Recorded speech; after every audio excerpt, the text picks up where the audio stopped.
Gentlemen, please take your seats as the Global Fintech Fest 2025 now begins.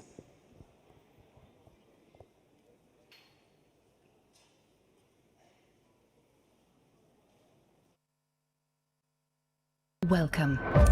Begin the countdown now.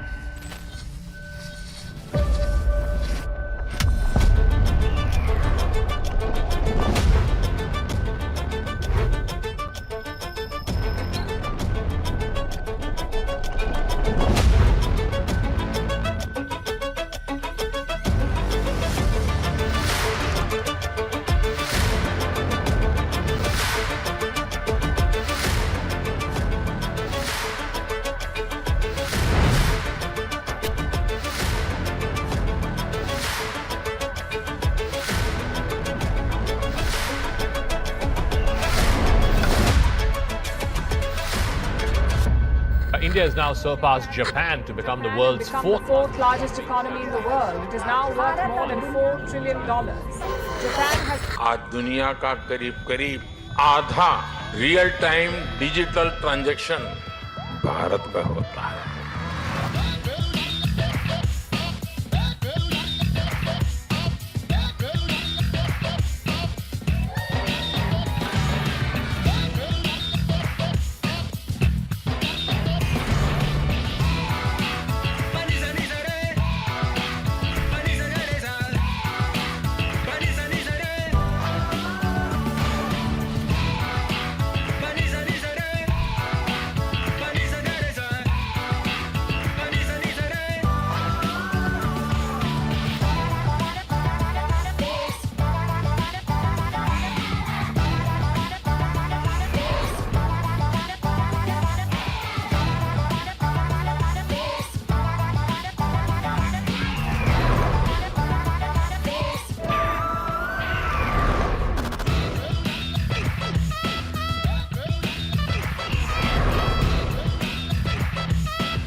Hearty good morning, everyone, and a warm welcome to all of you to the 6th edition of the world's largest fintech festival, the Global Fintech Fest, an event that's a testament to our collective commitment to building a financial future that is inclusive, responsible, and resilient.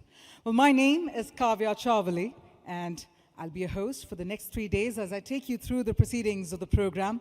But one thing I must admit is the fact that standing here, the view looks outstanding. So can we have a huge round of applause for all of you, for the entire industry converging together, being part of the world's largest fintech fest, the very shapers of the financial landscape. Well, that being said, we also stand at a pivotal moment where finance and technology are converging to reshape our world. So once again, a warm welcome to all of you. Well, before we move ahead, we'd also like to thank Payments Council of India, the National Payments Corporation of India, and Fintech Convergence Council for their tireless efforts in organizing this conference. And our gratitude also extends to Ministry of Electronics and Information Technology, Department of Financial Services, Ministry of Finance, Department of Economic Affairs, Ministry of Finance, NEST Division, Ministry of External Affairs, Ministry of Statistics and Program Implementation, Niti Aayog, UIDAI, DPIIT Startup, India, Reserve Bank of India, Securities and Exchange Board of India, Insurance Regulatory and Development Authority of India, and International Financial Services Centers Authority. Ladies and gentlemen, GFF 2025 is organized by NPCI, PCI, and FCC, co-powered by Google Pay and PhonePe, technology partner Perfios, brought to you by HDFC, State Bank of India, Punjab National Bank, Bank of Baroda, and Amazon Pay.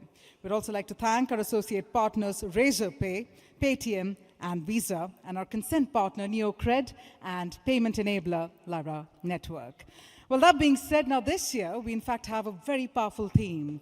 We're talking about empowering finance for a better world powered by AI. So yes, at its core, this entire theme reflects how artificial intelligence, when combined with human insight, can truly reshape the future of finance. So at this point, ladies and gentlemen, I'd like to also invite you to embrace the potential of this transformative era and also join us in shaping the financial landscape of tomorrow.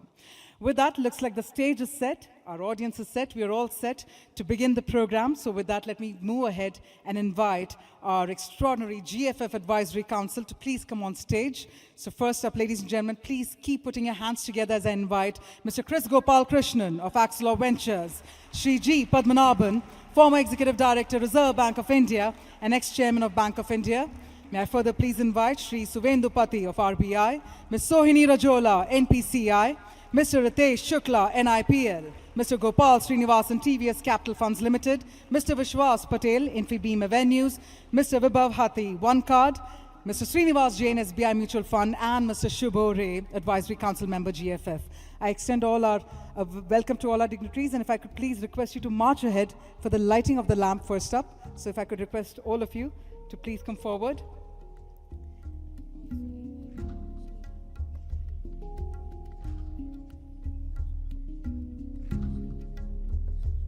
May I also further invite Mr. Srinivasan of BillDesk as well to please join all our dignitaries. You know, as they say that in the world of AI, the only way we can spread our branches of impact is by staying rooted. So we begin the program with the auspicious lighting of the lamp.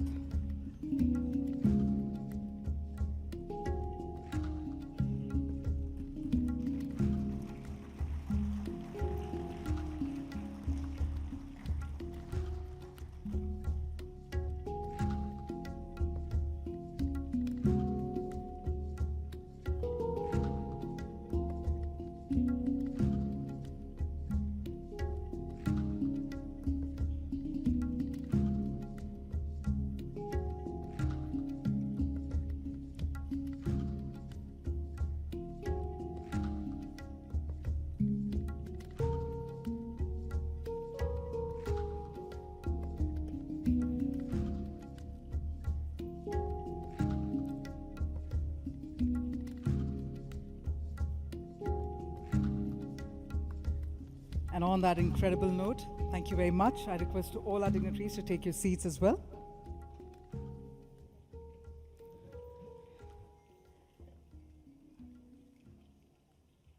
And with that, as we get to hear from our dignitaries, first up, ladies and gentlemen, to set the tone and to also welcome our incredible delegates here at the Global Fintech Fest 2025. First up, I'd like to please invite Mr. Kris Gopalakrishnan of Axilor Ventures to please share his valuable thoughts with the August gathering. So let's put our hands together, everyone. Please help me welcome Mr. Kris Gopalakrishnan.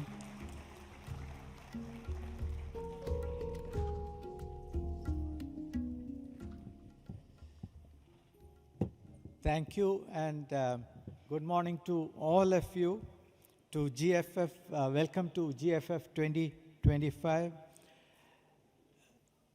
You know, all the delegates, partners, overseas delegates, media personnel.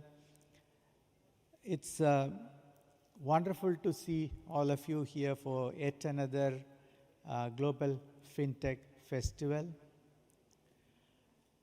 You know, we have created this platform so that all of us can converge, convene, and reimagine the future of finance, future of technology in finance, and how India can play a bigger role in this transition. To me, every year is a new year, and every year new things happen. So we are going through a series of transitions. And every year when we meet here, we have new things to discuss. Of course, technology, AI is the hot thing right now. So clearly how AI is going to impact finance, how AI is going to impact the industry, how AI is going to, through this, impact the world. How can we create a better financial ecosystem, leveraging this new tool that we have. And then various other events that have happened in the last 1 year. The changes in terms of geopolitics, the changes in our own neighborhood, how this will impact all of us. And the objective is to, as I said, create a better world through the solutions that we come out of these 3 days, ideas that we come out of these 3 days, the new connections that happen here, new networks that you create. So, we have tried very hard to put together a wonderful program. This platform is growing bigger and bigger because of US support. This is what encourages us to continue to build on what we have been able to do. So I look forward to active participation from each one of you. And,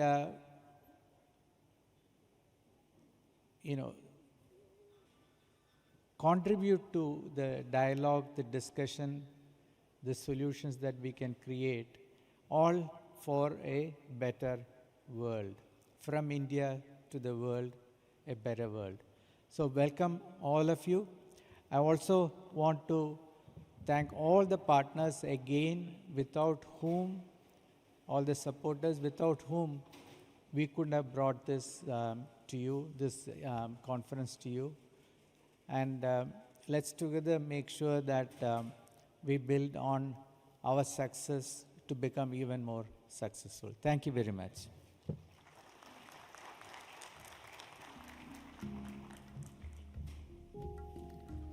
Thank you. Thank you very much, sir, for truly setting the tone for the Global FinTech Fest 2025. Well, on that note, I now humbly invite Shri Suvendupati of RBI to please address the August gathering. And can we also have a huge round of applause to welcome Shri Suvendupati.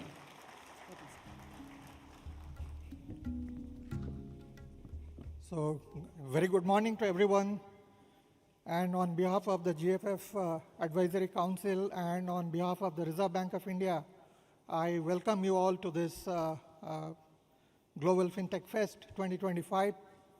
And as already you are witnessing, this is getting bigger and vibrant by the year we are passing through.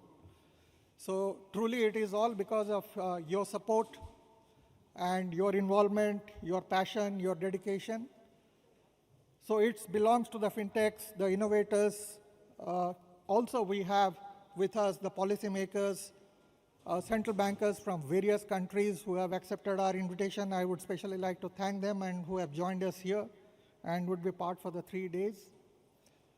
Invitees and delegates, speakers from the international organizations, the standard setting bodies, as well as our fellow co-regulators from across the various spectrums of India and abroad. It's truly a momentous occasion. And the next 3 days are going to be very, very stimulating and very, very invigorating for all of us.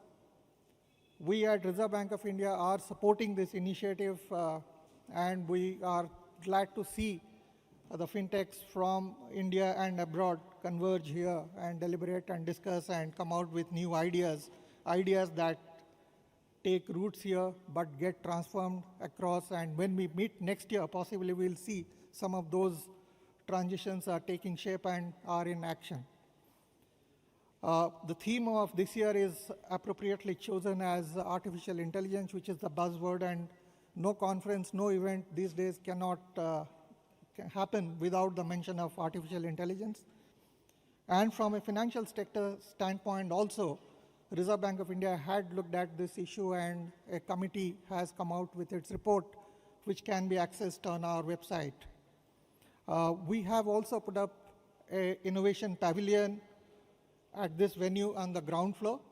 So I would strongly encourage all of you to find time and visit the Reserve Bank Innovation Pavilion, which is not the pavilion of a regulator or a supervisor. It's the pavilion for the regulator, the innovator.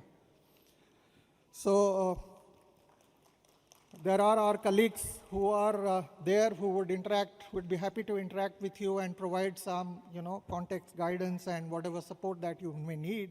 And that can go definitely beyond these 3 days.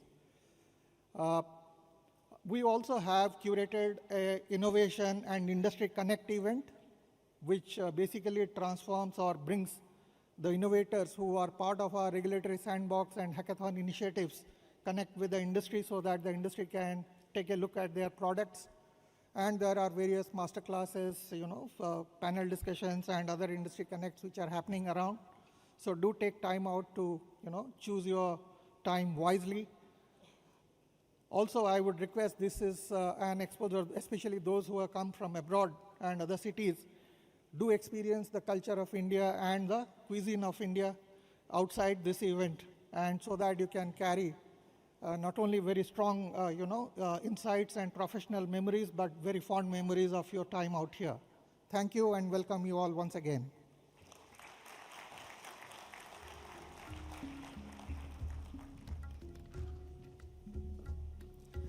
Thank you. Thank you very much, sir, for sharing with us all that's in store at the GFF 2025.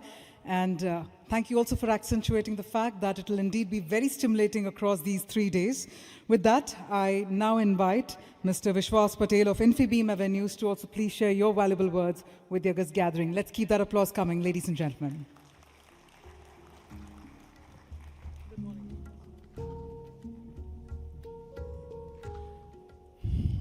Good morning to my colleagues on stage, esteemed speakers, delegates, exhibitors, and guests from all around the world. Welcome to the vibrant city of Mumbai, and welcome to the 6th Global FinTech Festival edition. This event over the next 3 years is bringing together the sharpest minds to chart out a better future powered by AI. So over the next few days, we are privileged to host thousands of delegates and exhibitors from across the globe. Together, we'll explore the latest advancements in digital payments, unveil cutting-edge technologies, and engage in thought-provoking discussions about AI and its impact on digital payments and the regulatory challenges that shape our industry.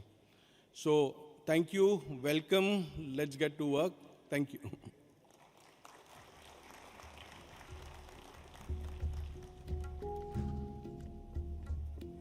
Thank you. Thank you very much, Mr. Vishwas. With that, ladies and gentlemen, I now invite Ms. Sohini Rajola of NPCI to also weave her 6 yards of thoughts to the August gathering. Over to you, ma'am.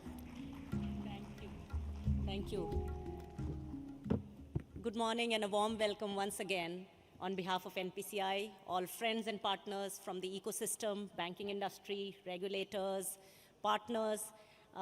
This 3 days here is 2 things. One, a celebration and culmination of all the co-creation, all the wonderful work. You saw in the opening video how proud we are of our fintech ecosystem and the digital payments in our country. I think it's not just NPCI that has been co-created with all of you. So it's a celebration of that. I'm sure when you go to the pavilion, you will see and witness all of that. It's also a point where over the 3 days, it will mark the beginning of new ideas and new action items, which will ensure that we can keep working together to keep ourselves always forward in the spirit of NPCI. On behalf of NPCI, I welcome you all. I do hope that you have 3 days of extremely engaging, fulfilling, and stimulating conversations, interactions, and lots of fun. Welcome once again to the GFF 2025.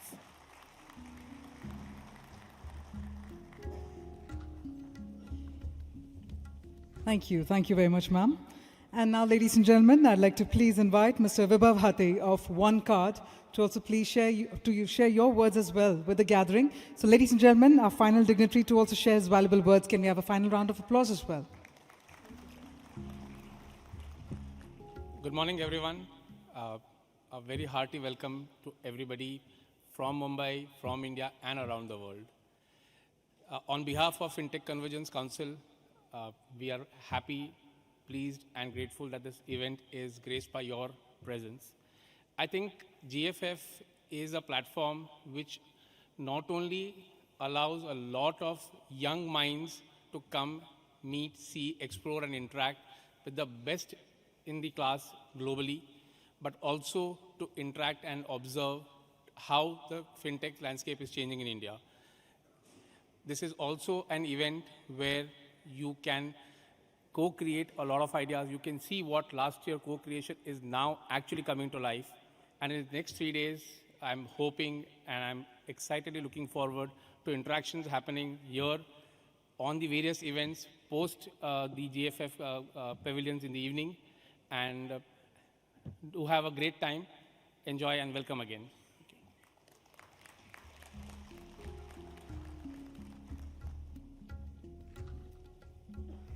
Thank you. Thank you very much, sir. Well, on that note, I'd also like to extend our heartfelt thanks to the GFF Advisory Council, because it's indeed been an honor for all of you to join us and also grace the official opening of the Global FinTech Fest 2025. While we got to hear from some of our dignitaries, we'd like to now thank you once again, and we request you to please come together for a group photograph. With that, ladies and gentlemen, we officially begin the Global FinTech Fest 2025.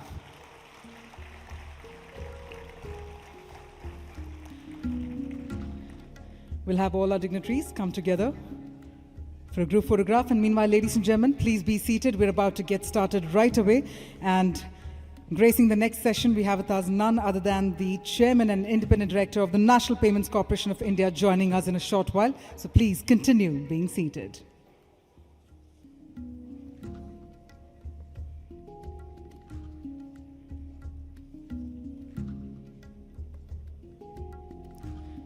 Thank you once again, ma'am. Thank you very much, sir.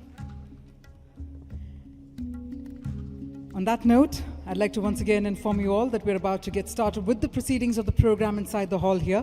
So once again, I urge all of you to please be seated while we quickly set the stage for our next set of esteemed speakers joining us. And that being said, let me also take the opportunity to thank our gracious sponsors, our global payments partner Discover, registration partner M2P Fintech, innovation leadership partner HSBC, banking innovation partner Citi, banking transformation partner Pismo. Well, yes, ladies and gentlemen, in fact, as we talk about the Global FinTech Fest, we are eternally grateful to the National Payments Corporation of India, NPCI, for their tireless efforts in helping us put this mammoth of an event for all of you together. So with that, we are setting the stage and setting the tone for our next speaker joining us, our next esteemed speaker joining us. Please do be seated, and let's also gear up for the next session coming your way within the next couple of seconds.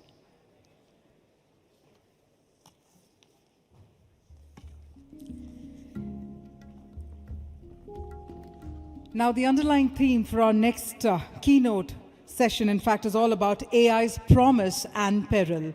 And this is where we're focusing on building responsible intelligence for inclusive finance. This is a keynote address, and our keynote speaker is already here inside the hall to address the gathering. So with that, ladies and gentlemen, we have the august presence of none other than Mr. Ajay Kumar Choudhary, Non-Executive Chairman and Independent Director, National Payments Corporation of India, NPCI. Can we also have a dynamic round of applause to welcome on stage the very dynamic Mr. Ajay Kumar Choudhary.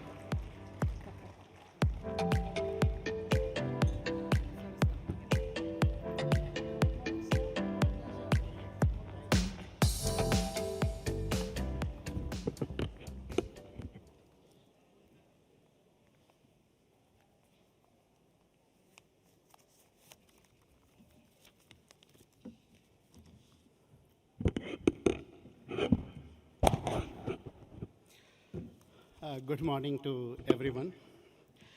Esteemed members of financial institutions, colleagues from Reserve Bank of India, other regulatory bodies, and NPCI group, the fintech ecosystem, academia, press and media, our global partners, and distinguished guests. It is my privilege to welcome all of you to this 6th Global FinTech Fest 2025. Over the years, this gathering has become one of the most important platforms for dialogue between innovators, regulators, industry leaders, and policymakers. It is here that ideas have been tested, collaboration forged, and the future of digital finance shaped. To be together once again in this forum reminds us that finance is not only about systems and numbers, it is about collective purpose and shared progress.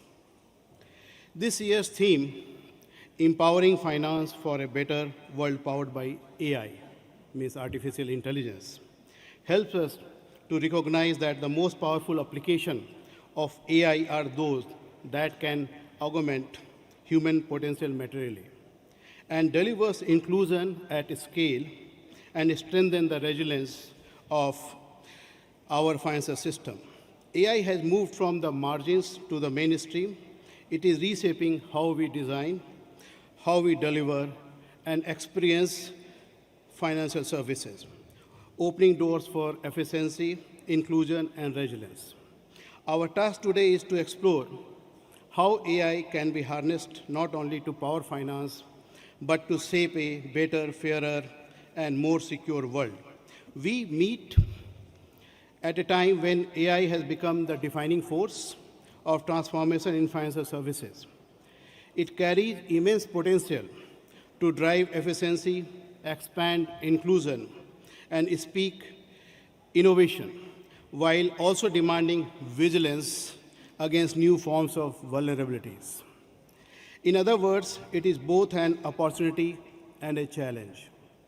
And its true impact will be shaped by the choices what we make.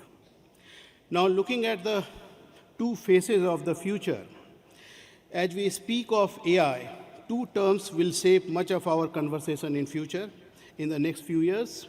One is generative AI, and second one is the agentic AI. These are not just buzzwords, they describe the next frontier in how intelligence can serve finance. Generative AI is the intelligence that creates. It can write, it can summarize, it can analyze, and it can reason across vast amount of information. It gives us ideas and insights at a speed and scale that were once impossible. Agentic AI goes a step further. It does not just generate answers. It can also proactively pursue goals by setting goals, making decisions, and carrying out complex multi-step tasks on its own. If generative AI provides the voice, agentic AI provides the hands that act on the voice by pursuing innovation and innovative solutions. Investment in AI, by the way, you must be knowing, is expected to touch nearly $100 billion across banking, insurance, capital market, and payment, likely to be by 2027. Further, 78% financial organizations, as of now, use AI in at least in one business function, a significant uptick from 53% in 2023. The industry is thus no longer debating if AI will matter. It is preparing for how far and how fast it will take us. The real question is whether we harness this power carefully to support trust, inclusion, and resilience. Now, looking at the promise of this artificial and augmented intelligence, the opportunity before us is to turn this technology into true partners in finance by enabling and extending our capacity to serve, to protect, and to innovate. We already see its promises in strengthening defense against fraud and money laundering. It is making compliance faster, operation more efficient, and decisions more consistent. It is also raising resilience even as it lowers cost. Early study shows that productivity gain could be immense. Can you imagine? As much as USD 200 to 400 billion annually for the banks worldwide. Experts including Michael S. Barr, he is the vice chair of Fed Reserve Supervisory System in California, take this conversation further. As per Mr. Barr, there are possibly two models relating to AI ahead. One is incremental, where AI quietly supports and strengthens what humans already do, and where AI remains a powerful assistant boosting efficiency while humans stay firmly in charge. The other is transformative, other than the incremental, the second model, where AI fundamentally extends human capability and reshapes the way services are delivered. This involves automation and replacement of certain tasks and altering job functions and business models. The second model, obviously, would have more profound effect on skills, on jobs, and on how institutions organize themselves. This is why the way forward must keep human at the center. I'll repeat. This is why way forward must keep human at center. Technology must serve resilience, inclusion, and trust. The true measure of progress will not be what machines can do, but how wisely we choose to guide them. Now, looking at the innovation in practice, the future of AI in finance is no more a vision. It is already here. As Christine Lagarde, you know, that president of ECB, has reminded us, quote, AI is not tomorrow's story. It is shaping our world today, unquote. Project Aurora, you must be aware that it's a BIS Innovation Hub Nordic Center project, which are detecting and combating money laundering activity, is already proving how AI and its capabilities can strengthen our systems. By combining synthetic data, privacy-enhancing technologies, and cross-border collaboration, it has cut false positives by 80% and triple detection of complex laundering networks. These are not abstract gains. They translate into stronger protections, more trust in our institutions, and a system that not only responds to risk, but anticipates it. AI is also moving financial advisors out of the boardroom and into the hands of everyone. Robo-advisors, you are aware, are already helping families plan their savings, invest small amounts, and make sense of choices that used to feel overwhelming earlier. Inside financial institutions, the change is already visible.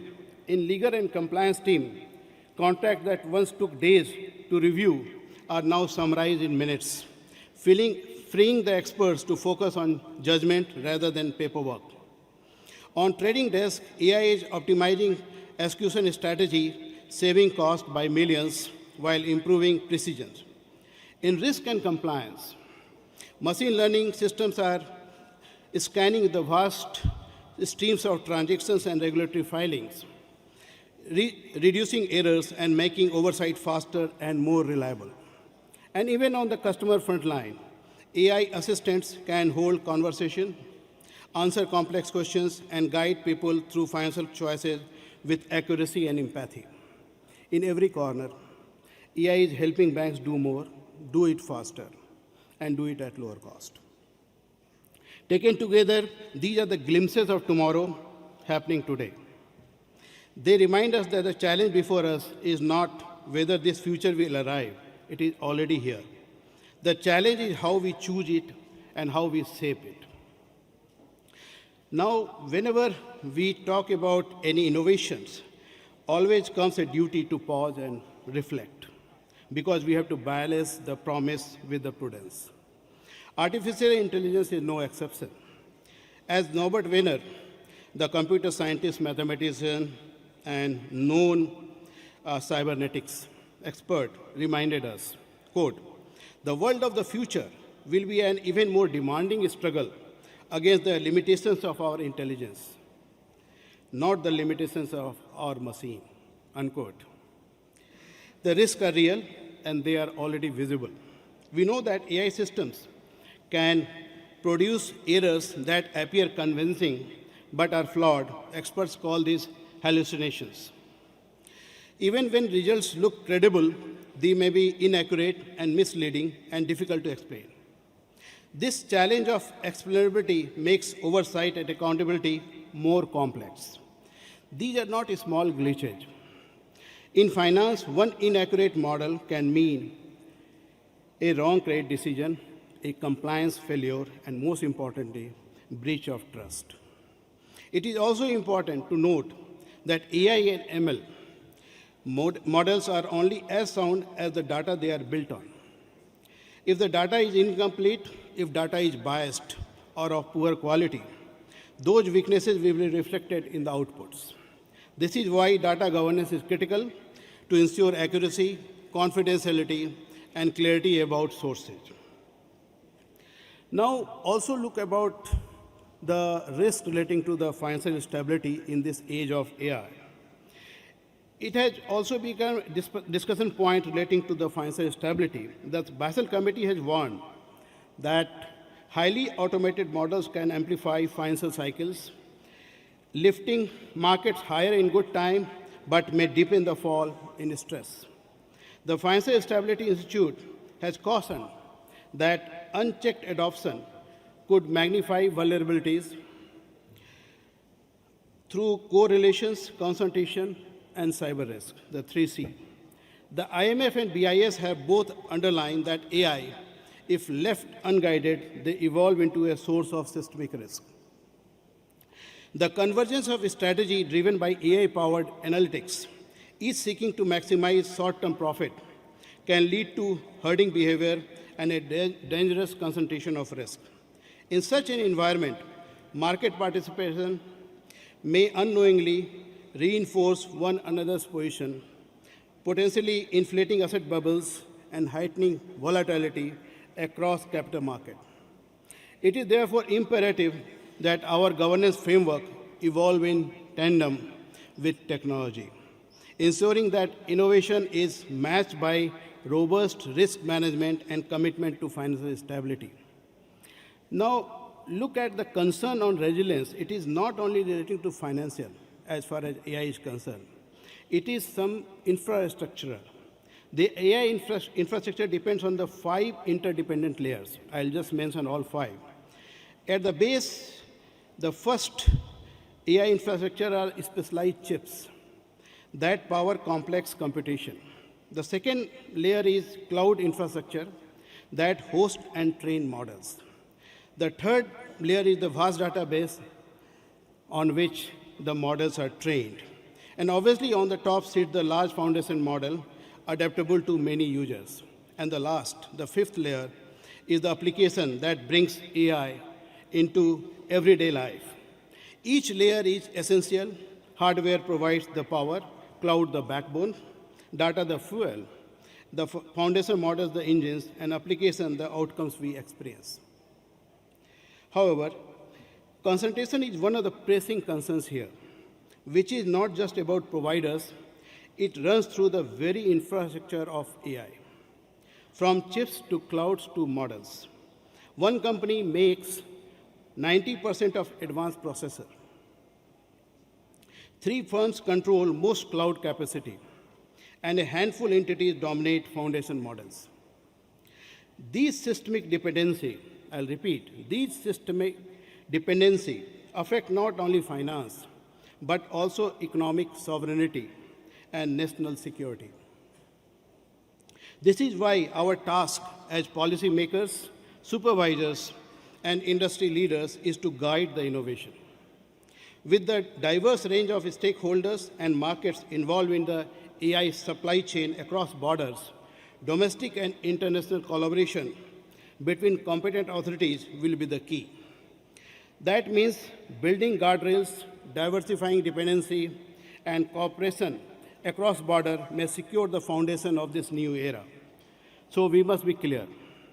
AI is a dual-use technology. It can serve progress or it can amplify risk. It can extend inclusion or it can deepen divide. It can strengthen stability or it can weaken it. The outcome will depend on how responsibly we innovate, how firmly we govern, and how prudently we diversify, and how wisely we balance speed with safeguards. This is why responsible AI, I'll repeat, responsible AI is not a slogan, it is only the way forward. Now, I'll touch upon a little bit on India's leadership in inclusive innovation, including AI. I understand Minister is coming and will talk about Bharat AI, etc. I'll not touch upon that. I'll talk about a little bit on NPCI. Amidst the global debate on risk and resilience, India has shown that inclusion at scale is not only possible, but it is already a reality in 2025. India is processing more digital transactions than almost any other economy in the world, driven by the scale and trust of the Unified Payments Interface, what we know it, UPI.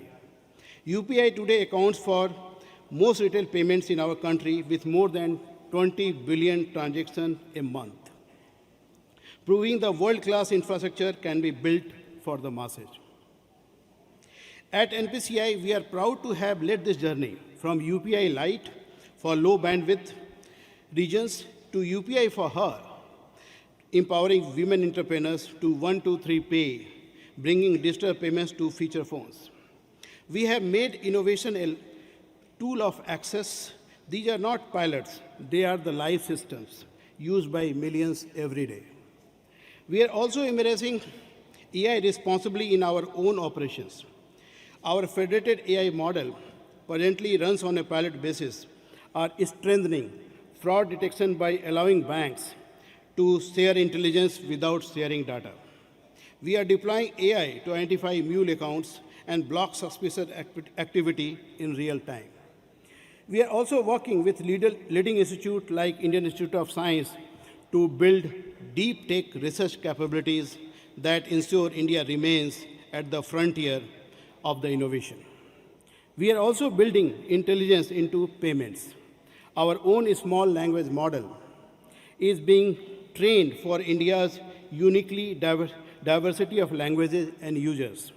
It will help make digital payments smarter and more intuitive by simplifying complaint resolution. And our ambition does not stop at our borders. Our motto is Global Digital Public Good. Global Digital Public Good. Under this philosophy, NPCI International, one of the subsidiaries, UPI is linking with systems in Asia, Africa, Middle East, Europe, and beyond. Our vision is to be a leader in empowering global citizens with accessible digital payment solutions and help them, especially the Global South, to design and launch their own sovereign, interoperable, and resilient real-time payment system. Another pillar of our strategy is interoperability, that is expanding the international acceptance of UPI, RuPay, and other NPCI innovations of offering different products. Equally important is our work for the cross-border remittances. Our efforts are directed at building affordable, secure, and efficient corridors that reduce cost and increase convenience, aligning with the G20 objective of lowering remittance charge globally. In our constant efforts to improve our offering to our customer, NPCI Bharat Bill Pay Limited, now we call it Bharat Connect, is launched an upcoming platform to standardize online merchant transactions across net banking and mobile banking channels, enhancing interoperability, settlement efficiency, and customer experiences. You are aware about the Bheem app. We are building a sovereign digital payment alternative, which is trusted by every Indian. Our newest subsidiary we have launched just a few months before, that we call it NPI Tech Solutions Limited, that is NTSL, is where experimentation and breakthrough innovations will happen. We are excited to visualize NTSL to emerge as a cradle for future tech innovations in India, a space where bold ideas can be nurtured into reality for the digital economy. This year at the Global Fintech Fest, we are proud to showcase a new wave of innovation in coming 3 days. In digital payments, more than 10 products will be launched, 4 by Governor, 3 by Secretary of Finance, I think 3 by Deputy Governor, and 1 by me. Each of these has been designed with the purpose of making payments easier, safer, and more convenient for our users. We are strengthening security with smarter ways to protect transactions and adding new layer of transparency and accountability. These innovations will simplify payments for daily purchases, travel, and across different devices, reflecting our commitment to keep payments inclusive, secure, and future-ready. As may be appreciated, they all are about setting the direction for the future of finance, rooted in resilience, inclusion, and trust. This is the essence of India's leadership. Innovation anchored in inclusion, scale anchored in resilience. We are showing the world that AI in fintech can be harnessed not only for efficiency, but for equity. Coming to the conclusion, let us pause on the paradox at the heart of artificial intelligence. It holds within it the blessings of progress and the curse of risk. It can extend the reach of finance, make our system stronger, and open doors of opportunities that were once closed. But it can also carry risk, and if we let it run unchecked, and we don't choices, then it will create problem. The choices is not with the technology. The choice lies in us, what we choose for. That is why it is important to remember that humans, not machines, will shape the outcome. AI is a tool, and its value will depend entirely on the intent with which we use it. If we apply it with vision, discipline, and responsibility, it can widen access, build resilience, and make growth more inclusive. If we neglect these duties, it may magnify the very vulnerability we seek to avoid. In this context, our first task is to build the knowledge and skill to use wisely, train our people, build expertise, and apply the technology responsibly. The second task is to keep human judgment at the core of finance. AI must support decision-making, not replace it. The third is to guide adoption with clarity and foresight. And the fourth task is the governance and risk management, very critical, and it must keep pace in addressing issues relating to data governance, model biases, accountability, and third-party concentration.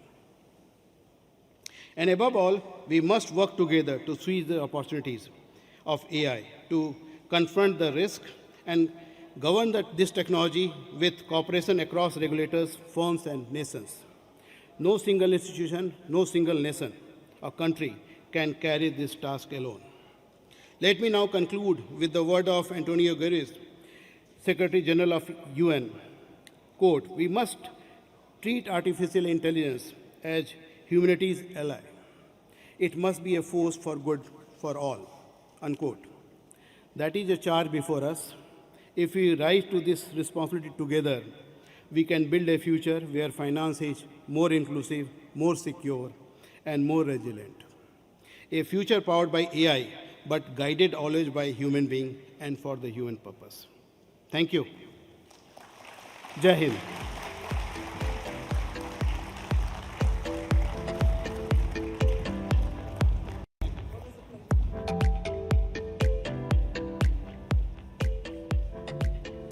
Thank you. Thank you very much, sir, for your visionary thoughts. And with your words, we managed to grab those glimpses of tomorrow today.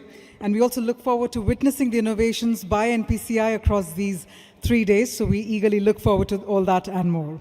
With that, ladies and gentlemen, let me also bring to your attention that we are now about to move on to a very exciting segment of the program, which is why all the ones who are still standing right across, with all that enthusiasm, I'm going to urge you all to very quickly, please take your seats. With that being said, we'd also like to thank our incredible sponsors as well. We'd like to thank the Speaker Lounge partner, OneCard, Cloud Communications partner, Proximus Global, Merchant and Consumer partner, BharatPay, Future of Global Payments partner, PayPal, and Diamond partners, PayU. So we'd also like to thank them for their incredible support. But that being said, a very exciting segment is about to begin, and this is where I'm going to urge for each and everyone's attention. I'm going to urge all of you to also please take your seats. And with that, ladies and gentlemen, I'm going to say that just one more time. Please do take your seats for our next session for an exclusive preview of PayPal World right here at Global FinTech Fest 2025. Here we go.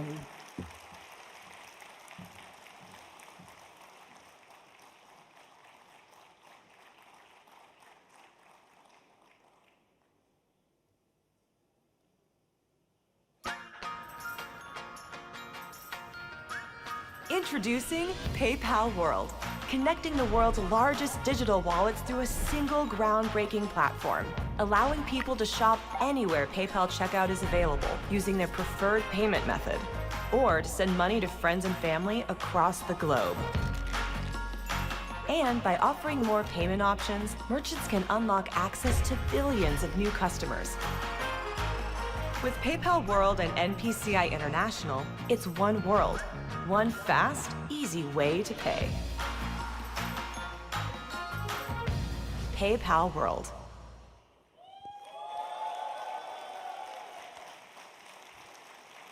And now, ladies and gentlemen, please put your hands together to welcome on stage PayPal CEO and President Alex Kris and Ritesh Shukla, Managing Director and CEO NIPL, NPCI International Payments Limited.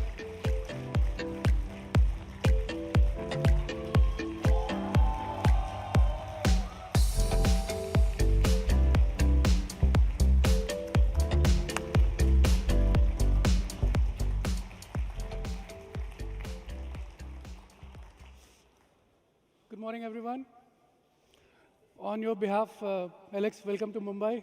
I'm grateful to you for making the journey. Mumbai is city of dreams for 1.4 billion and now many overseas as well. So thank you so much for your time to be here with us in Mumbai. Well, thank you, Ritesh, and it is so wonderful to be here. This is my first GFF, and I got in yesterday. I got to go spend time with my team, which is here. I can see them. I also got to spend time with a local fintech and also some small businesses. And I would say the energy, the enthusiasm, the innovation that comes every time I'm in India is just so inspiring. And it's one of the reasons that we started PayPal World. Now you saw the video, but to share the vision of PayPal World, we imagine a world where there is complete interoperability of wallets. There are going to be dozens, even hundreds of wallets around the world. And individuals, consumers, and small businesses should be able to have their home domestic wallet, but should be able to travel or provide e-commerce transactions, or in the future, agentic commerce transactions anywhere in the world. And so we wanted to create a platform that could connect the best wallets in the world. Let's see how it comes together. Please roll the video.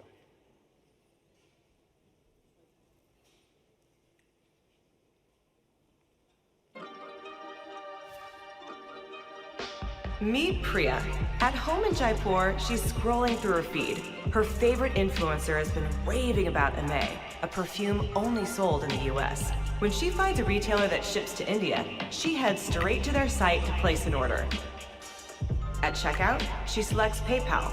She's given the option to pay with her favorite UPI-powered app. From there, she's taken through the same familiar payment flow she's used to. A few quick steps and she pays in rupees with the exchange rate locked in. Her purchase is confirmed. And just like that, her new designer perfume is on its way to India. Meet Ravi. Fresh off a flight from Mumbai, he's ready to experience New York like a local. His first stop, a farmer's market downtown. At a booth selling homemade sourdough and fresh veggies, he's ready to check out. Ravi opens his favorite UPI-powered app and simply scans the vendor's QR code. Ravi pays in rupees through his preferred bank account. The vendor receives US dollars. Halfway around the world, and checkout feels just like home. No downloads, no signups, just simple payments that work. Welcome to PayPal World.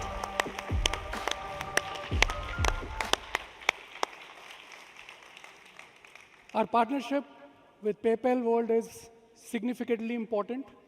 This integration will create global footprint for UPI, and 450 plus million users who are active every month on UPI different apps will be able to transact globally across the merchants that PayPal World powers. This aligns with our vision of democratizing payments like we have done in India. Now we want to do it globally.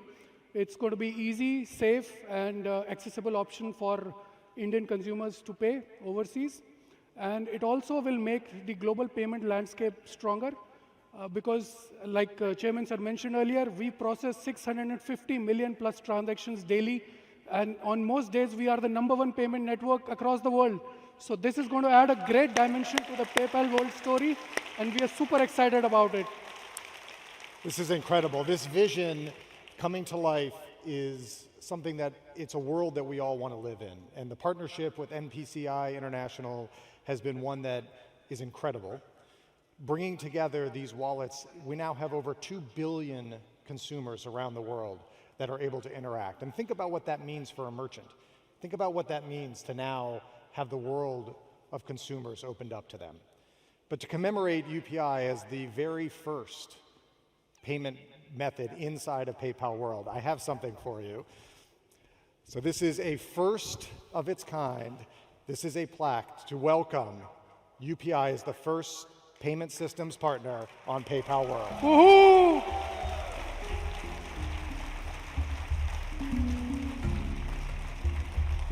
Congratulations. Thank you, Alex.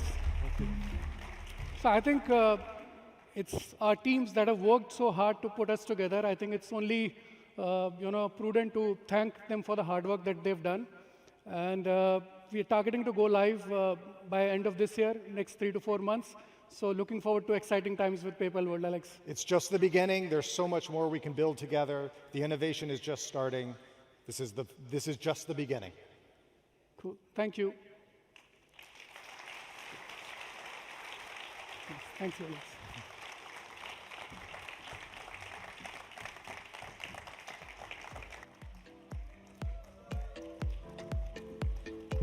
Now that truly calls for the loudest round of applause, everyone.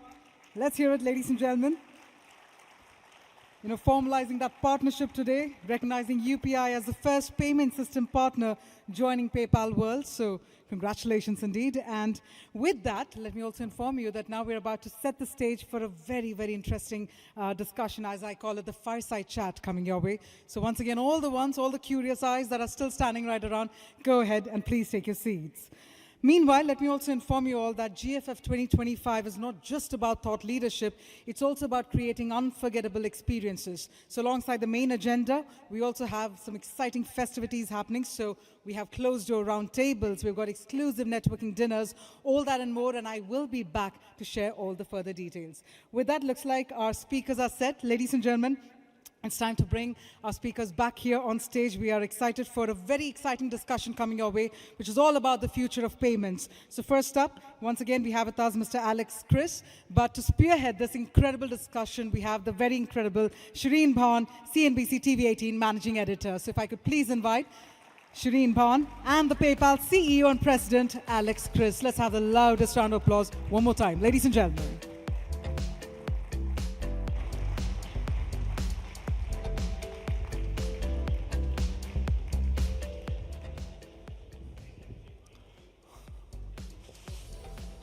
Good morning, everybody. It's wonderful to be back here at the Global FinTech Forum. Thank you very much, Kavya, for that fabulous introduction. And congratulations, Alex. Note to every founder, CEO in this room, carry your cheering squad with you. And props to the cheering squad for a wonderful, rousing welcome here. It's a great start to this morning's session. It's always wonderful to be here at the Global FinTech Forum for us at CNBC TV 18 because we've been part of what's happened with the Indian startup story for the last 23 years, and there's plenty that's happened on the FinTech side. You just heard Alex talk a little bit about PayPal World, and I will get into the details of that, but just a quick overview on why this conversation with Alex is important in the context of what's happening with Indian FinTech. PayPal has been around for over 25 years. It's a profitable venture. It's also a venture that operates across 200 markets, 430 million customers, both on the merchant side as well as active users, and it is the largest two-sided network today. and it has plans for India, of course, not for the domestic payment segment just yet, but they are looking at investing in Indian fintech. So those of you who have an idea, Alex is your man. Perhaps we could have some interesting conversations happen here at GFF. But Alex, without further ado, let's start by talking about PayPal World. Congratulations on launching that. But I believe the origin story for how PayPal World and the UPI connection happened was in Florence when you met Dilip Asbe. That's correct. Well, again, thank you for having me. It's great to be here with you all, and it is amazing to bring my team along here. They are just an incredible team. So yes, the beginnings of PayPal World, we had some ideas of creating interoperable wallets, right? This is part of our mission to connect the world and ensure that we are creating what the future should be. But Dilip and I were at a conference together in Florence, Italy, of all places. And we were just having a sidebar conversation, and he was telling me about the progress and the incredible expansion that UPI was going through at the time. And I was maybe 4 or 5 months into the job at PayPal. And we just started having the conversation of what would happen if we could make it simple, seamless, frictionless, and easy for our consumers and our merchants to interact together. And we both thought that was a pretty good idea, and that was really the beginning of setting off. Now, let's be transparent. The easy part are two leaders sitting in a room in the middle of Florence, Italy, going, wouldn't it be wonderful if that happened? The hard part is what the team does afterwards, from both teams coming together and working through all the challenges. But here we are on stage today, announcing the partnership, solidifying and launching again in the coming months. So it's very exciting. Well, certainly very exciting, but let's talk about the aspiration that you have as far as PayPal World is concerned. UPI and NPCI are just one of the partners that you've signed up with. There are a bunch of others that you have signed up with, and I would imagine more on the way.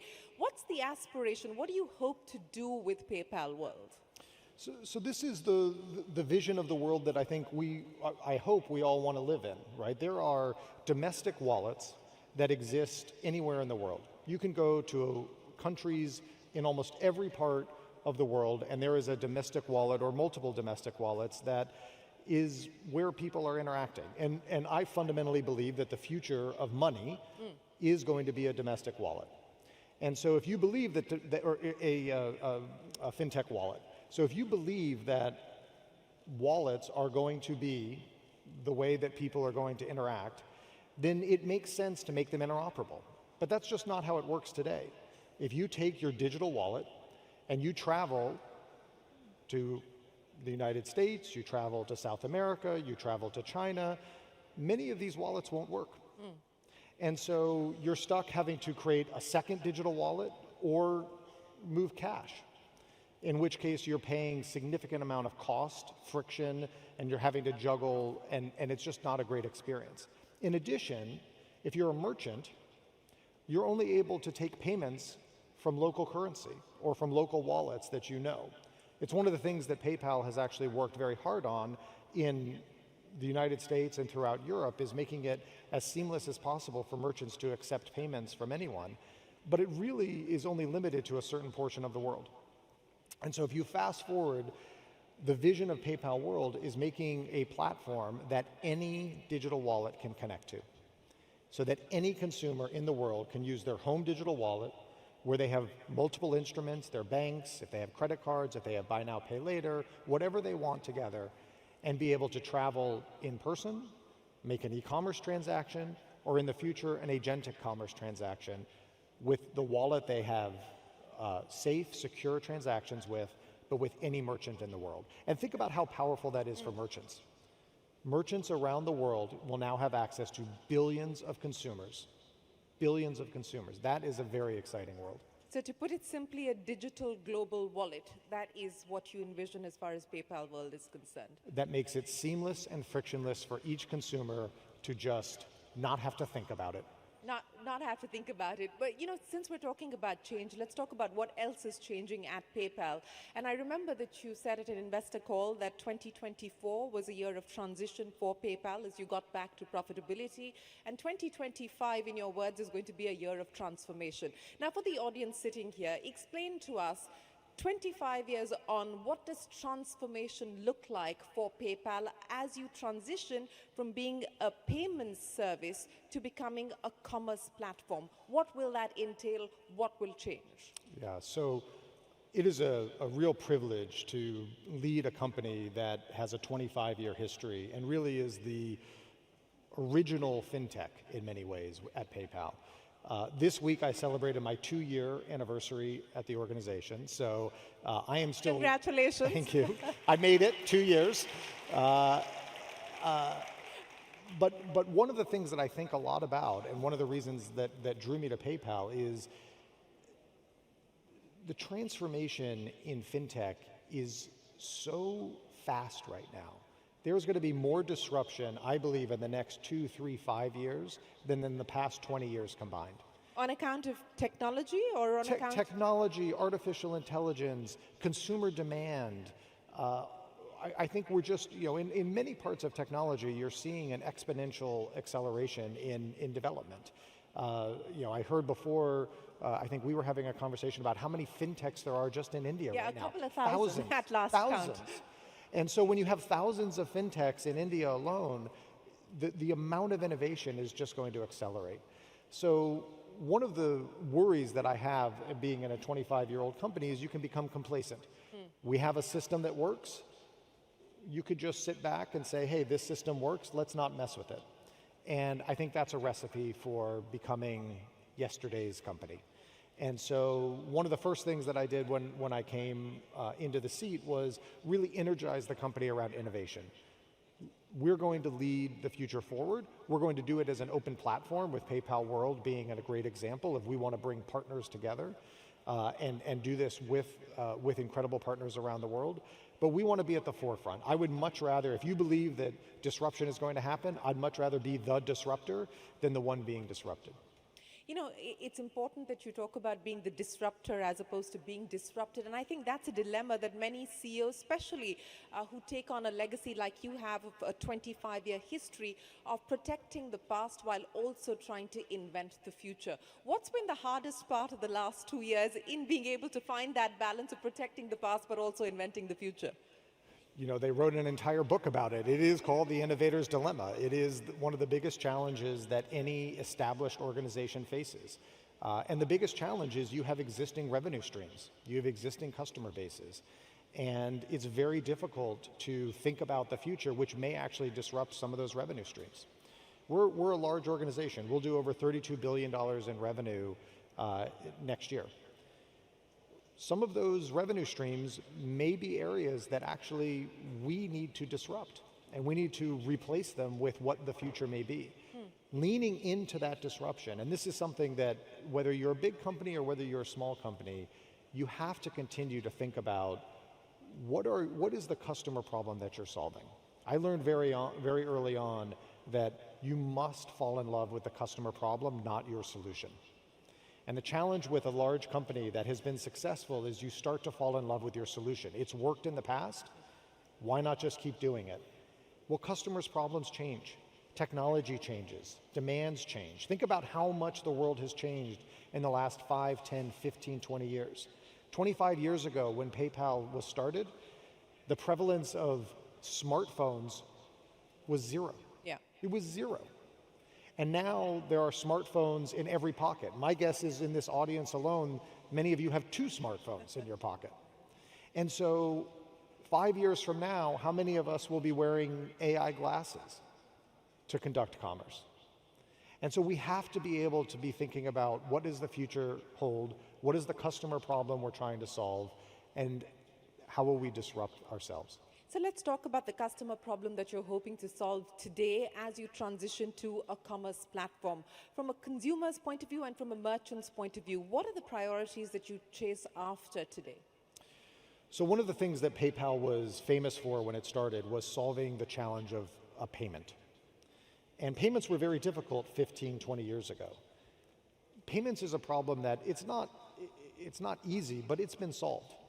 There are many players, we have many competitors that have solved the act of a payment. The challenge that I think has not yet been solved, that we are leaning towards now, is the end-to-end commerce. And so what does that mean? Well, if you're a consumer, you now have more options to make purchases than you ever have before. You can go online, you can go on your phone, and you can type in almost any set of keywords, or you can open up your agentic app and speak a few words and get dozens and dozens and dozens of options. But how do you know whether it's the right product, whether it's the right price, whether it's from a merchant that you trust? How do you know that your preferences of whether it's a local small business have been captured? So this is all personalization that I think we can lean into, that is a part of the commerce journey for a consumer. On the merchant side, how do we enable small businesses to be able to find the right customer for their right next purchase? How do we enable them to leverage the data, leverage the scale of the billions of users that we've now opened up for them in PayPal World, to be able to find the right customer in a cost-effective way, to be able to continue to sell and grow their business? So these are commerce challenges, not just payment challenges, and for me, that's the future of PayPal. Yes, if commerce is the future as far as payments is concerned, how do you address the personalization aspect that you spoke of? I would imagine that you're going to leverage the data that you already sit on, both from the consumer's point of view as well as the merchant's point of view. But what's been the hardest part of being able to crack the commerce challenge as you go after personalized experiences, both on both sides of the network? You know, the advances in artificial intelligence and data networks is making this a lot easier. But first, it's about building trust, because the data is not ours. The data is our consumers. And we've had to have very transparent conversations with our consumers that we think we can build and enable incredible commerce journeys for them by leveraging personalization if they trust us. And the beauty of being a 25-year-old company is we have built up trust over decades now. And so as we've started to roll out some of our personalized offerings, consumers are actually opting in and saying, yes, I trust PayPal with my data. I want a better experience than just my generic experience online. And I will trust you with my data to be able to do it. Now, obviously, we take it very seriously. It's protected, it's anonymized, but connecting a merchant and a consumer together in a personalized experience is just a magical experience for both parties. So initial days, what are the milestones that you're working towards as far as this transformation is concerned? In terms of numbers, where do you believe you're going to be able to hit the milestones that you hope in the next 3 years, 4 years, 5 years? What's the target for you?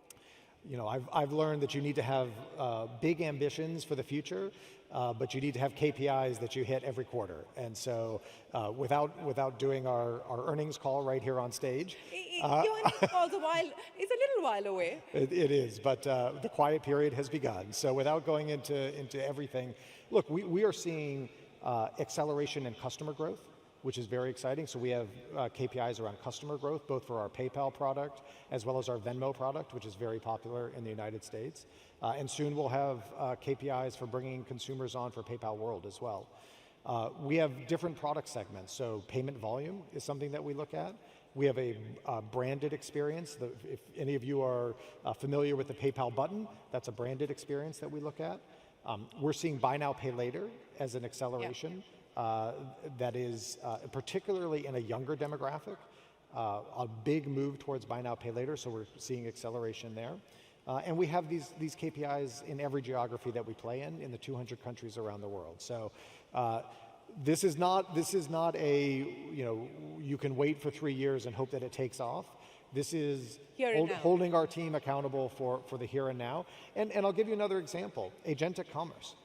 Right? Agentic commerce is something that we're leaning into. It's a potential disruptor, but it's also something we want to lead in. And so we were the first company with a remote MCP server to allow merchants and consumers to be able to connect and actually open up a catalog for agentic commerce to happen. So we're leaning into the future as we speak.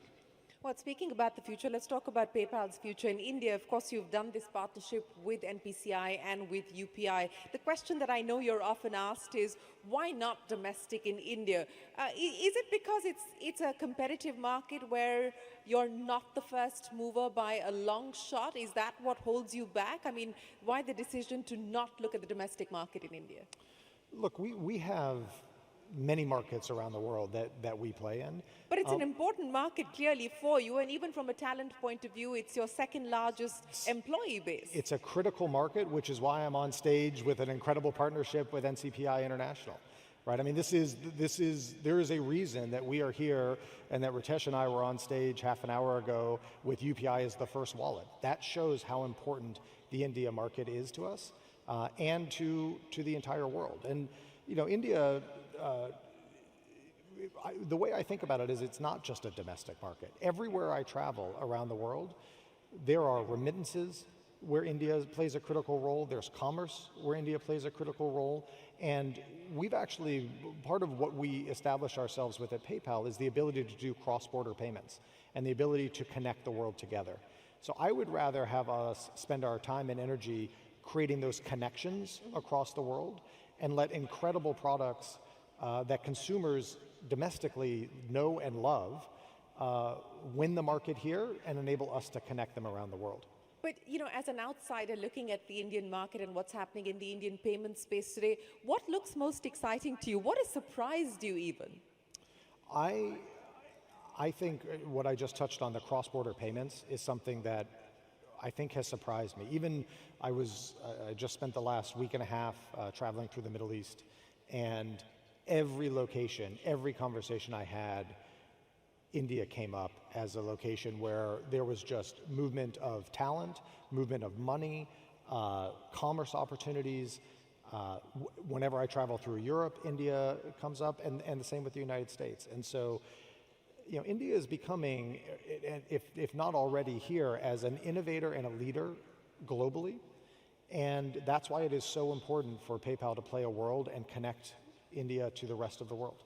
Well, that does deserve a big round of applause for all of you in this room for what you've been able to achieve in the past decade of really putting India on the global fintech map. Plenty of excitement in this room, lots of young people pitching their ideas. You said that PayPal Ventures is open to looking at exciting ideas, including here in India. Are you actively scouting? Yeah, we have a PayPal Ventures arm. I don't know if they're in the room, but many years ago, we actually were one of the first investors in Pine Labs, which I know is an incredible solution. All set to IPO as well.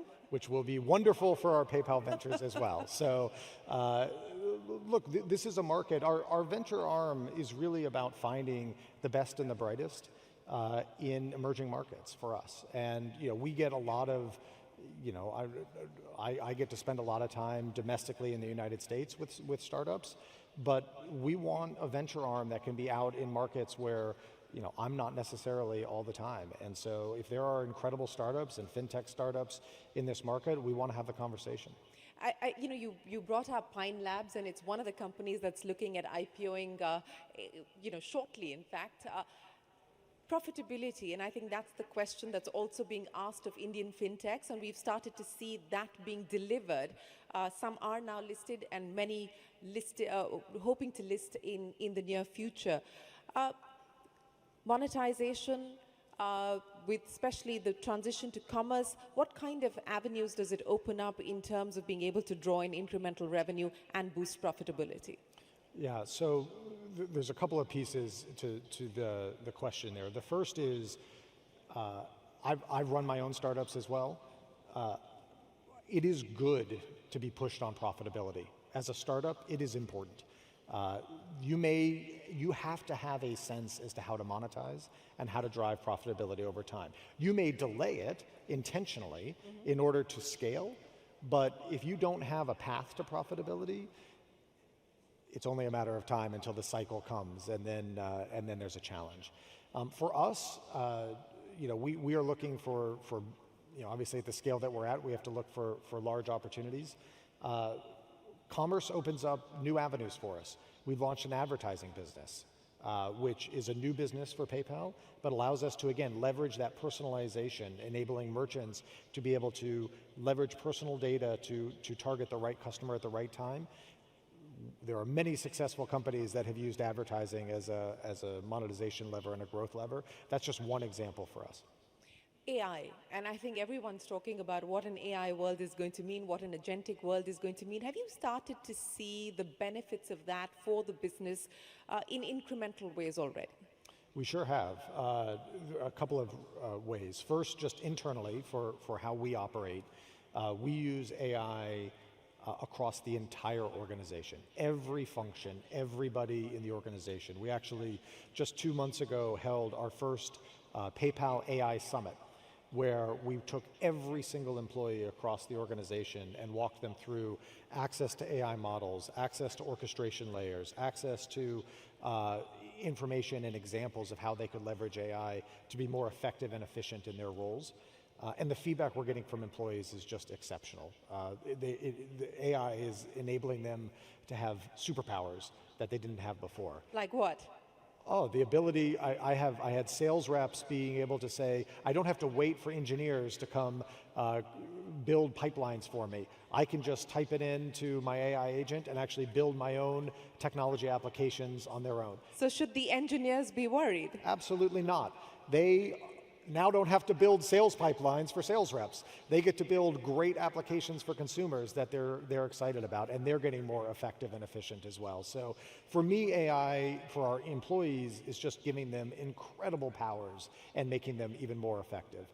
And then we're leveraging AI for our consumers and our merchants, and enabling consumers to be able to, again, agentically just search for the right product, use natural language to be able to say, I'm going to a wedding in a certain location, and have the AI understand the weather, understand what other purchases they've made, understand what's in their closet already, and be able to give them a great recommendation is just an advanced commerce experience that is really wonderful for consumers. And for merchants, being able to get access to not just all the consumers on PayPal World, but being able to target their products and services to the right consumer at the right time, we think AI is going to be a real opportunity for businesses. So if it's going to be the big opportunity for businesses, what does it mean in the next few years, both in terms of the way that you hire, the kind of people that you hire, what the strength of the workforce is likely to be, both in terms of cost savings, but also your ability to turn things around faster from a product and a service and an innovation perspective? I think speed and velocity of innovation is a requirement right now in this industry. And so, the talent we're bringing in, the good news is with new technology, the talent we're hiring is already AI native. They've been using AI and will be, every new university class that graduates will be using AI. And so it's just going to become a core native part of how we operate. And it will allow us to accelerate our delivery and velocity of innovation. But I also think that's what consumers expect now. These cycles of years and years before new product releases come out, I think is yesterday's game. We have to be able to move quickly. Well, talking about moving forward, and I think one of the examples that I want to talk to you about is what you've been able to do with Venmo. And I think that's something that this audience would like to hear about. What's been the biggest learning of being able to crack Venmo, which has been a category creator almost, which has sort of become a verb in many, many ways. What's been the biggest lesson and learning from Venmo? And, could we expect Venmo in India at some point in the future? Yeah, so Venmo, for those of you that aren't familiar with it, is started as a peer-to-peer payment system in the United States. It's growing incredibly quickly and continues to scale. And I think the unlock for us was really, again, going back to the customer problem. Why were customers using the product?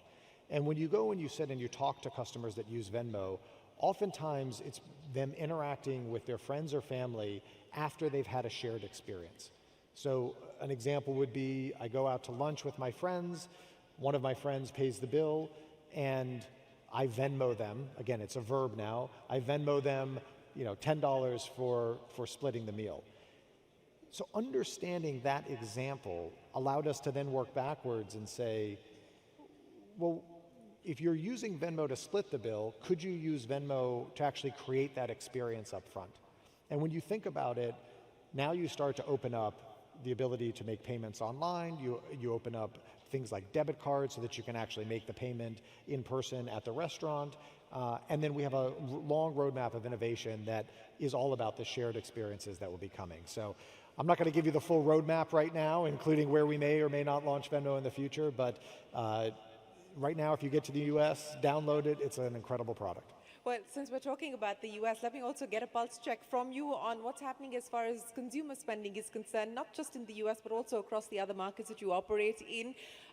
There has been a resilience that we've seen through all the uncertainty and the volatility. The headlines may be screaming different things, but consumer spending has held up. What are the indicators that you're picking up on in terms of consumer preferences, where they're spending, how they're choosing to spend today?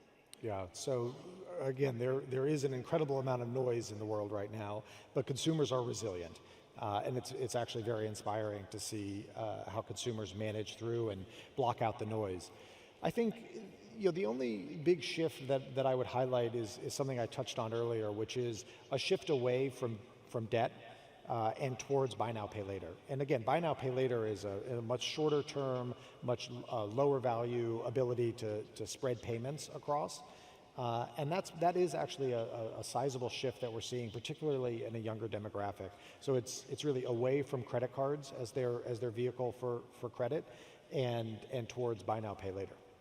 So buy now, pay later is the big shift that you're seeing as far as the younger demographic and the younger cohort is concerned. What are some of the other interesting trends that are emerging that you intend to tap into and perhaps this audience here could focus on as well? There's a lot of travel that's opening up now, right? I think there was a hunger coming out of the pandemic to actually get back out into the world, which is why cross-border transactions, things like PayPal World, where people can now travel the world with their domestic wallet and make the purchase.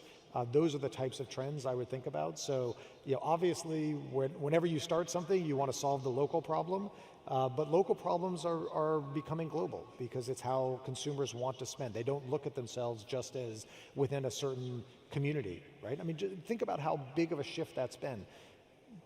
10, 15 years ago, people bought from their local community. Now they can go online and buy from anywhere in the world, and they want to travel anywhere in the world. And so those are the types of trends that we're thinking about. You talked about bringing the culture of innovation back and bringing that mojo back as far as PayPal is concerned, and you've spent the last 2 years being able to do that. What does it take to recreate a culture of innovation? And I use that very carefully because you do have a 25-year legacy, you do have systems, processes, institutional memory. How do you recreate or reimagine innovation with legacy? Yeah. Well, first, you don't forget where you came from. I stand on the shoulders of giants, and there are many leaders and many incredible, talented folks that have been at PayPal before. But I think in order to create any culture of innovation, you need an ownership culture. You need a culture where every single employee across the organization is obsessed about the customer and feels like they have an impact. We talk a lot about our mission. We talk a lot about who we serve, the customers that we serve. And I will tell you, in the 25,000 employees that work at PayPal, many of which are in the audience today, they jump out of bed in the morning with their heart beating faster, off to serve consumers and small businesses around the world. And so when you have passionate employees with a clear mission, clear priorities, and an ownership culture where they feel like their work can make a difference, innovation comes. It's interesting that you talked about communication because I remember one of the things that you chose to prioritize when you became CEO was bring transparency back much more into the forefront. Transparency within the organization is one aspect, but transparency with the consumer, because it's built on the currency of trust, is another aspect altogether. How have you been able to focus and balance both, transparency within and outside as well? I don't think they're two different things. I think being clear what's important to us, both internally, and being clear what's important to the customer, and having a very clear and honest conversation is paramount, right? We make decisions that are principle-based and customer-backed. And we shouldn't be afraid to tell consumers how we make decisions. If you look at any of the notifications that we send out about changes to our terms of service, changes to our privacy policy, changes to our products and services, we're as transparent as I think we can possibly be with consumers so that they understand the why behind the change. We talk about it internally, we talk about it externally. So I don't think you can operate an organization where you have an internal narrative and then a consumer narrative. I think it has to be one narrative that you're confident and willing to stand up on stage and share. Speaking of changes, what we have seen here in India, specifically in the last few years, is there's been some back and forth on regulation, especially when we talk about regulating fintech companies. And I would imagine that we're back to some sort of an equilibrium at this point in time where companies feel that they can go back out and innovate and try new stuff. How's the regulatory environment in the world today, because you operate in different jurisdictions across 200 different markets? We've always seen this innovation and regulation balance, but what are you seeing today from a regulator's point of view in enabling inclusion, in pushing fintechs as well? How different is India from many of the other markets that you operate in? It's complicated. Not India. The regulatory environment globally is complicated, because it's just different, and it makes sense. Every region around the world needs to make their own regulatory decisions.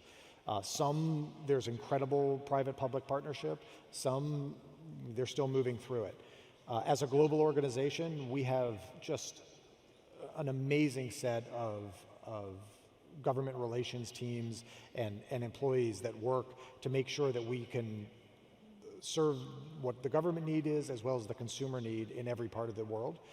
If I were to just sum it up, though, I do think there is a shift towards ensuring that a global world can exist. I don't see very many countries that are trying to lock down commerce and trying to just keep keep constraints on consumers and merchants. They absolutely want to protect. And money is important, right? I mean, if you think about money, it is the thing that gives consumers and merchants the most anxiety. So it is important to protect it. It also needs to be able to flow. And so we work very hard with regulators to meet their needs, but also push the envelope to help consumers. So let me end then by asking you about the world that we're living in, cryptos, stable coins. What does all of that mean as far as PayPal is concerned? The US has moved the legislation. We've got the Genius Act now pushing all of these commodities. How do you see a world where PayPal operates with cryptos and stable coins, etc.? I would just go back to what I said earlier. I think there's going to be more disruption in just the natural state of the financial system over the next 3, 5, 10 years than the last 20 years. Stablecoins, agentic commerce, all of this is going to contribute to that disruption, and we'll be at the forefront. Our job as a leader in this space is to push the innovation, partner with incredible partners like we just did this morning, and continue to write the rules of what the next chapter of FinTech will be. And a last message to India? Well, thank you for having us. Thank you for being incredible partners with PayPal. We are here to stay, and we are here to partner and create an incredible world together. Thank you. Alex, many, many thanks. Ladies and gentlemen, a big round of applause for Alex, and congratulations once again to the PayPal team. We wish you the very best of luck with your plans here in India. Thank you very, very much. Thank you very much. Thank you. Thank you very much, Mr. Alex, Kris, and thank you very much, Shereen, for spearheading this session for us so beautifully. They often say that to get the right answers, one needs to ask the right questions, and we were indeed in the able hands of Shereen Bhan. Thank you so much again for joining us.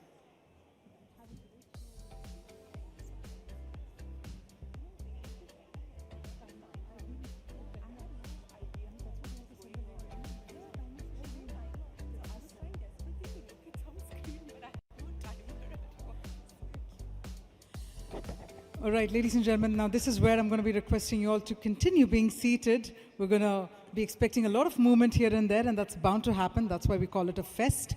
But that being said, for those who have just entered inside the hall, grab those seats right away. And also in a short while, after a couple of minutes, of course, we'll also be having the presence of the Honorable Finance Minister, Srimati Nirmala Sitharamanji, who will be joining us in a short while. But before that, I'm going to request all of you to please take your seats. The first few rows, we're going to request you to please keep them empty. We're going to request you to very quickly grab the seats right behind. The first few rows that are facing the podium, my podium, the ones in black color, all the seats that are color-coded black, I request you to please vacate these seats. Please empty these seats. The ones that are color-coded black, I request you all, the delegates who are seated ahead, to please take your seats right behind or to your left. And please kindly oblige as we have protocol to follow. So I'm going to be requesting our delegates, the ones who are seated right ahead on the seats that were color-coded black, please do take your seats to the left or right behind. Please kindly do so, but please very quickly take your seats. You know, the one good thing about a discussion is that there's always another group discussion that follows, be it with the speakers, be it with the moderators, or amongst ourselves as peers. But that being said, it is a fest. I can see that everyone's joining in to be part of the conversation. Let's do that really quick. All the ones who just entered inside the hall, let me guide you to your left. We've got a lot of seats right available there, so please go ahead and occupy the seats to the left. The ones that are color-coded black, I request the delegates to please either move behind or move to your left. Thank you.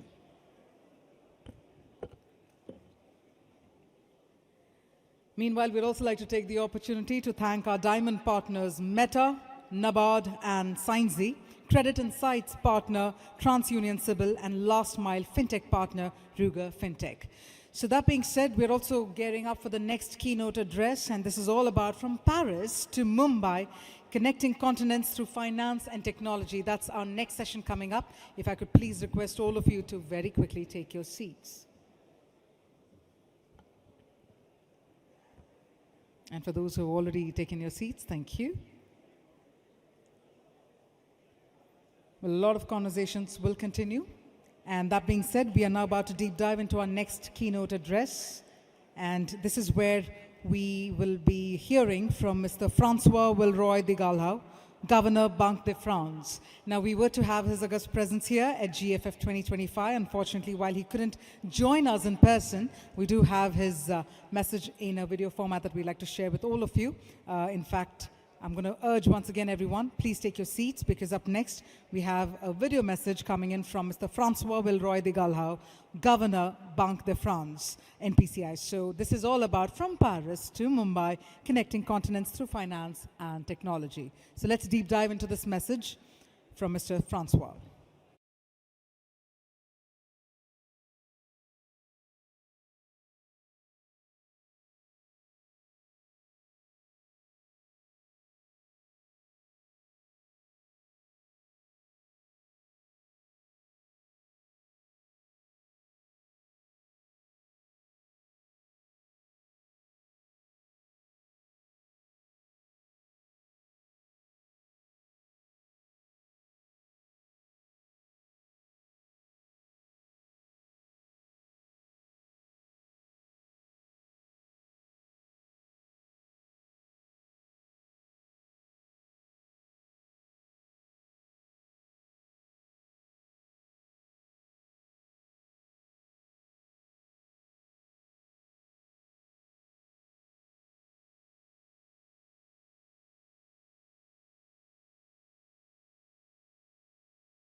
Well, yes, ladies and gentlemen, we extend our heartfelt thanks to Mr. Francois for also sharing his valuable thoughts with us, setting the vision. And with that, let's also take the opportunity to thank our gracious sponsors as well. We'd like to thank our agenda partner, Pine Labs, banking infrastructure partner, Zrika, financial inclusion partner, Muthoot FinCorp, gourmet partner, Pay10, and VIP lounge partner, Navi Technologies Limited. Meanwhile, we also hope all of you have managed to download the GFF app in order to get all the live updates, real-time session schedules, speaker details, as well as networking opportunities and all the exclusive notifications. So don't miss a moment. Go ahead and download the GFF app because that's where all the details will be available, everything that's happening right here across the next 3 days at Global FinTech Fest 2025. Yes, it's a house full because I know by now all of us are already acquainted with the fact that we are looking forward to a very, very important segment at the Global FinTech Fest 2025. And in a short while, we'll also be having the august presence of none other than the Honorable Minister of Finance and Corporate Affairs, Srimati Nirmala Sitharamanji, joining us. Once again, in order to follow protocol, I'm going to be requesting all the ones who are still standing right behind. I'm going to urge you all, please come forward to your left. Please do grab your seats as the session will commence within the next couple of minutes. So kindly stay tuned and please be seated.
Ladies and gentlemen, once again, we request everyone to please be seated as we now move on to another important segment of the Global FinTech Fest 2025.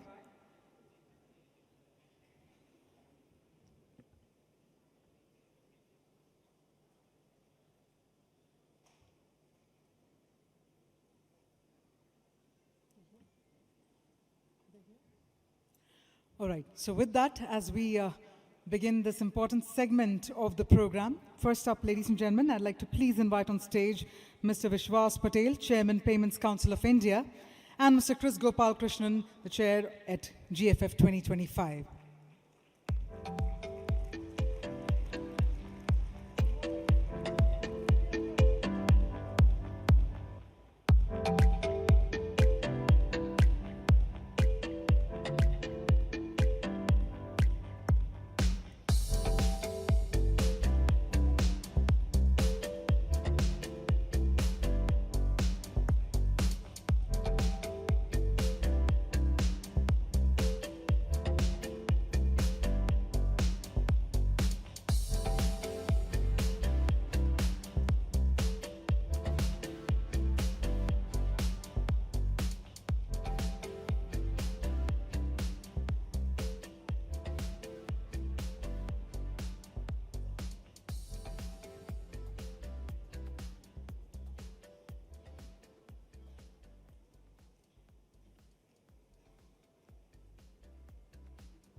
All right, we might hit a rewind button to that, so let's hold on to that energy.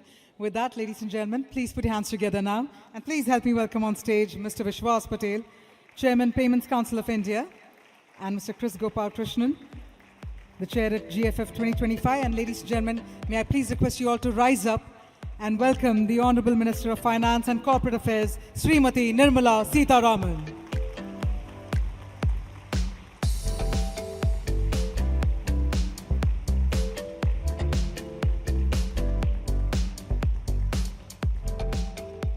I request you, ma'am, to please take your seat. And thank you so much. It's indeed a matter of honor for us to have your presence here at the Global FinTech Fest 2025. I also invite Ms. Sohini Rajola of NPCI to also please join our dignitaries on the dais. With that, ladies and gentlemen, may I now request all of you to please take your seats as we commence this very important segment here at the GFF 2025. So first up, may I please invite Mr. Vishwas Patel, the Chairman of Payments Council of India, to please come forward to share his welcome address for this exclusive session. So ladies and gentlemen, please put your hands together, Mr. Vishwas Patel.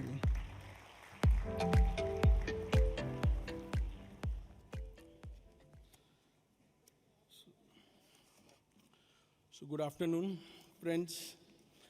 Honorable Minister for Finance and Corporate Affairs, Nirmala Sitharaman ji, Kris, the chair of our Global FinTech Festival Advisory Board, Sohini from NPCI. Okay, welcome to the vibrant city of Mumbai and welcome to the 6th edition of the Global FinTech Festival, the world's largest FinTech festival. The event over the next 3 days is bringing together the sharpest mind to chart out the better future, which is powered by AI. Over the next few days, we are privileged to host thousands of delegates and exhibitors across the globe. Together, we will explore the advancements in digital payments, unveil cutting-edge technologies, and engage in thought-provoking discussions about AI and its impact on digital payments and the regulatory challenges that shape our industry. For us, it's also critical to discuss on the education of the new digital payment users, where we go beyond the existing 300 million users, specifically from fraud perspective. Even from digital payment service providers' perspective, we need to have a thought about the revenue streams. Also, we also need to, it's a unique opportunity to discuss these critical issues, share insights, forge partnerships, and ignite ideas and drive the future of financial services. From startups to established institutions, we are all here to learn from one another and to challenge the status quo, to envision a future where financial inclusion is a reality for all. I'd also like to use this occasion to be grateful to Honorable Prime Minister Sri Narendra Modi ji for gracing this event. He'll be coming for the 2nd year in a row and imparting his valuable foresight, creativity, understanding, as well as ideas to drive the future of financial services. We are also grateful to Honorable Finance Minister Nirmala Sitharaman ji for supporting PCI and the Global FinTech Festival from inception. She has been a true champion of Indian digital payment industry and has always been accessible to us to resolve many of our industry's issues. Under her visionary leadership, our country has made remarkable strides in financial technology, championing initiatives that empower citizens and foster innovation. Her commitment to creating a robust regulatory framework has been instrumental in nurturing the fintech ecosystem, making India a global leader in this space. Now, I invite Kris to say a few words. Please, Kris. Thank you.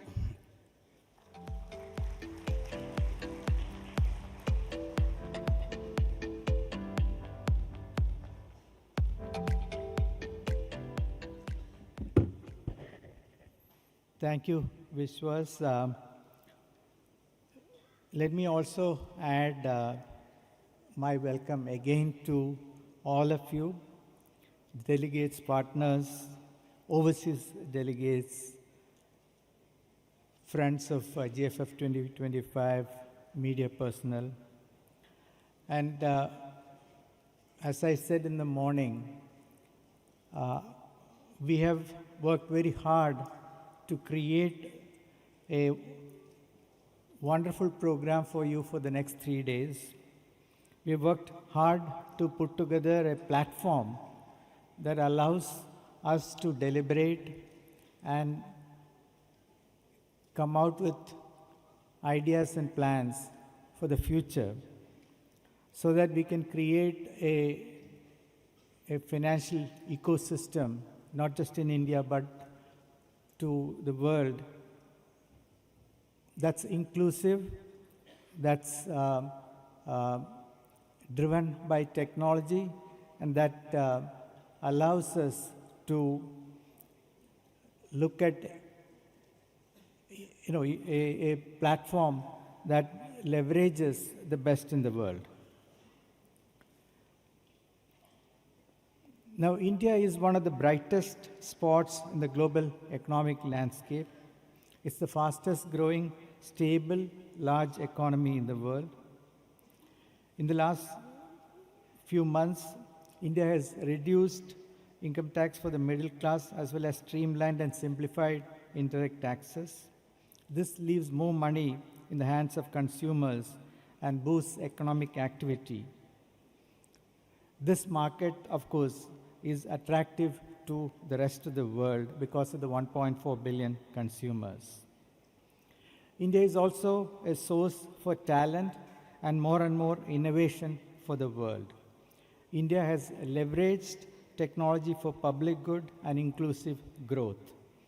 In AI too, we embrace technology and understand that has to be used responsibly. The government and regulators, along with industry, have created an ecosystem that nurtures innovation and entrepreneurship. The explosive growth in the fintech space is the result of these. This platform is a result of this collaboration. It is in this context that I welcome the leader who has catalyzed this growth combined with stability. And it's my privilege to request Honorable Finance Minister of India, Srimati Nirmala Sitharaman ji, to inaugurate GFF 2025 and deliver the inaugural keynote address. Ma'am.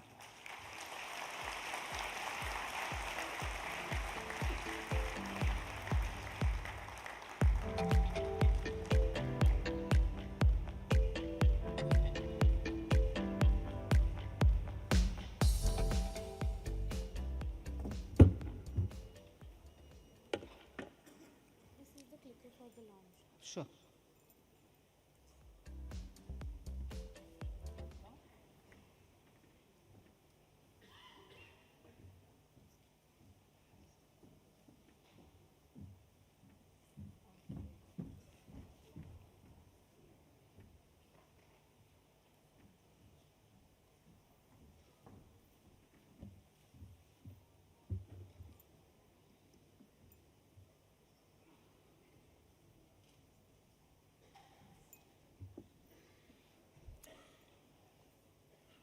Good morning, and what a energetic gathering. Thank you, Kris, for inviting me to be here. There's so much happening among yourselves, but I thought I'll just touch up on a few things which are happening from the government side. When it comes to talking to business, when it comes to talking to people in research and technology, we like to remain in the fringes and watch. We like to remain in the fringes and help where we are asked to come in. And that broad guiding principle derived from Honorable Prime Minister's guidance that we have to enable businesses and not interrupt in their progress. And that is what brings me here with a sense of hesitation that while I like to benefit from the conversations which are going to happen here, equally I'm not here to say, oh, the government has come to inaugurate. No. It might be the way Kris has put it out, but I'm here to just let you know what we have done till now on the request of the industry and what we will want to take away from these 2 or 3 days deliberations. So take what I speak in that spirit. So formally, it gives me immense pleasure to be here, especially in its 6th edition of the Global Fintech Fest. Actually, over the years, it has gathered so much momentum that it has truly evolved into a global forum and an assembly of accelerating collaboration and shaping the international discourse on the future of financial technology. It also sort of reaffirms India's ascendancy as a global fintech leader and setting benchmarks in innovation, in scale, and in inclusion, while strengthening the collective resolve to shape finance as a force for global good. There are observations which one can always immediately make when you do it for the global good, when you do it as a public infrastructure. The simple motive is that it should be for the public good, and at no point in time it gets weaponized. It is important to constantly remind ourselves that technology cannot be, in that sense, truly mastered, but having obtained certain proprietary rights over some parts of it, we should refrain from weaponizing it. I'm purposely adding this one line because constantly globally we see technology advancements sometimes being turned inward, that global progress itself gets questioned because of weaponizing it. So the Global Fintech Conference that you're holding 2025, this edition, with its timely theme, Empowering Finance for a Better World, powered by AI, captures the spirit of the moment as we harness the potential of artificial intelligence to build a financial ecosystem that is more inclusive, resilient, and sustainable. Fintech in India is not a niche urban convenience. It is a nationwide enabler of economic empowerment. Fintech in India has again not merely digitized payments. It has democratized finance. It has transformed financial access into a public good, empowering millions to save, invest, borrow, and ensure themselves with dignity and transparency. India's journey in innovation and adoption with respect to new financial technologies is a story of unprecedented transformation. The scale of this transformation can be best understood through the numbers that define it. In a span of a single decade, we have connected a population equivalent to that of the entire European Union to the formal banking system, opening over 56 crore Jan Dhan bank accounts. India is now ranked 3rd in the world for the number of fintech companies and also leads in digital payment volumes, having processed over 18,580 crore UPI transactions worth 261 lakh crore rupees in 2024-25. Nearly half of the world's real-time digital transactions happen in India with adoption rates of 87% compared to the global average of 67%. Government of India has leveraged digitization by introducing direct benefit transfers as a system for all its social welfare schemes, which has significantly actually boosted the welfare efficiency by reducing subsidies and leakages. It has resulted in a savings, which is worth mentioning to this August gathering. The savings is 4.31 lakh crores of Indian rupees. And between 2014 and 24, This is the saving of 4.31 lakh crores because of DBT being adopted completely by the Government of India, 16-fold rise in beneficiary coverage. So not just your saving, but actually you've reached a larger number of beneficiaries. Technology has facilitated it for us. So a shift from paper-based disbursals to direct digital transfer has ensured that public funds reach the people that they are meant for and not for ghost entities.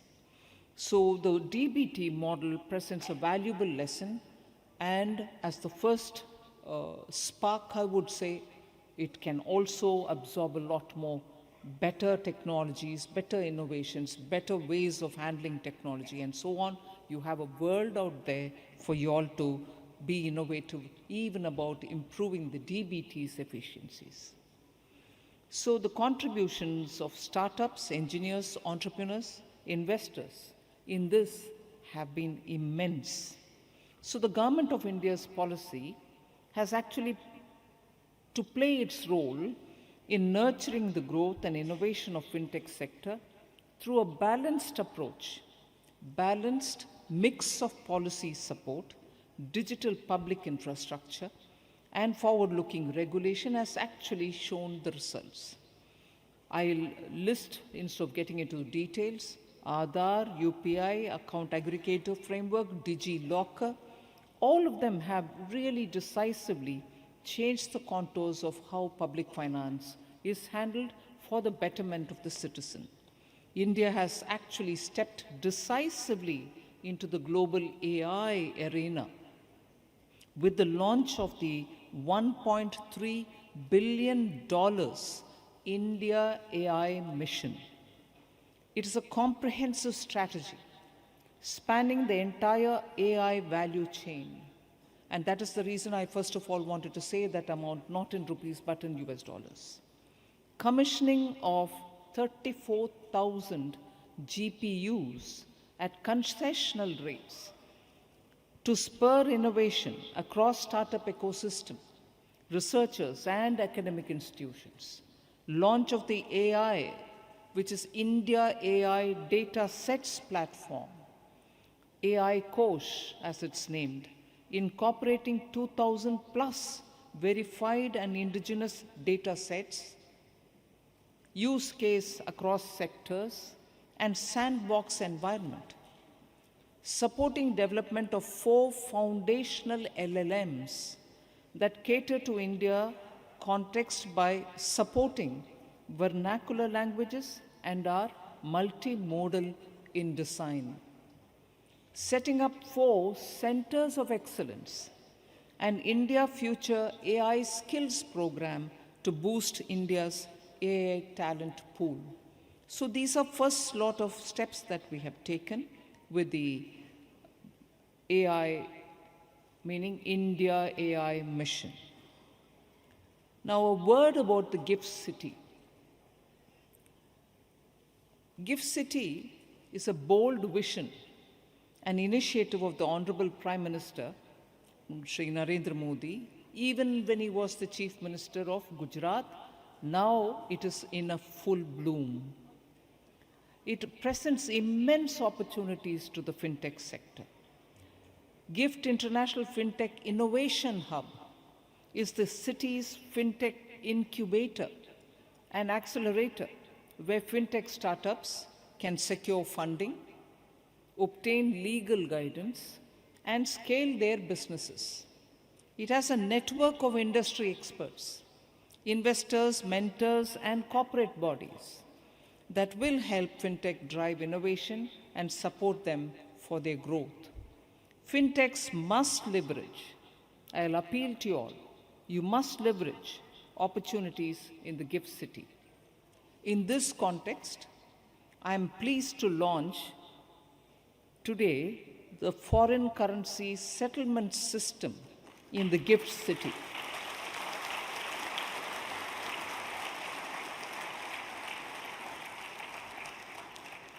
So that tells me I don't need to explain what it is. You're quite aware of the importance of such a step, and I'm indeed grateful to the Gifts Authority who are all present here for having come forward on this.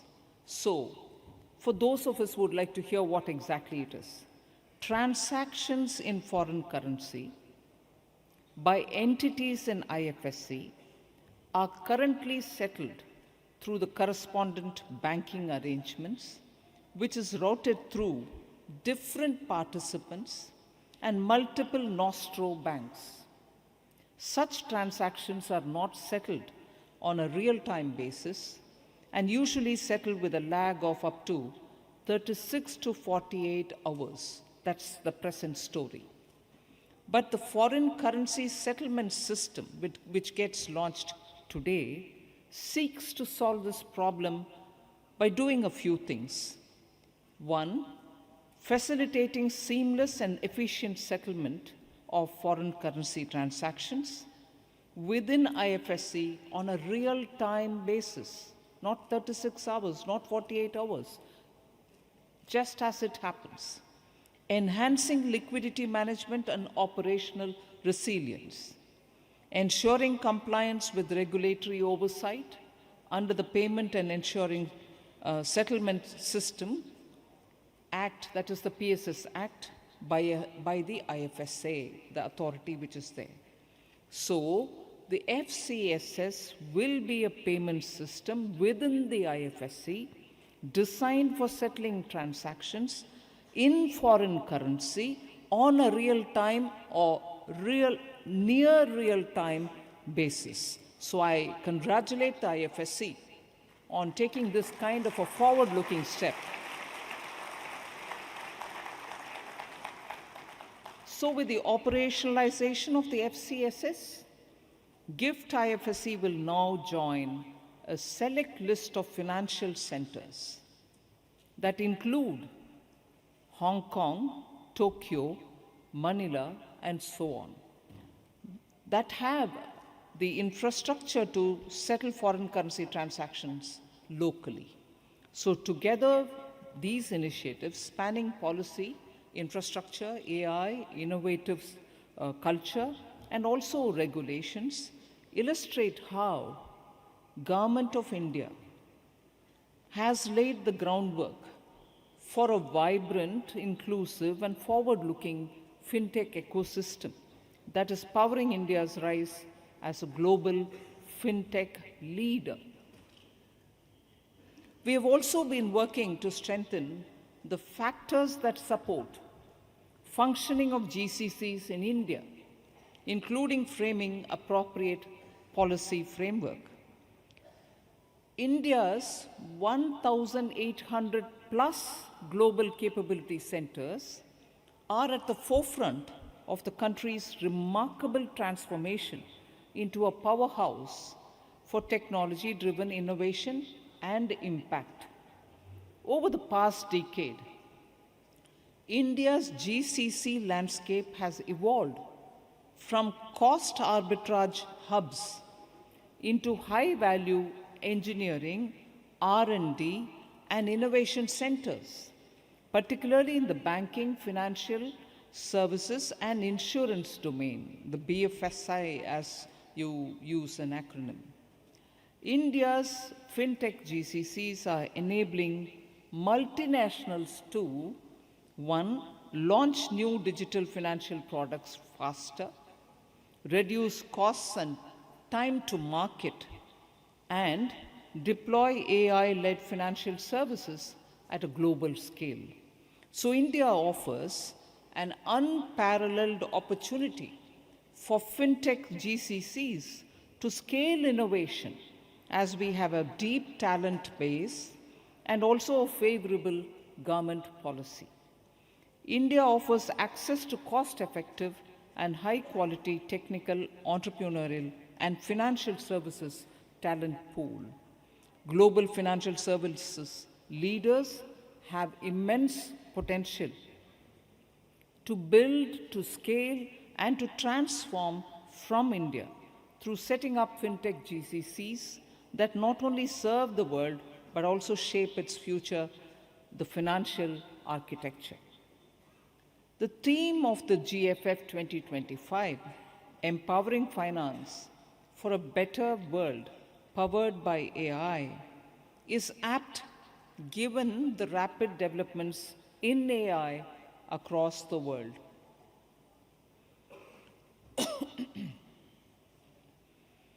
Just as the internet and mobile technologies defined the first chapter of fintech growth story, the next, or what is being shaped now by AI, blockchain, and intelligent finance.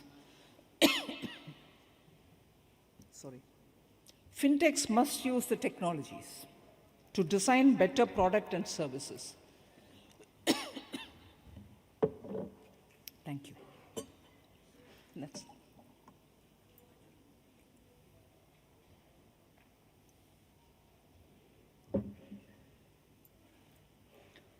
So fintechs must use the new technologies to design better product and services. They must also continue to enhance transparency, predict risks better, and personalize services responsibly. So India contributes 16% of global AI talent and is among top 3 talent markets. Indians are the second largest contributor to public Gen AI GitHub projects. It is estimated that all AI-enabled GCCs will, in all likelihood, contribute 30 to 35% of revenues of the India's AI services market by 2028. 30 to 35% of revenues of the India's AI services market by 2028. The potential for becoming the global hub for India and for building various AI products and services is very high, is not an exaggeration. Given the large population, with nearly 650 million smartphone users, we should create scalable models for sectors beyond finance, such as healthcare, education, agriculture, MSMEs, exports, and so on. India can also build AI products that fit diverse use cases across the world.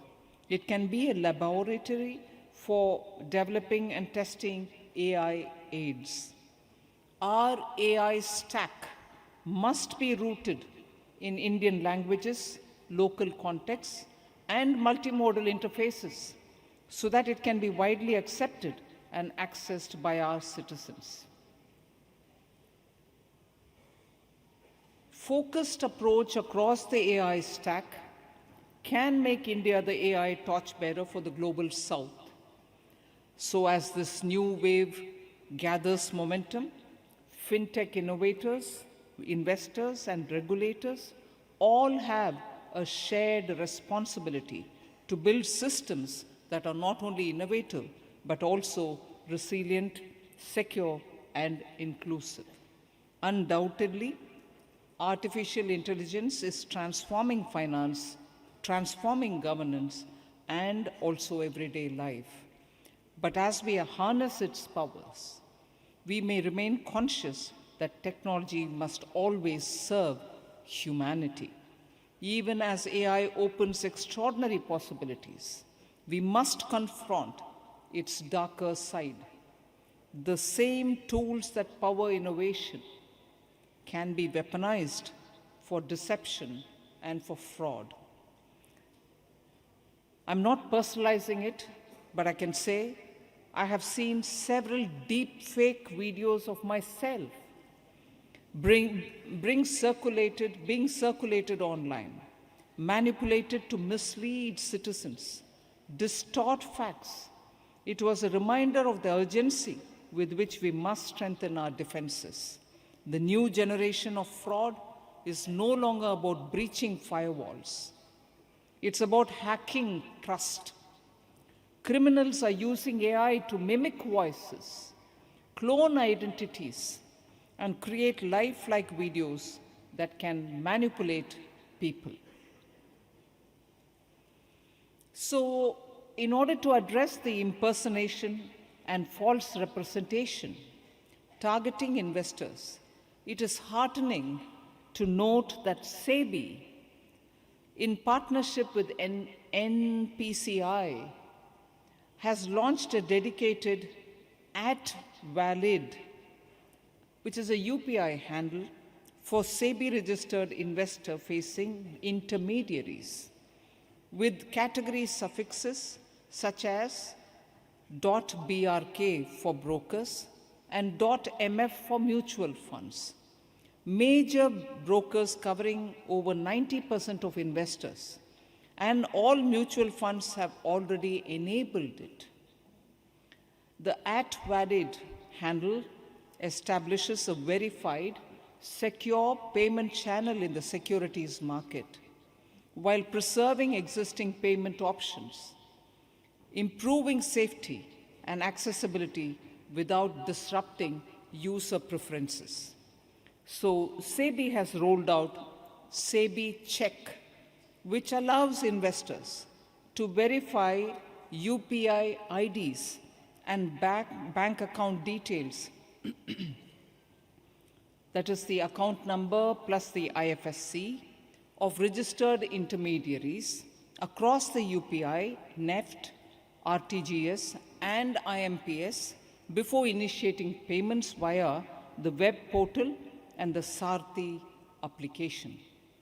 So the framework embeds responsible use of technology through privacy, preservation, verification, secure processing, audit trails, continuous improvements, which are informed by flagged mismatches and user reports. So, this is a good moment, I would think, to reflect on what kind of financial future we wish to build and how do we get there. So I have 4 messages, each with a few details. First, fintechs must essentially focus on the fundamentals, such as revenue growth, innovative product offerings, profitability, risk and compliance capabilities. So within that first message, I would like to add, as many of the fintechs mature, there will be challenges of meeting heightened expectations around financial performance and regulatory compliance, while continuing to innovate in the face of emerging competition. Focusing on fundamentals provides the cushion to continue innovating, investing in R&D, and weathering downturns. Firms that balance innovation with prudence can pivot faster and scale more responsibly. Sound risk and compliance frameworks help maintain customer confidence, which is critical for long-term survival. The future of reward will reward resilient innovators and not just disruptive entrants. The second message, global fintech revenues are projected to touch $1.5 trillion by 2030, in less than 5 years. But rapid growth also brings responsibility. In that, so in my second message, I'd like to say a few things more.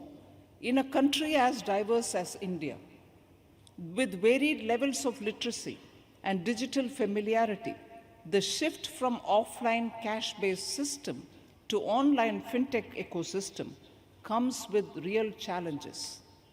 Digitalization introduces significant challenges in terms of cybersecurity breaches, digital fraud, to unethical lending practices. As millions of citizens join the formal financial system, the focus must be to expand beyond innovation towards trust, safety, and inclusion. Speed and scale must walk hand in hand with safety. Regulations too must evolve, ensuring that the fintech revolution remains secure, responsible, and sustainable for the long run. My third message now: responsible regulation is not a brake on progress.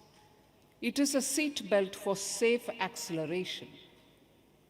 Through the RBI regulatory sandbox and the self-regulatory organizational framework, SRO framework, we have created space for experimentation with accountability. These mechanisms encourage responsible innovation in a supervised setting. Work with the regulator.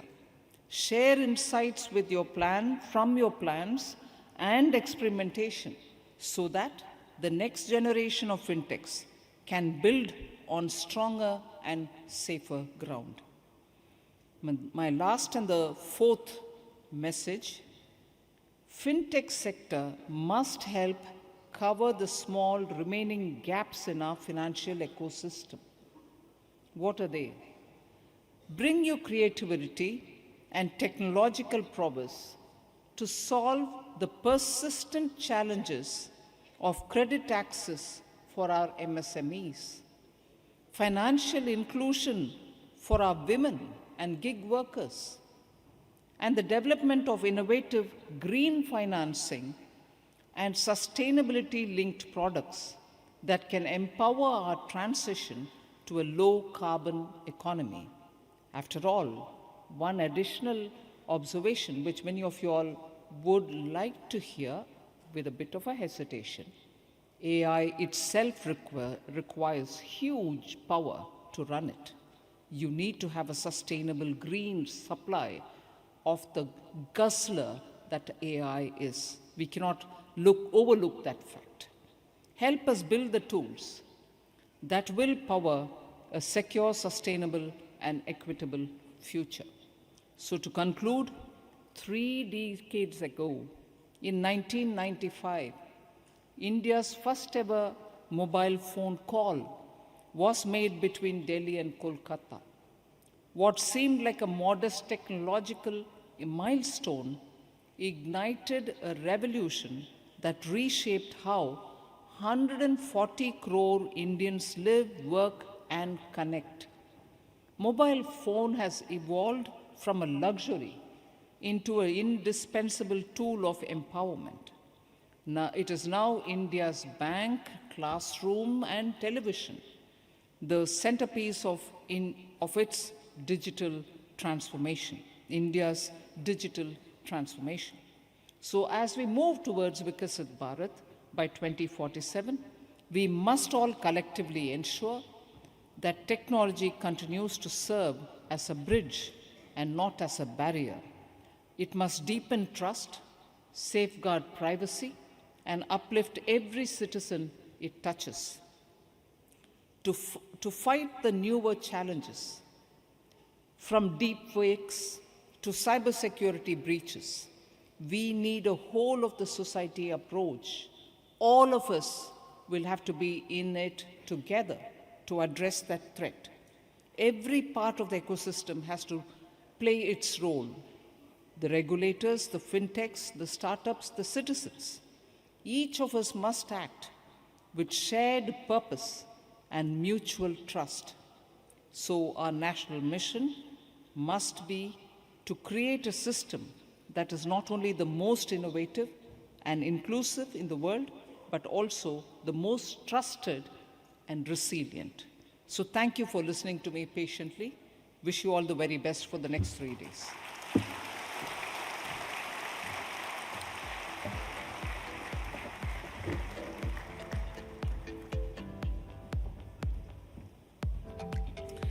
Thank you. Thank you very much, ma'am, for sharing your visionary words with us all here at the Global FinTech Fest 2025. And now, ladies and gentlemen and distinguished guests, it's in fact now the time to mark a major milestone in India's fintech evolution with the launch of the Foreign Currency Settlement System, or FCSS, as ma'am had also mentioned earlier. And this at the India's maiden International Financial Services Center in Gift City, which is why now, on behalf of the IFSCA, we now invite the Honorable Finance Minister, Srimati Nirmala Sitharamanji, to please inaugurate GIFT IFSC's foreign currency settlement system with a click of this button.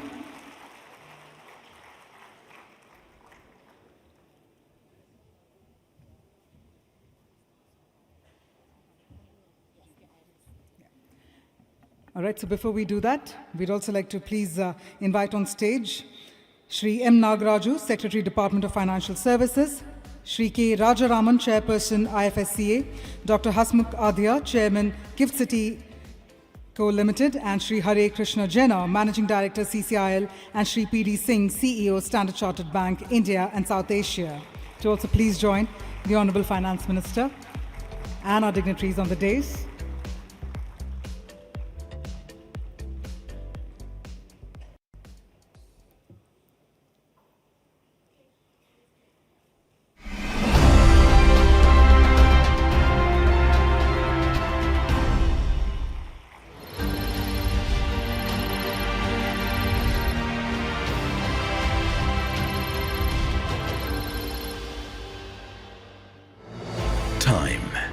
The one critical element that enhances the efficiency of all global payment transactions. And when a nation decides to accelerate the future, it begins with bold vision and unwavering leadership. Under the visionary leadership of the Honorable Prime Minister, the Government of India implemented a bold and ambitious financial sector reform, establishing the maiden International Financial Services Center in Gift City and setting up the International Financial Services Centers Authority, IFSCA, as a unified statutory authority. Gift city के साथ integrate करेंगे तो आप पूरे world के साथ integrate करेंगे. Today, India takes a defining leap in global finance with the launch of the foreign currency settlement system at Gift City, the technological breakthrough that transforms time itself. FCSS is a local foreign currency settlement system established at the Gift City, Gandhinagar. It is conceptualized and operated by CCIL IFSC Limited, which is a subsidiary of the Clearing Corporation of India Limited. 7 leading banks, State Bank of India, Bank of Baroda, ICICI Bank, HDFC Bank, Bank of India, HSBC and Standard Chartered have also participated in equity capital of the company.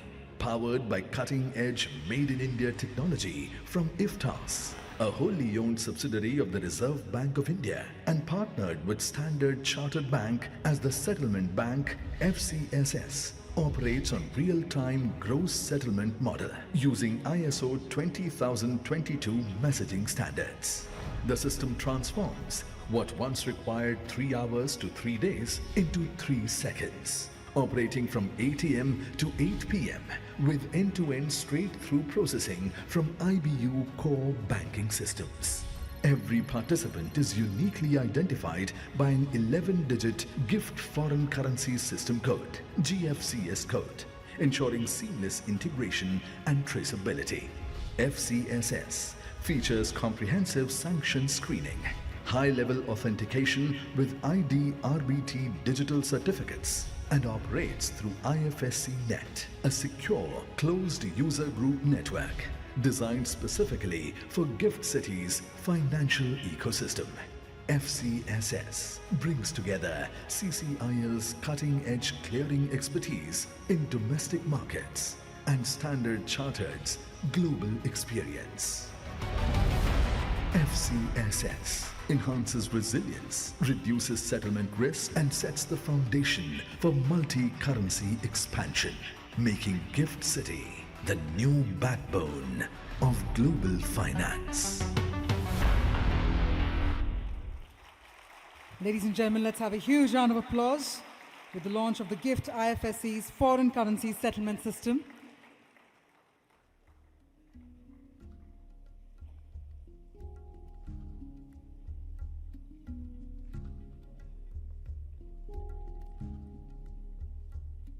On that note, I also request the Honorable FM to please stay back with us because we also now move on to another very important launch of the report. And this is where we will be also requesting for everybody's attention as we march ahead with the launch of the flagship report prepared by Boston Consulting Group in partnership with Global Fintech Fest. So for this, if I may please invite on stage Mr. Yash Rajarande, Global Head of Fintech and India Head Financial Institutions at BCG, to share a few words about this report before we move forward with the report launch.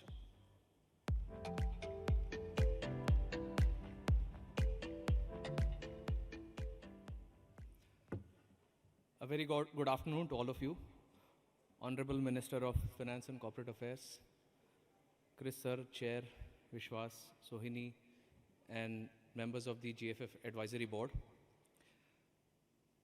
It is not lost upon us that the Global Fintech Fest not only wants to set standards on innovation, on scale, but I think one of the most critical dimensions on which we want to really set the global benchmark is on thought leadership. And it is with this agenda that this year's flagship report has been constructed. It's a culmination of 6 months of effort, which captured the collective wisdom of 70 plus thought leaders around the world, 100 plus founders and investors who were surveyed, significant primary research, as well as a lot of analysis that has gone into representing what we believe is the voice of the industry as we think about the future of finance in the context of AI. Madam Finance Minister said something really pertinent on the dais today. She said that technology has to be in the service of humanity. And it is with that logic that the report is anchored convergence. While multiple other global thought leadership papers have spoken about AI, often it is quoted in the context of replacing humans. But what we have spoken about is the convergence of humans and AI to unlock the full potential. Now, Bharat and intelligence has had a long and ancient association. We have a new form of intelligence called artificial intelligence. But we still stand at the cusp of a major opportunity to combine our talent, our technology, our capital, and our scale to make path-breaking contribution to the future of humanity by leveraging technology of AI and finance. This report makes a set of important recommendations and findings for all the participants of the industry, for policymakers, for investors, and for the talent that is going to be investing their careers and making this their life's purpose. The first is that AI for all. We have to imagine that every citizen should have access to AI at an affordable cost. And we took the effort to build a blueprint which is available now after the report is released to all of you for free. And this blueprint talks about if we were to make AI available to an average human for ease of living, and if we were to make an AI CFO available to an owner of a small and medium enterprise as a CFO product, what will it cost? And madam, at today's scale of India, just today, we believe that after a detailed bottom-up assessment for something as low as 200 rupees per month, this can be made available to Indian citizens and Indian MSME founders. If we are able to scale up to all the working women, the self-help groups, to the MSMEs, 60 million MSMEs, and a fraction of those, even 50% of those adopted, we believe the cost can come down to as low as 50 rupees. And that is something that truly only in India can provide. This will have integration into our DPI framework, the account aggregators, and also to the multiple government schemes which have been launched, which can be made accessible to the average Indian and the average Indian entrepreneur. The second is, we want to really throw a challenge, which is how can we solve the 220 conundrum? The 220 conundrum is that India generates 20% of world's data, yet we have only 2% of world's data centers, 5 gigawatts of capacity. If we are able to unlock this potential, it will create huge employment, but frankly, it is also an opportunity for us to become the data center capital of the world. And our assessment is that this is well within the reach of doing it. Third is how do we unleash risk capital so that innovation flourishes in India. One of the most interesting facets about highly innovative markets is that for an idea which has a 10% probability of success, you can find $50 million of capital in literally no time. We believe in India there is 10 lakh crores of capital which is sitting, which with some very minor reforms can be deployed towards this purpose. And we have sized and we have a recommendation on how to make this happen. Fourth, we want to make the simple and important point that those of us who follow Mag 7, the magnificent 7 companies in the world, which represent roughly 4 or 5 times of India's market capitalization, they are actually not 7 companies. They are 1,000 companies. In the last 10 years, these 7 companies have done 1,000 acquisitions. If we have to make M&A accessible to India, then some of the moves that have already been made by the governor in terms of allowing financing to, by bank financing to M&A is a great move. But some minor reforms around legislation and how equity-based transactions are facilitated can really create massive liquidity in the market, and we have a 17x potential. And finally, the last point I want to make, my friend here is asking, is requesting that the time is up. The last point I want to make is on talent. A few decades ago, India created Indian Institute of Technology. India created the TIFR, which is the Tata Institute of Fundamental Research. I think it is an opportune moment where we have created a blueprint for Indian Institute of Intelligence. And this Indian Institute of Intelligence, through collaboration with the industry, the academia-industry collaboration can really lay the foundation for the next round of innovation. Again, all the benchmarks and details are available in the report. I firstly thank the advisory board and the GFF for the opportunity for us to be part of this thought leadership effort this year and for the last 2 years. And I request all of you to take a look at the report, and we are welcome to your feedback. Thank you very much. Thank you very much. Oh, yes. The report, yes, please. Firstly, thank you very much, Yashraj. And on that note, I also request you to stay back on stage as we will march ahead for the report launch. But first up, I'd also like to please invite the GFF Advisory Council to please come on stage. First up, may I please invite Mr. G. Padmanabhan, former Executive Director, Reserve Bank of India, and ex-Chairman of Bank of India, Shri Suvendu Pati of RBI. May I further please invite Mr. Ritesh Shukla from NIPL, Mr. Gopal Srinivasan, TVS Capital Funds Limited. May I also please invite Mr. Vibhav Hathi of One Card and Mr. Srinivas Jain, SBI Mutual Fund, to please come on stage.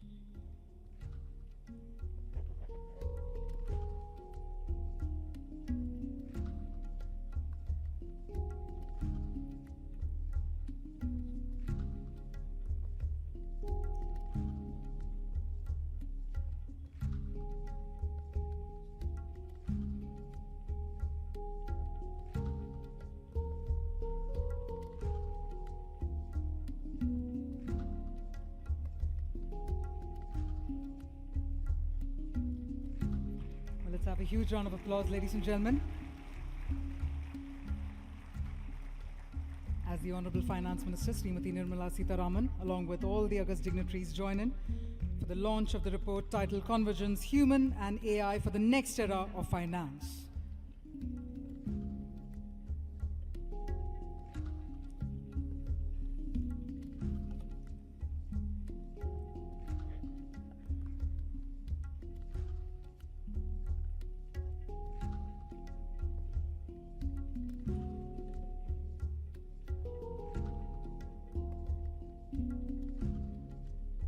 Well, I thank Mr. Yashraj and the GFF Advisory for joining in. I now invite Ms. Sohini Rajola, Executive Director, Growth, NPCI, to propose a vote of thanks for this very exclusive and very important segment of the program.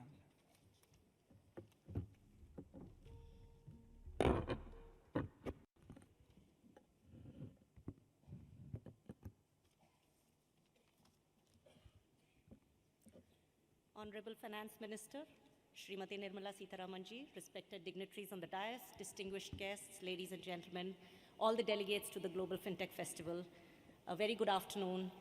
And it is my distinct honor and privilege to propose this vote of thanks to our Honorable Finance Minister on behalf of the National Payments Corporation of India.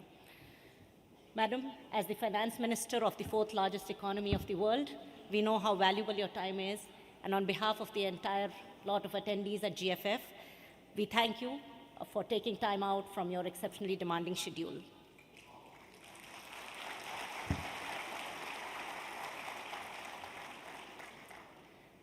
And I want to begin this vote of thanks by first thanking the policymakers of the nation for showing us a dream of Viksit Bharat. Dr. APJ Abdul Kalam had said, "Dreams are not what you see in your sleep, but dreams are those that don't let you sleep." I think this dream, which envisions India as a developed nation by 2047, coupled with the on-ground policy support, has been the wind beneath the wings of the digital payment ecosystem in India. And we at NPCI are working tirelessly to manifest this dream by revolutionizing the digital payments ecosystem, not just in India, but also across the world. This is only possible with the active support and guidance of the government, the Reserve Bank of India, the hard work and collaboration of the entire ecosystem, and of course the participating citizens who place their trust to create a truly inclusive financial ecosystem. Ma'am, I just want to add one more point on you made some very interesting observations on the state of the AI ecosystem and the opportunities and challenges that AI places before us. We would like to let you know that NPCI is using the same principles, the same guiding principles, to set up not just the AI zone here, giving the opportunities to the budding AI companies of India to build AI models and systems for India, for our citizens, and which address the local and real problems. We will continue to build on that under the guidance of Reserve Bank of India. Just like no one could have envisioned, I think about a decade ago, that whether the biker in Leh or the pilgrim in Rameshwaram, what joins them and what connects them is the way they pay seamlessly. I think there will not be this, as we stand today at 2025, this will be the beginning, and in some time we will have the same AI models, which are also encapsulated in this report, which will be guiding us and actually making our lives more comfortable, resilient, and ensuring that we are protected from all the risks that you highlighted. On behalf of NPCI, PCI, GFF, ma'am, I once again thank you for your presence here. It's a true source of inspiration for all of us. Thank you.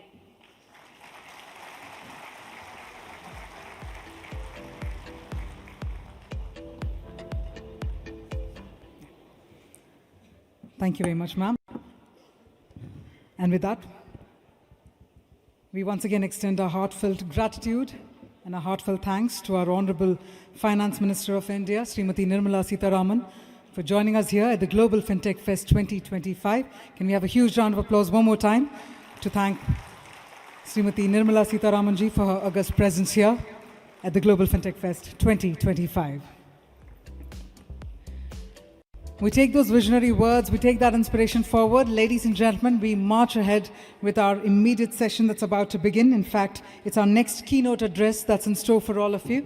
So once again, I'd like to urge everyone to please be seated. And I'm going to urge all of you to please move forward, take your seats as we're about to gear up and get set for another riveting keynote address coming your way. And this is all about fintech diplomacy, building bridges for inclusive global growth. We have another esteemed speaker joining us this afternoon. So once again, we'll just hold on to it for a couple of seconds. I'm going to request everyone to please be seated. And I'd like to urge everyone to please move forward and please take your seats so that we can deep dive into the next set of sessions right away.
Ladies and gentlemen, we also request you to please clear the aisle area. And meanwhile, we urge all our members of the audience who are still seated right behind, I'm going to urge you all to please move forward, take your seats. We're about to get up for our next keynote address, followed up with panel discussions coming your way as we continue focusing on the theme for this 6th edition of the Global FinTech Fest. I'd like to urge all the audience members who are still seated right behind, please move forward, take your seats. Thank you.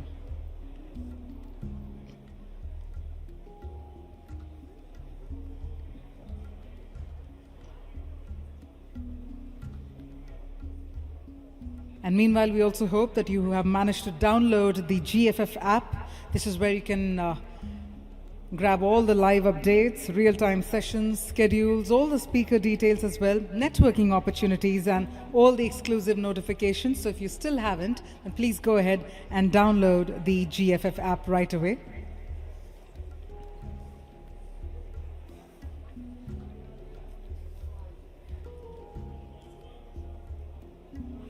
From closed-door roundtables to exclusive networking dinners, there's something for everyone here at GFF 2025, which is why we'd also like to inform you that we have the Skepia Sundowner, which is a magical musical evening with legendary Shankar Mahadevanji. That'll be happening tomorrow at 6 p.m. in the Grand Theatre, which is why it is important to download that GFF app so that you can get an idea of all the updates, all the activities happening here at the Global FinTech Fest 2025.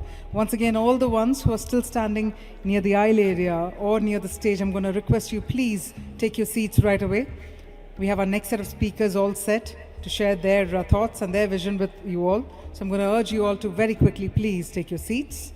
And for those who have stepped inside the hall, I'm going to urge you please move forward and please take your seats. Thank you.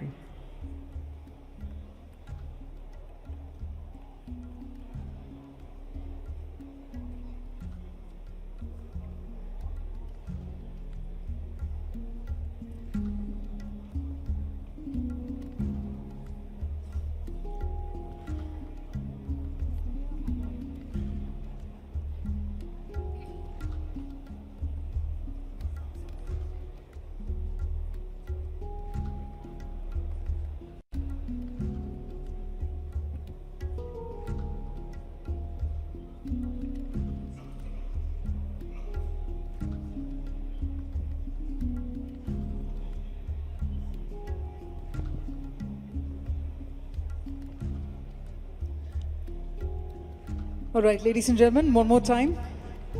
We'll have ample room for networking and all that and more in the pre-function area. But for those who are inside the hall, if I can urge all of you to very quickly please take your seats. All the ones who are seated right behind, if you can also move forward. Well, that way you'll actually get to engage with the speakers even more effectively, get to understand their vision. I'm going to urge everyone, please move forward and take your seats. For those who are still standing here, if I could request you as well to please take your seats. A humble request and a really quick request so that we can not just be on time, but in time in the way we schedule our sessions here at GFF. So all the ones who are still standing around the aisle area, I'm going to request you all very quickly occupy your seats. Our next speaker is about to come on stage and share his valuable thoughts. I'm going to urge everyone, please do take your seats.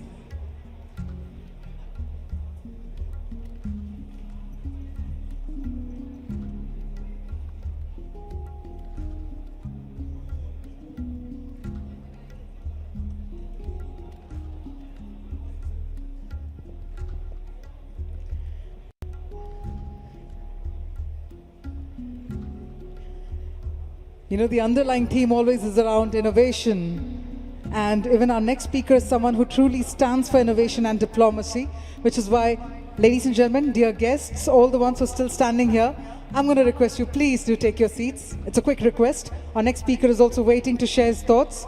All the ones who are seated are also waiting. A quick request to the ones who are still standing here near the stage. All the dignitaries near the stage, please take your seats. Thank you so much. Thank you. We appreciate that. We're going to request every one of you, please do take your seats.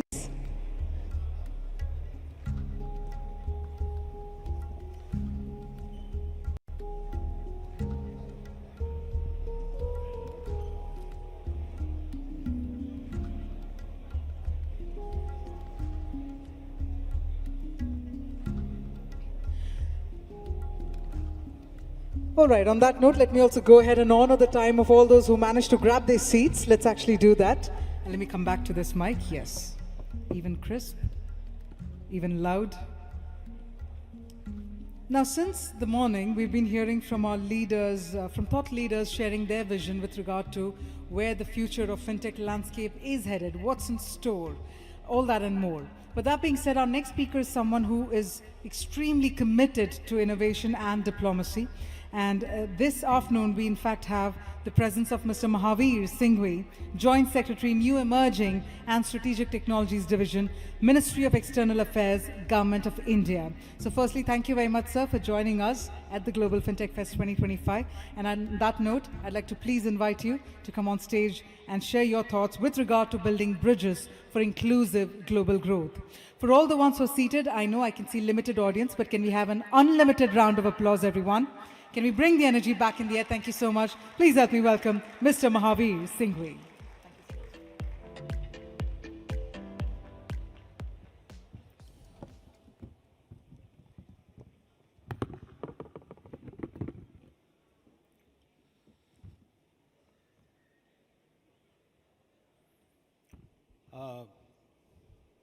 Thank you very much for that introduction. Excellencies, distinguished delegates, dignitaries, and the guests here from across the world, ladies and gentlemen, a very good afternoon to all of you. I know it's very difficult to speak after the minister herself has spoken about a revolution which we are witnessing in the country. That's the fintech revolution. But I would give my thoughts on that. But let me first thank the organizers of this, what I would call as a Mahakumbh of Fintech, for inviting me to speak before such a distinguished gathering. It is truly both an honor and a privilege to stand before you at the Global FinTech Festival 2025 in Mumbai, a city long celebrated as India's financial capital and now rapidly emerging as the global fintech capital. As a representative of the Ministry of External Affairs and someone leading the New Emerging and Strategic Technologies Division, which has proudly supported this festival, I must say that the theme of this session, fintech diplomacy, building bridges for inclusive global growth, could not be more timely or relevant in today's world. Friends, we often ask, how has technology changed finance? You have heard in the session that how AI, the quantum technologies are going to change the financial world. If you ask me, and to my mind, I think technology has not merely changed the finance, it has completely redefined it. Finance today is not simply powered by technology. It is shaped, scaled, and democratized by it. From digital payments to blockchain, from microloans to AI-driven credit sourcing, all you have heard in the previous session, I think the technology has turned finance into something more personal and more participatory. Yet, amid this transformation, one must pause to ask, is fintech truly inclusive? Are we building systems that empower everyone, from a young coder in Bengaluru to a small farmer in Africa? Are we unintentionally leaving many behind? The way we answer that question will determine whether fintech becomes merely an engine of profit or a bridge to shape the shared prosperity. And when we look for answers, we do not have to look far.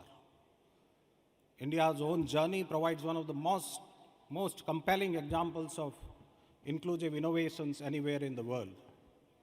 In just a decade, India has built one of the most robust digital financial ecosystem on the planet, the India stack, as you all know, anchored by UPI, Aadhaar, DigiLocker, and the account aggregator framework. And now consider these numbers.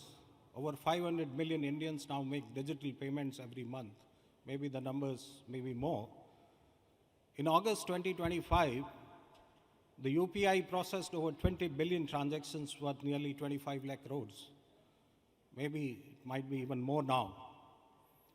And these are not just statistics, ladies and gentlemen. They are the signature of a quiet, peaceful revolution that has brought financial inclusion to every corner of the vast and diverse country as India. But what lies behind those numbers? We need to ask ourselves. Every QR code posted at a roadside tea stall, every remittance sent home by a migrant worker, every microloan disbursed to a women entrepreneur, each of these tells a story of empowerment. And to my mind, this transformation did not happen by accident. It was the outcome of a clear vision, deliberate policy, and coordinated partnerships. Public policy created the foundation. Startups and innovation built on it. Banks and regulators ensured stability and trust. Inclusion became not a byproduct of growth, but its very purpose. And that, I think, is what makes India's fintech revolution so unique. It is not about technology alone. It is about social transformation through innovation, and that's what is very important and matters. Now that India stands tall as a global financial leader, another question naturally arises. How do we take this success beyond our borders? How can our experience help others leapfrog towards a more inclusive digital future? I believe the answer lies in what we call fintech diplomacy, the use of technology, trust, and partnerships to connect economies and promote inclusions across nations. To my mind, fintech diplomacy represents the next frontier of international cooperation, one that blends finance, innovation, and development in a seamless, mutually beneficial way. So what does fintech diplomacy look like in practice? Let me paint a picture. Imagine a mother in Kerala receiving instant remittances from her son working in Saudi Arabia or in any other Gulf country through linked payment systems. Picture a small business in Nairobi selling handicraft products to buyers in Delhi. Through interoperable cross-border payment rails.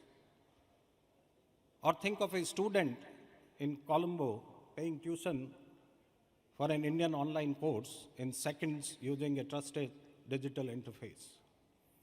That, friends, is fintech diplomacy at work, connecting lives, empowering communities, and fostering inclusion in a way that trade alone never could do. So who then can lead this transformation? And I think the answer is quite clear. Only a country that has deployed digital public infrastructure at population scale. And that you all know, ladies and gentlemen, the country is India. Our approach to fintech diplomacy rests on three enduring pillars: partnerships, policy, and purpose. All these three things are very important. Partnerships, because innovation thrives on collaboration and not in isolation. Policy, because technology without regulatory trust can destabilize more than it empowers. And purpose, because technology without human benefit is just machinery. And together, I think these pillars define India's vision of building digital bridges for inclusive growth. And indeed, India is already putting this diplomacy into practice. Over the past few years, as you all know, India has shared its digital public infrastructure, DPI, as we know, that DPI model with several nations across the world, in Africa, Asia, and Latin America. And many of these countries are now building UPI-like payment systems, digital identity frameworks, and interoperable financial network with India's technical and policy support. And in doing so, India is not just exporting technology. It is exporting confidence, capacity, and inclusion. All these three things are very important. And to my mind, that is the true diplomacy, not transactional, but transformational, and that is what matters. When we share open source code, we also share trust. When we export digital frameworks, we export dignity. And this is how Atmanirbhar Bharat and Vasudhaiva Kutumbakam, that is self-reliance and the world as one family, complement each other in the digital age. Now let me ask another question. Can fintech itself become a tool for peace, prosperity, and partnerships, much like trade once was? And I strongly believe it can.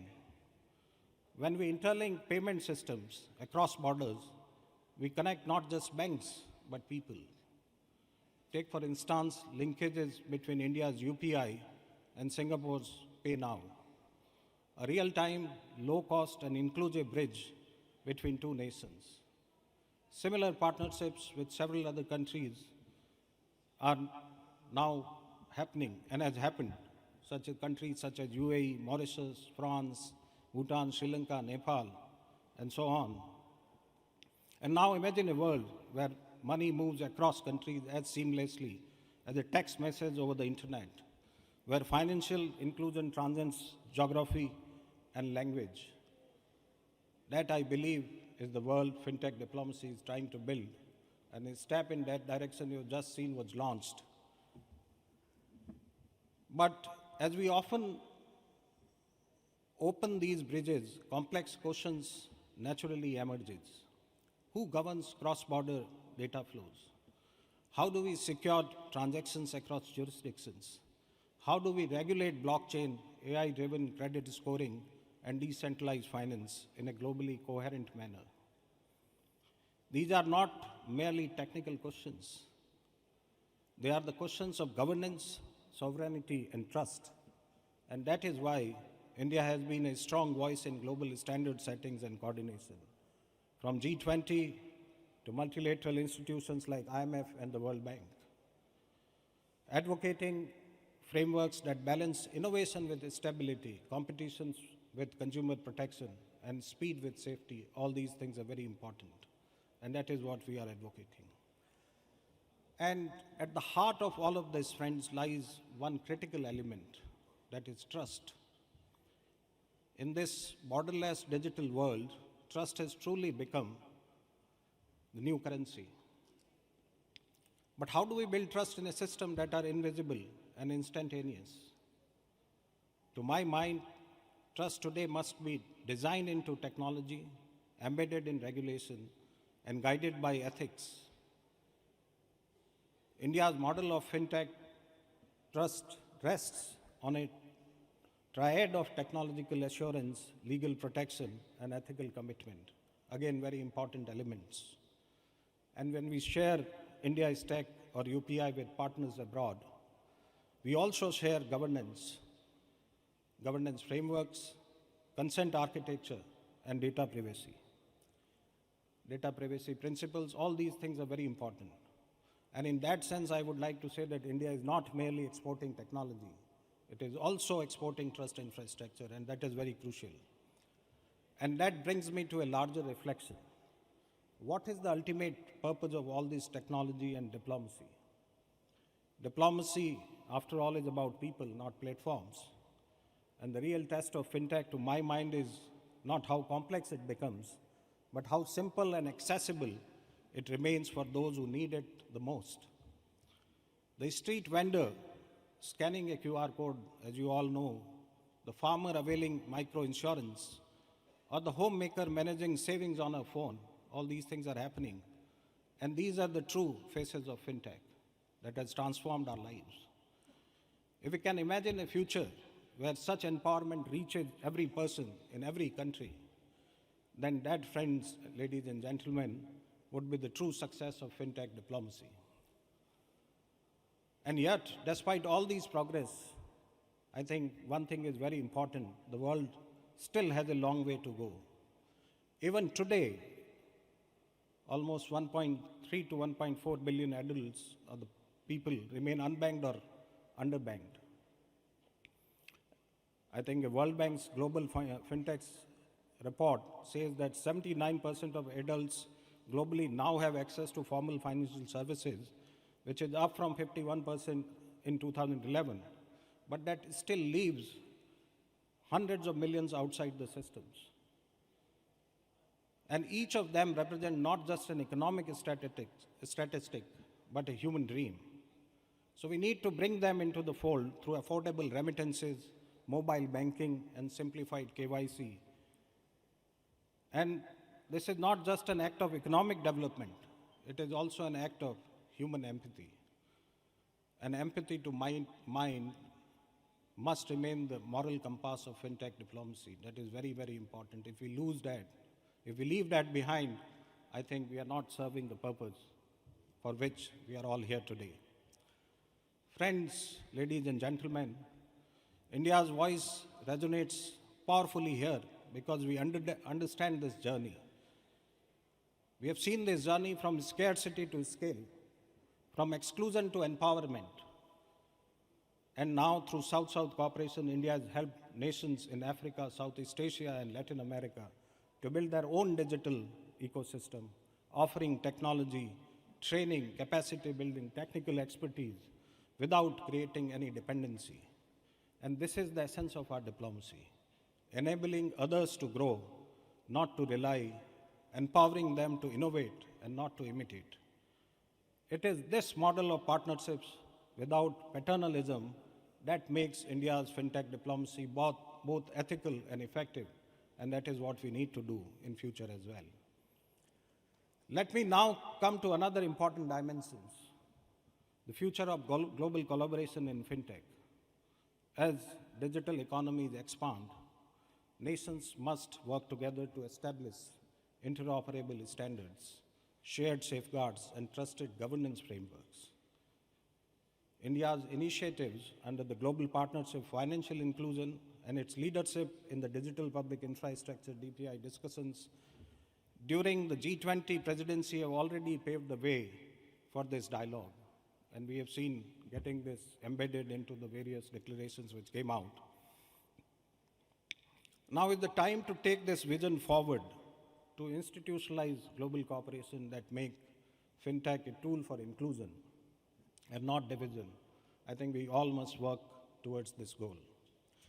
I would like to emphasize that fintech diplomacy is not just government-to-government engagement. It is also about industry to industry, startups to startups, and people-to-people collaboration. India's fintech companies are already partnering globally. We are a part of all of that. From providing payments and identity solutions in the global south to co-developing new regulatory sandboxes and AI tools for credit inclusion in the global north. And this multi-stakeholder model where government provides vision, industry provides innovation, and academia provides insight is, to my mind, the most sustainable approach to scaling fintech diplomacy. So friends, as we look ahead, one thing is certain. The world is going to need more fintech diplomacy and not less. As economies become digitally intertwined, shared guardrails and shared trust will be essential. India, with its scale, democratic ethos, and development experience, is uniquely positioned to act as a connector between innovation and inclusion, between North and the South, and between technology and trust. So, friends, we are no longer just participants in this revolution. We are the co-authors of its global narrative. And that, ladies and gentlemen, is both our opportunity and our responsibility. So as we gather here in Mumbai, a city where finance meets future, let me leave you with one final question and a thought. When history looks back, will it say that fintech made the world wiser or richer, or that it made the world fairer? The answer, dear friends, ladies and gentlemen, lies in the choices today which we are going to make in how we collaborate, regulate, and innovate. Let us build those bridges of trust, technology, and togetherness so that this fintech revolutions become a global movement for inclusion. The world is watching India, ladies and gentlemen, and together we can ensure it learns from us, partner with us, and grow with us. Thank you very much for listening to me. Jai Hind.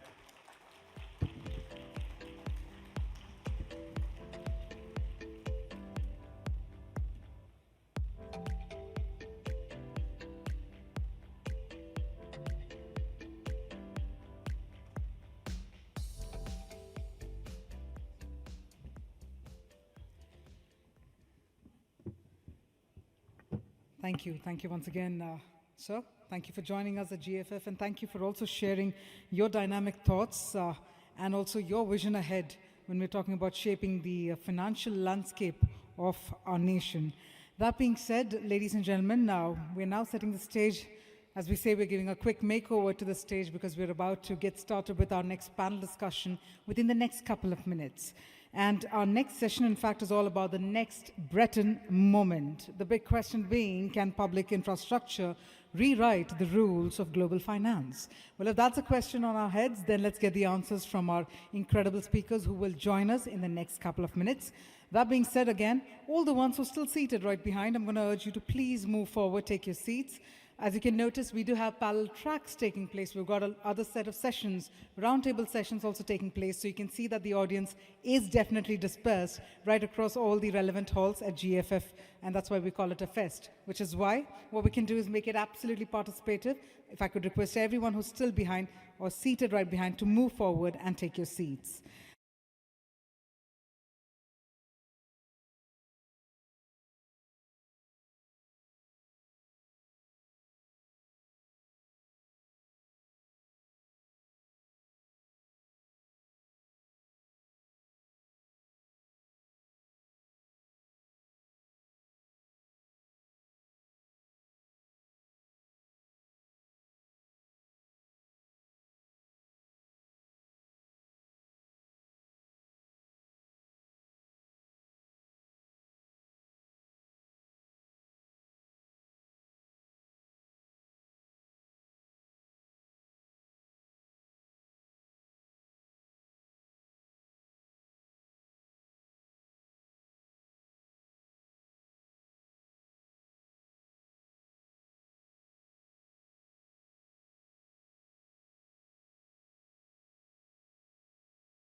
All right, ladies and gentlemen, for all those who have joined us, we're about to give again a quick makeover to the stage. We're about to set the stage for the Fireside Chat, and this is where we are focusing at customer obsession at scale, wherein we're looking at balancing empathy and economics.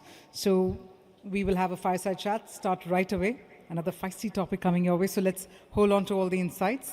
In a short while, we'll have our speakers join in, and we'll get the session started.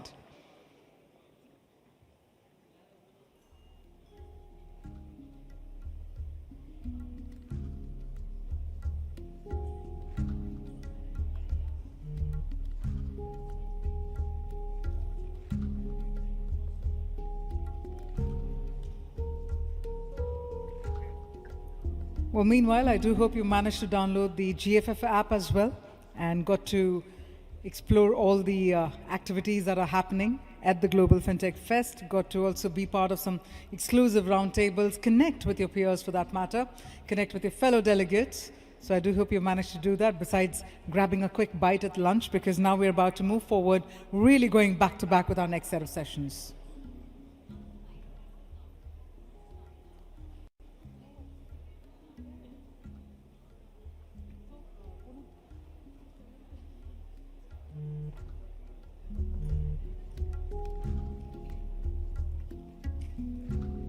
Our speakers will join us in the next couple of minutes. Once again, I'm going to request all of you to please move forward, take your seats. We'll get the next session started within the next couple of minutes. Thank you.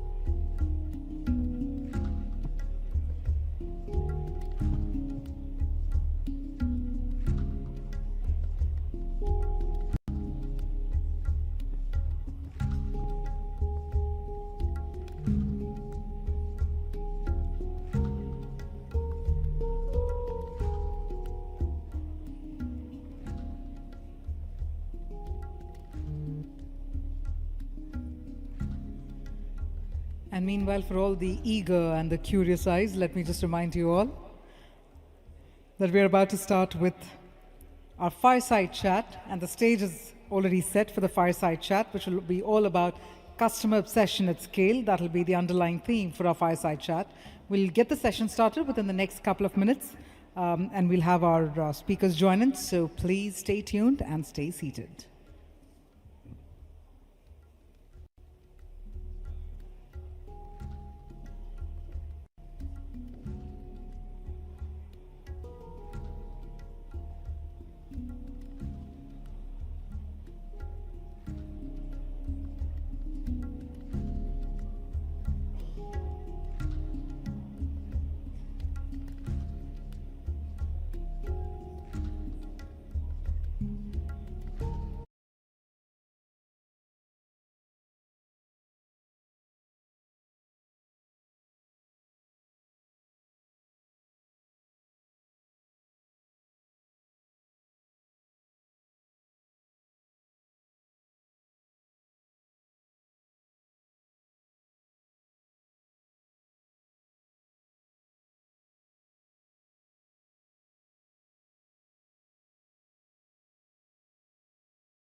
Ladies and gentlemen, once again, I'd like to request all of you to please take your seats as we're about to get started with the Fireside Chat. Again, a very, very befitting theme coming your way, which is all about balancing empathy and economics. And this is where we look at customer obsession at scale. Again, a feisty topic. That's why we call it a Fireside Chat. But that being said, while this session will be spearheaded by Nupur Chaturvedi, Managing Director and CEO, NPCI Bharat Bill Pay Limited. So she will be busy extracting all the relevant insights from our very esteemed speaker, who in fact in a long and a distinguished career has been someone who's been unafraid to take risks and challenge the norms and also push the boundaries of conventional thinking across industries. Ladies and gentlemen, we have with us the Managing Director and CEO, Axis Bank, Mr. Amitabh Choudhary. So please put your hands together to welcome on stage Shri Amitabh Choudhary, Managing Director and CEO, Axis Bank, and spearheading the session, we have with us Nupur Chaturvedi, Managing Director and CEO, NPCI Bharat Bill Pay Limited.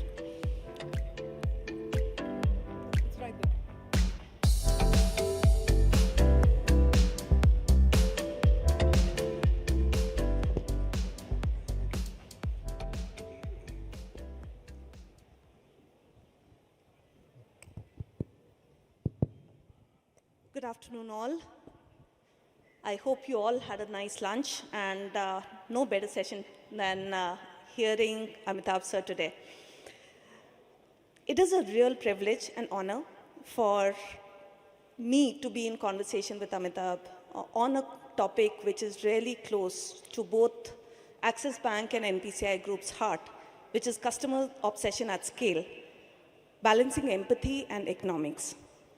Amitabh, your career journey has been across a number of industries, and it's really a masterclass on how to reimagine and reinvent yourself across multiple domains. My first question to you is, what were some of the defining choices that were turning point in your career? Well, you know, I became an engineer because my father insisted I should become. I was too young to actually argue with him. And then ran away from it very quickly, entered my MBA. And then went into banking. That time, obviously, money and being in a foreign institution was a cachet which attracted us.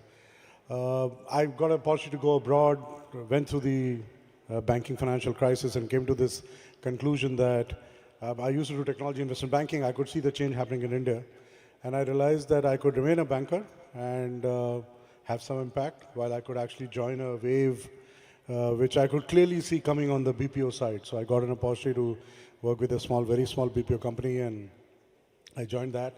It was a stupid decision financially. The only good thing I did is I did not think too much about it. I just took the job.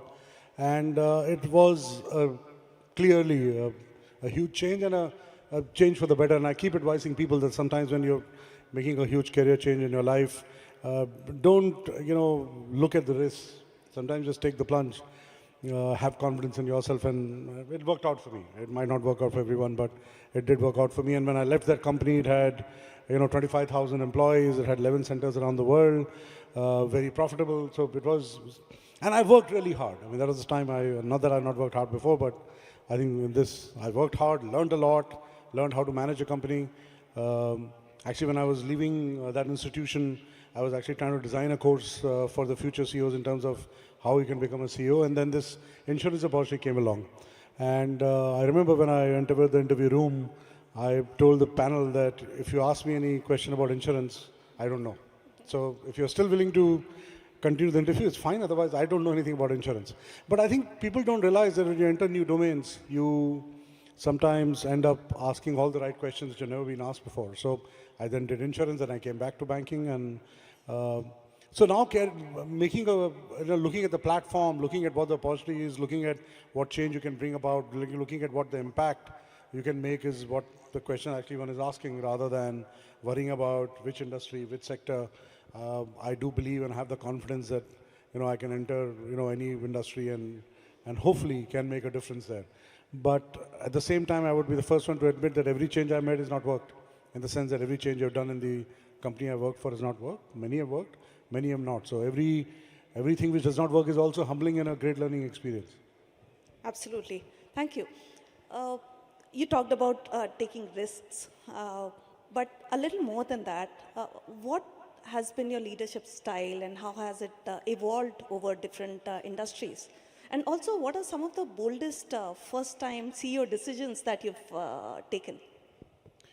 So yes, I mean, we went from a very domain expertise kind of leadership, because when I was in banking, to actually looking at you're entering into sectors which you don't know much about, and then trying to bring in a leadership style which actually works. So I do believe I bring a couple of things to the table. I'm not saying this is what people who work with me tell me, that I do have courage of conviction. I do believe in taking some bold calls, bold decisions when I'm convinced of it.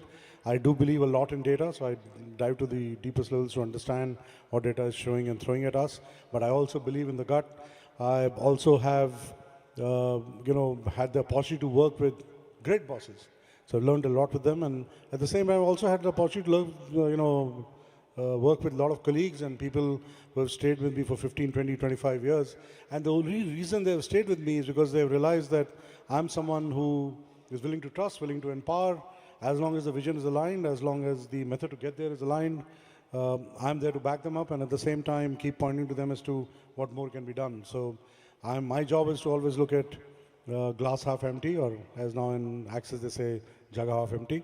And their job is to keep filling that jug or the glass. So it's a perfect combination, right? Someone is filling the glass, someone is ensuring that it remains empty. So hopefully the organization keeps moving along.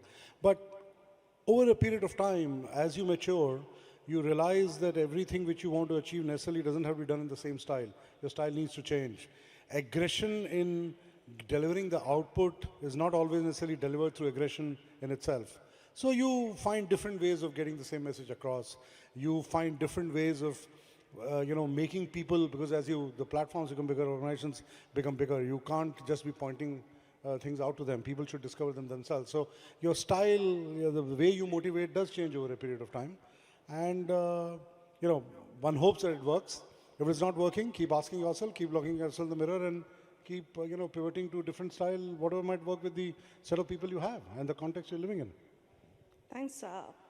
Spoken like a true person with a growth mindset. Thank you very much for sharing that, Amitabh. Moving on to the core topic, today's customers are spoiled for choices. We are living in a world where they seek instant gratification, there's hyper-personalization, and everyone out there to spoil them. I have been an Axis customer myself. I am an Axis customer myself. So how has Axis managed to stay both relevant and deeply trusted in the times where everyone's really hampering after the same customer? So firstly, thank you so much for being our customer. I'm a very happy man today. I forgot to answer the question which you had asked earlier, and let me weave the answer of that and the answer of the other question you asked. So you said, which is the bold decision which we have taken? So one of the bold decisions we took in Axis when I joined the organization was, it came from a very simple question. The question was, what do you want the man on the street to say about Axis Bank? When you ask about Axis Bank, what do you want them to say? And we very quickly realized that the answers we are hearing are not what we want to hear. So we said that, okay, looking at again our context, our competition, where we were, what can we do differently? And the bold decision was we decided customer obsession as one of the areas we wanted to focus on. Why was it bold? Because we knew it is a more than a 10-year journey. When we decided to take NPS as a measurement of that customer obsession and said we'll measure that, we realized, and we talked to organizations around the world, and they told us that they have been at it for 10 years and they're still not reached where they wanted to reach. So the key thing about this was you're deciding to align 100,000 people behind a vision which will take 10 years and more to fulfill. And it requires not only a cultural change, it requires a huge technology change, it requires you to completely revamp the customer's journeys, the mindset, the thought process, and in an environment where the attrition is, let's say, 20 to 30%. So that was the bold decision. Now you talk about the second question which you asked. How do you keep that relevant and keep that alive? Obviously, one is the culture, right? What do you do on the cultural side so that any new individual or existing organization believes that, yes, keeping customers happy, both internal and external, is important for me. Now, the good news is that Axis already had a strand of that very deeply embedded in the organization anyway. Not all strands, but there was a very clear strand. So it was easy to build on that. Second is obviously you have to ask yourself the question, how do I build technology tools to ensure that the customer obsession is enabled? So to give you one example, for example, we have an app internally which connects 90,000 people. It's like carrying the bank in your hand. It takes data from 35 systems. You talked about personalization. Every day we are monitoring close to 3 million transactions on a daily basis to look at how can I personalize data, offers, services for our customers. And by the way, we're just scratching the surface. We've got a long way to go. So when you start thinking customer obsession, when you pick that as a goal for yourself and say, yes, this is the NPS score I have to get to, you start thinking differently because it's an audacious goal. So I think the thing which we are thinking of in Axis every day is that if we have to get to that goal, what are some of the audacious things I have to keep doing to get to that goal? And I think that's what keeps us alive. We have a separate team we call Sparsh, which just thinks of that. We have a separate board on Sparsh, which just thinks of customer obsession. And their life, their job, their career depends on making that difference for our customers on a daily basis. Obviously, there are people who are doing the day-to-day job, but they're thinking daily on how to make that impact 18 months, 36 months down the line. And I think that is what is bringing a difference about in some of our numbers. Just to give you a data point, when we started measuring our NPS scores, let's say our baseline was 100. In 3 years, we've reached 159. So it has led to a massive change in terms of at least how customers are perceiving us. External surveys, our ranking has moved from number 4 to number 2. And the gap between us and number 1 is very, very small. So it is leading to business uplift. It is leading to customer uplift. It is leading to satisfaction uplift. And obviously, as I said, we're just scratching the surface. We've got a long way to go. No, amazing story of the NPS move, Amitabh. However, customer obsession is just one metric. As a bank, you can't do without looking at the profitability day in and day out. So how do you balance that approach of customer first versus sustainable profitability? So yes, in my mind, in the long run, there is no difference. If you can get the customer experience right, profitability come in droves, actually. And that's precisely what I keep telling people in Axis Bank all the time, that I want one day you will see customers walking into Axis Bank, either a branch or opening accounts, because they've heard of the customer experience we provide. So imagine that day you're sitting in your chair and the business is coming. Now, to get there, a lot of work to be done, and we might have to spend more money, or we might have to ensure that we give benefits or some concessions to our customers, but that's money well spent. I mean, that's exactly what we do with technology. 10% of our money goes in technology. We are spending in technology today, hoping for a return tomorrow. I mean, you spend a lot of money in technology. This is exactly the same thing. You're spending money today because you will create a differentiator which will survive for a very, very long time. For people to go on this journey of providing a customer experience which is unmatched, it will take for someone else also those same 10 years. It's not that, they can just start tomorrow and it will happen. So if I can spend, and others are focused on other things, if I can get to that point in a customer experience which is way better than what others are doing, I have created a pretty strong moat around myself, and that will lead to customers coming to us in droves. I'm very, very confident. And it is proven by the data. You can already see the uplift which is coming through. So on that note, can you share with us one example where you prioritized customer experience over a short-term trade-off in some manner? So we bought over the retail business of Citibank, which has been in this country for more than 120 years. And the slogan we used when we looked at customers of Citi, and frankly, we used the same slogan for the employees, Citi employees who are coming to us. It is same or better. So we said that if you were getting a service, and let's say Axis Bank did not have that service or that benefit or that product, we'll ensure it's at the same level. If we have it, and it is to our customers, we are offering a better proposition, we will give that proposition to you for free. So it meant that some of our synergies were delayed. It meant that it took long time for us to ensure that the full migration to Axis happened. But we were so focused on ensuring that they don't even realize that they've changed from a bank they have been dealing with for a long period of time to a completely different institution was very, very important for us. So yes, it meant that some of our benefits were delayed. But I think in the long run, the NPV of that is way better than just trying to upfront some of your synergy benefits. Thanks for sharing that, Amitabh. And yes, as an ex-city employee, I've really witnessed that journey. I really love one of the lines I've heard you use, that the banks of tomorrow will be technology company with licenses. And I know Axis Bank lives with that credo. So what are some of the structural, cultural, or technology changes that you've made in your tenure, which have really drastically ensured this? So this has meant that we have had to go and look at our entire technology stack with a completely different eye. Because if you want to be seen as a digitally agile, innovative, technology-driven bank, you can't do incremental changes. So literally we have gone through every business of ours and every large platform of ours and have already completely revamped it or in the process of revamping it. In many cases, it has meant completely changing the system. It has also meant that we have launched front-end applications or systems which are completely new. So I mentioned Siddhi to you. We have done something similar on the wholesale bank side called Neo. We have done similar things on the platform which we're creating for the SME side of the business. We are doing something similar on the retail asset side of the business. So we are completely reforming and transforming this technology stack. And then on top of that, we have built various enablers. So I talked about Siddhi as one application which I'm aware no other bank has. And I remember I told you 100,000 employees of ours are using it. And we have created similar enablers around GenAI tools which our employees can use for processes. We have created one customer view. We today have 150 applications of ours on the cloud. So we have demonstrated scalability to our clients. We have today on the just corporate side 400 APIs, which we used to have 0 when I joined.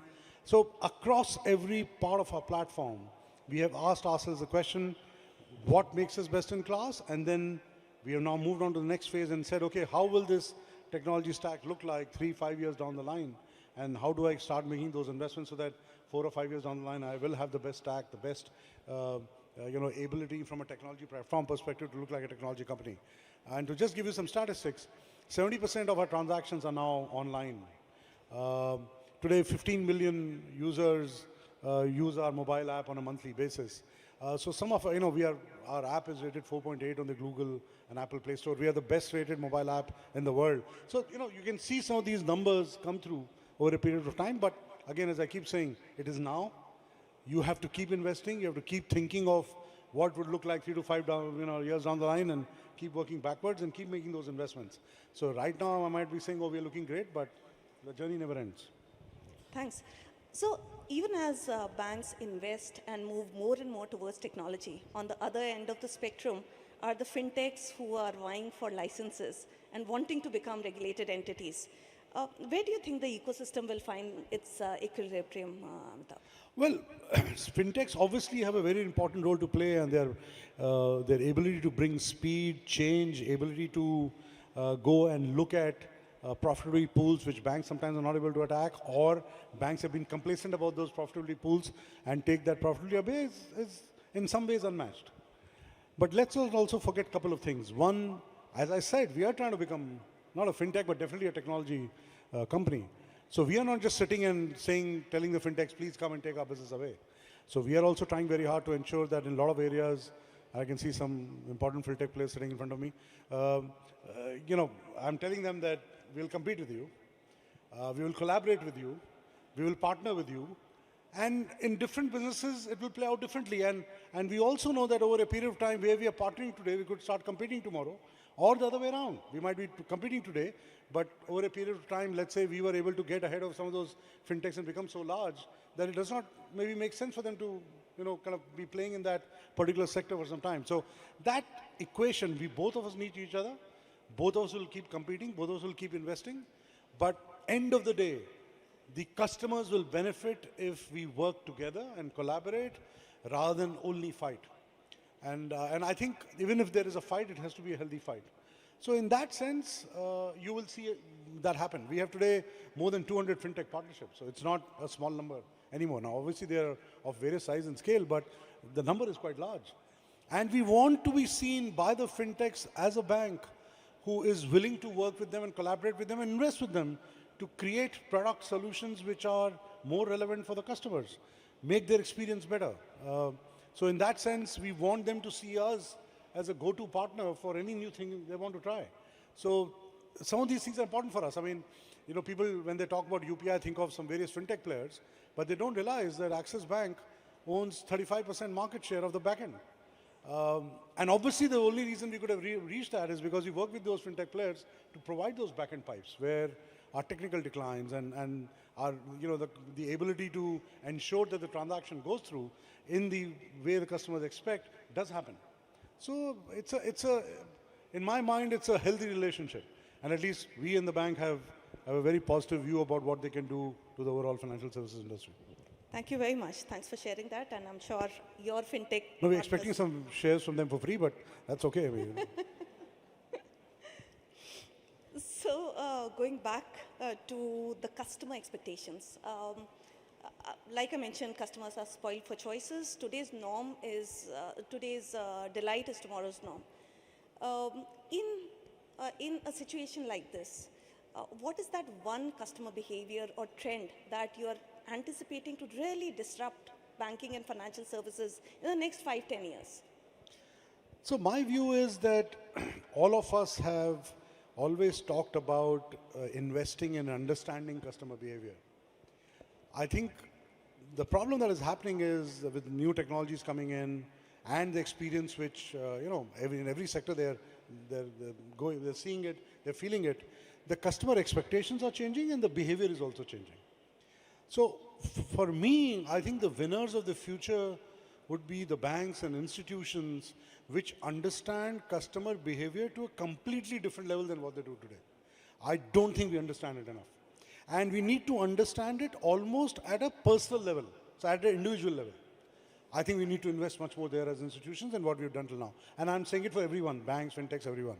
Because I think we understand them in cohorts, we understand them in segments, we club them together in some convenient category and say, okay, based on this customer behavior of this cohort, this is my experience which I want to provide. I think we need to go much, much deeper than that. So that's one point I want to make. Second is that in future, for any one of us to expect that customer will come to me or I need to go to the customer and make them experience what I have might not work. I think what will work is that we are just part of an embedded series of transactions which the customer is going through, and in the process not even realizing that they trust a bank. Now, I know it comes in the way of brand, it comes in the way of what toll you can collect, what fees you can collect, etc., but in future, as AI becomes more ubiquitous, in my mind, anticipatory banking, being part of the flow, making it so seamless that the customer doesn't even need to come to you, but understands that yes, you have just played a role and they play a very good role, is I think another customer behavior which we need to understand and appreciate. To expect customers to come to you to take your product and service, I think will mean that your death knell over a long period of time. Amitabh, to be in GFF 2025 and not mention AI and agentic AI in any manner will be disservice to the platform itself. What are your thoughts around that? So, you know, 1 or 2 years back, I also thought that, you know, too much of buzz around it. I mean, look at the investments that are happening. I mean, it is almost becoming a closed club. And if you don't have $100 billion, you're not worth talking to. But I can now see, at least in Axis Bank and some of the other institutions I talk to, that they are now seeing benefits at scale. They are seeing use cases at scale. The number of use cases are growing day by day. Obviously, there are huge cost benefits that seem to be visible, and a lot of us are working on obviously going after those cost benefits. But I am now seeing the application of AI into how you can run businesses absolutely differently. And we are, for example, working on that. Now, it is not using a tool. You have to do it end to end. A lot of investment is required. It is expensive. There's a lot of thinking and a lot of resources you need to put after it. But the benefits can and will be huge. I think a lot of solutions are being launched, which are being in GFF, which are being termed as Gen AI. I think that's some distance to go, but my view is that you will start seeing in terms of UI, UX experience, in terms of cost saves, in terms of business models, in terms of customer journeys, where Gen AI is playing a substantial role in delivering it and making it happen. So it is real. And the faster you understand the implications of it, the faster you embrace it, the faster you're very clear how you'll go about getting the full benefit of it, the better off you are. It's no longer a coffee table conversation. It is real. Thanks, Amitabh. I think we are out of time, so one last question, and I want it to be on a personal note before we close. Behind the boardroom persona of Amitabh is the person who's passionate and intrigued about some of the facets. So if not this role, if not this platform, where do you think you would have Wish been? I was running a fintech. They seem to have all the money and the capital to, spend on all kinds of things. Wish I was that young also, but one day we will hopefully create a fintech out of the bank itself and give a run for the money. That's what we'll hope for. Sure. Thank you very much. Folks, one big round of applause for Amitabh. I'm sure we've taken away a lot from his words today, and I wanted to thank you for that.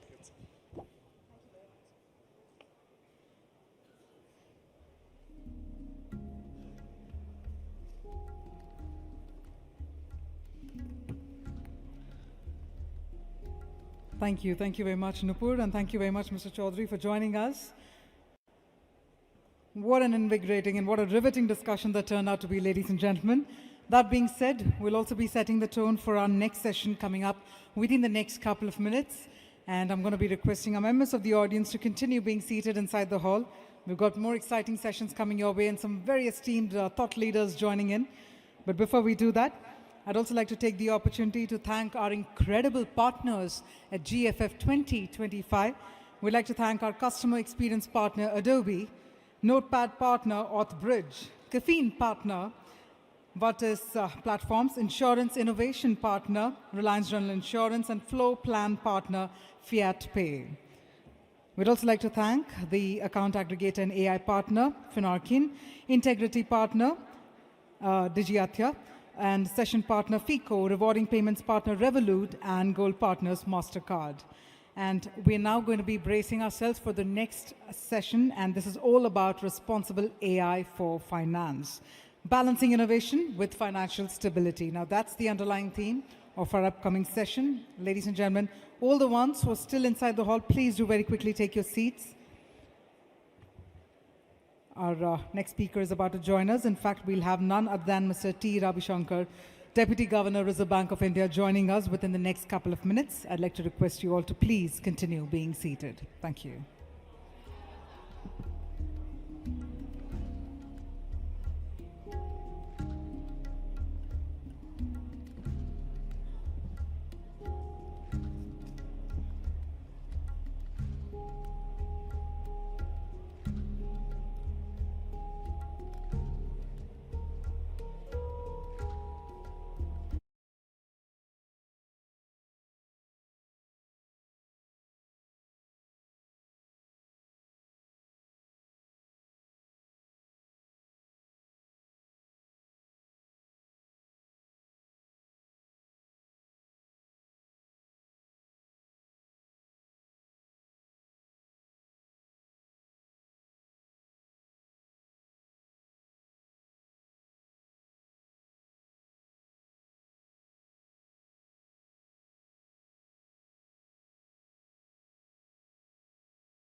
We have the august presence of Mr. T. Ravishankar, Deputy Governor, Reserve Bank of India. Can we have a huge round of applause to welcome Mr. T. Ravishankar to Global Fintech Fest 2025, as we now invite him to share his valuable thoughts with regard to responsible AI for finance.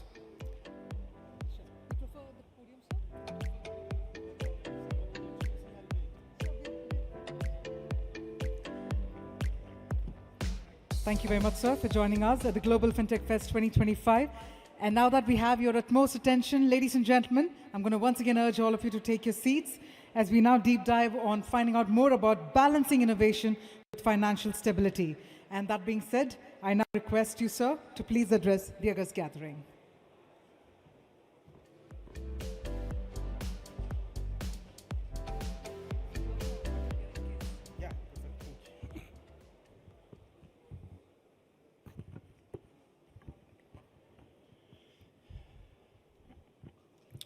Good afternoon, distinguished policymakers, members of academia, industry leaders, and innovators. It is both a pleasure and a responsibility to address this gathering on a subject that is poised to shape the future of finance, in addition to various other fields of human activity. It is going to change finance, society, and governance alike. And the subject I'm talking about is artificial intelligence. Most of you would obviously know about this, so I will not really go into defining it. AI, or artificial intelligence, has rapidly evolved from an academic discussion less than a decade back to become an integral part of our daily lives today. We encounter it when we unlock our phones, interact with chatbots, and increasingly when accessing financial services. In just a few years, AI has evolved from an enabling technology to a foundational driver of how individuals and businesses make decisions. Globally, AI is already reshaping financial systems, from digital credit underwriting to conversational banking assistance. AI is demonstrating its ability in ways unimaginable a few years back. India, too, has been a notable participant in this journey. Yet, as with all powerful innovations, AI carries a dual narrative. It promises extraordinary efficiency, inclusion, and innovation. But if left unattended, it could pose unprecedented threats. As Stephen Hawking, the Nobel laureate, the famous physicist, said in 2016 at the launch of the Center for the Future of Intelligence, the rise of powerful AI will be the best or the worst thing that ever to happen to humanity. We do not yet know which. It is acknowledged widely that AI could be the permanent answer to poverty and disease. But equally, there have been concerns from AI experts, ranging from concerns around bad actors using AI for bad things, to the more fundamental concern that human existence is irrelevant once machines achieve superintelligence. I do not intend to dwell on these widely divergent possibilities, but I raise this point only to highlight the fact that while the benefits of AI are transformative, they need to be used responsibly. In finance, the margin for error is even narrower, as financial institutions are built on trust and economies prosper on stability. Therefore, the integration of AI in financial systems must be approached as a matter of profound responsibility with due recognition and mitigation of risks. What are the benefits of artificial intelligence specific to finance? I wish to spend a few minutes here. The promise of artificial intelligence in finance is by now, of course, well recognized. At its core, AI can expand financial access, strengthen safeguards, and reimagine efficiency.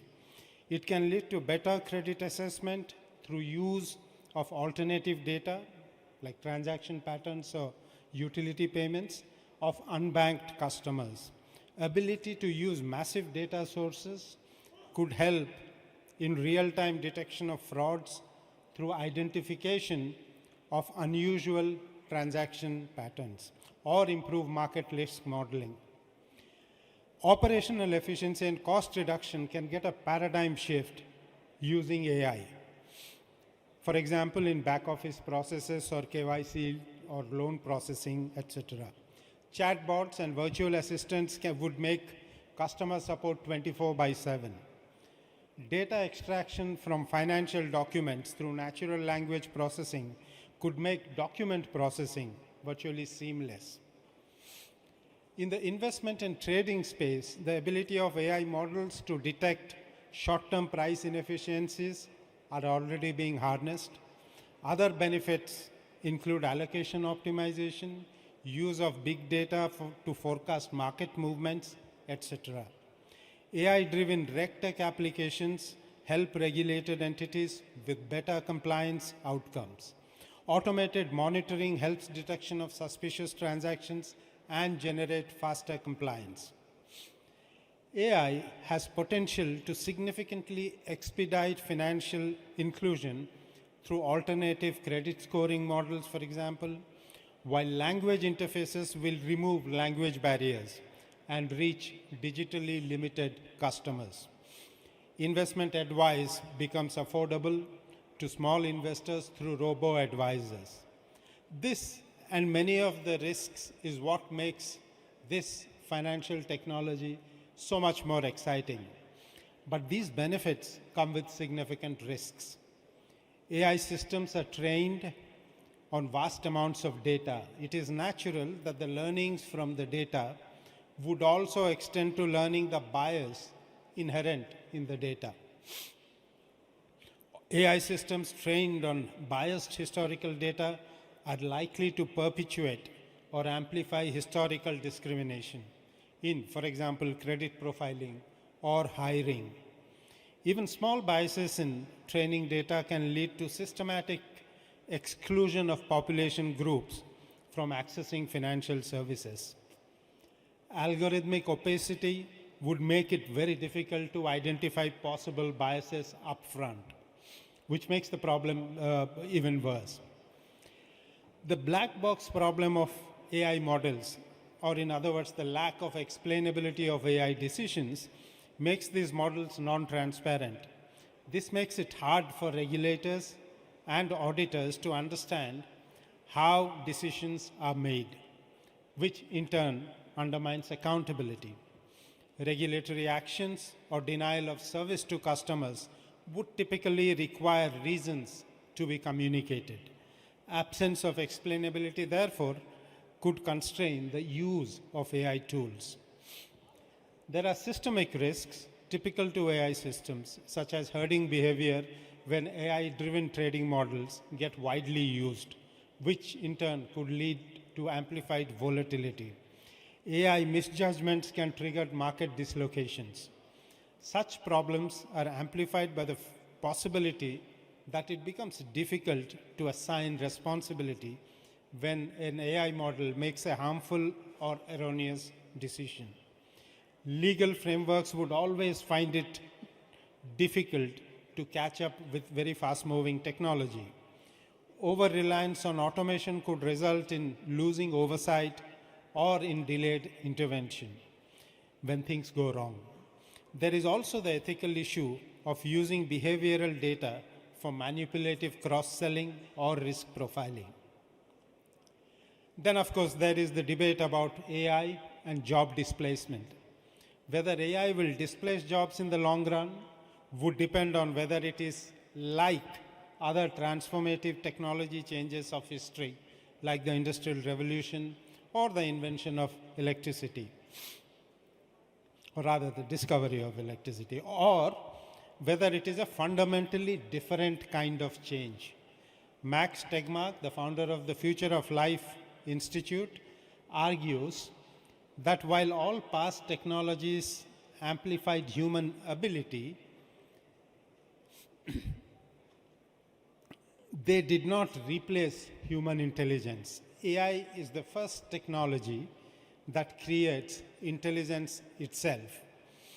Now, what this essentially means is that it could actually make the human brain redundant, which is not a possible outcome that humanity is used to dealing with so far. Recognizing these risks is not to diminish the promise of AI, but to underline the importance of adopting it responsibly through safeguards, governance, and foresight. The key question, therefore, is how do we enable innovation while safeguarding systemic stability? This balance is a necessity for ensuring that AI strengthens rather than undermines the financial system.